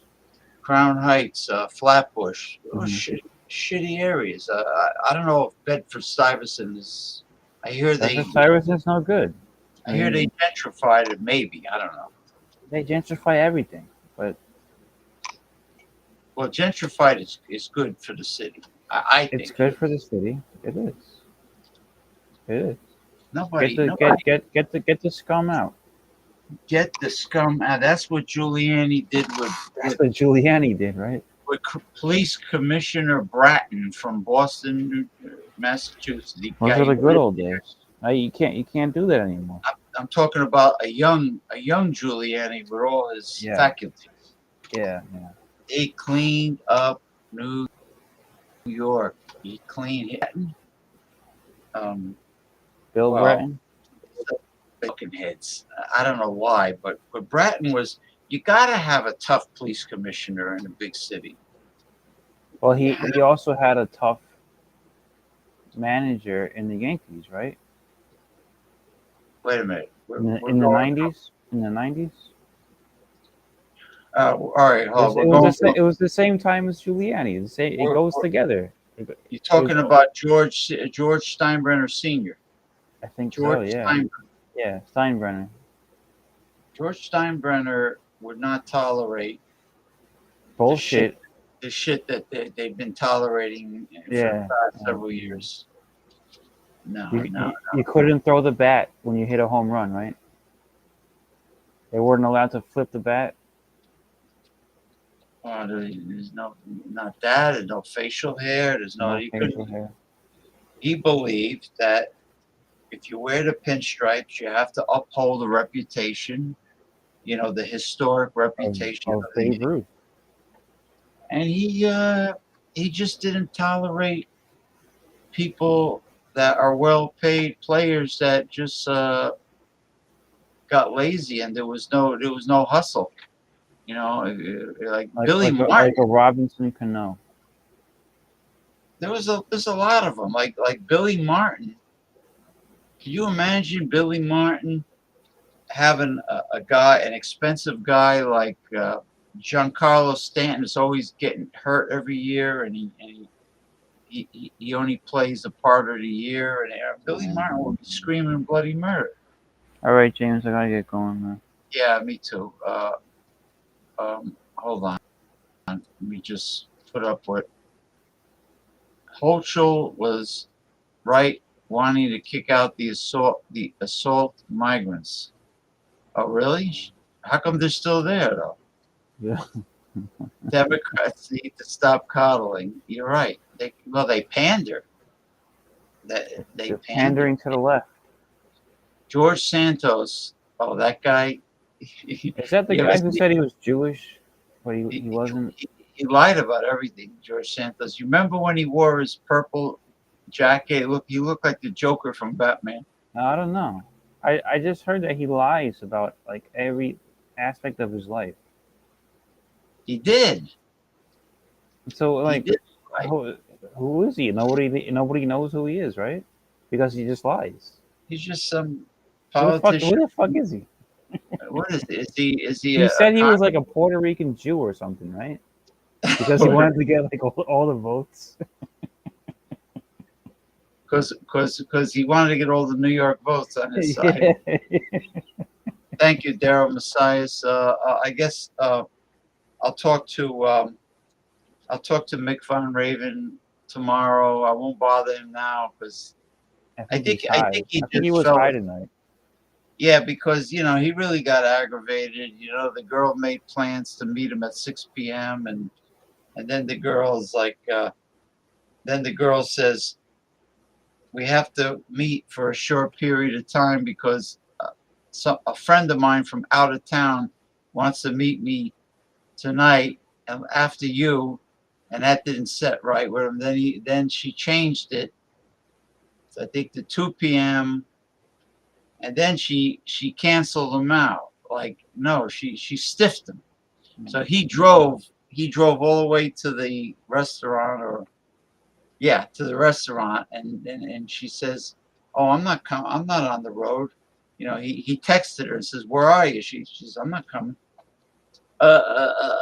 After he drove there, and that's pretty shitty. Mm-hmm. That's pretty shitty. Anyway, poor guy. These girls they stink on ice, like old man Luigi told me years ago. Yeah. in the What, do you 19. what can you do, James? What can you do? But it's the human race. The human race is a vile species. It really is. It's like it's Yeah. sinful. It's sinful as all hell. It's not just the women; it's the men too. Skooma, like grandfather used to say, skooma. It means scum. Skooma. Hmm. Anyway, thank you for the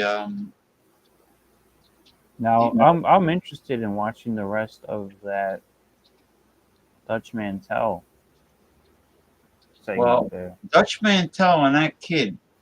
I think they got. They have the chemistry. They They got do. the They best wrestling talk. I think. yeah, they do pretty good together. All right, James. I'll talk to you. I guess tomorrow. Yeah, I'll talk to you tomorrow. I'll be live with the Sunday Fun Day, Yeah. Sunday Cum The Day or whatever. pre Super Bowl, right? Yeah, pre Super Bowl.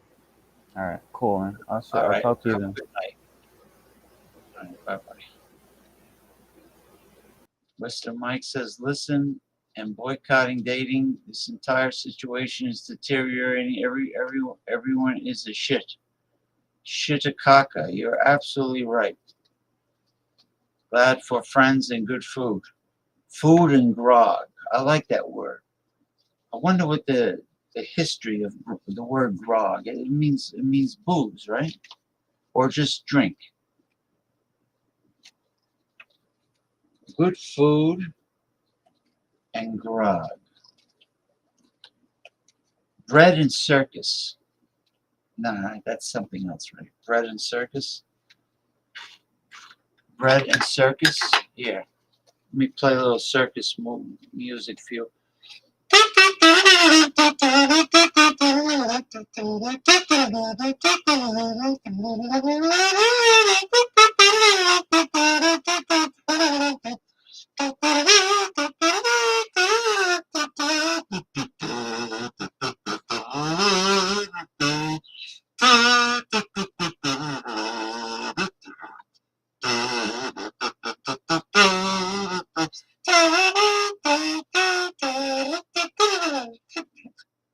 All right. On that note, I'm getting a tad bit hungry. I think I'm going to partake in a nice big mackerel salad sandwich with Dave's Killer Bread. That's right, Dave's Killer 21 grain bread. The best quality bread on the market today. And I also have Dave's Killer Bagels.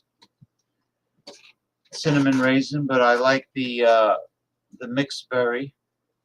But the damn stinking supermarket vendor doesn't only got them in one time.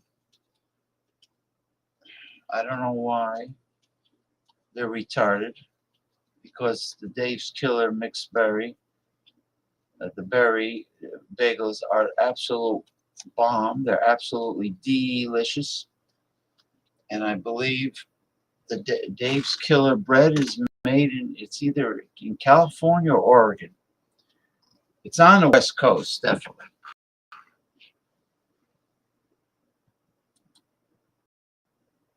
What the fuck?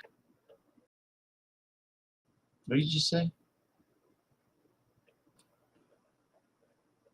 Night, y'all zuffs.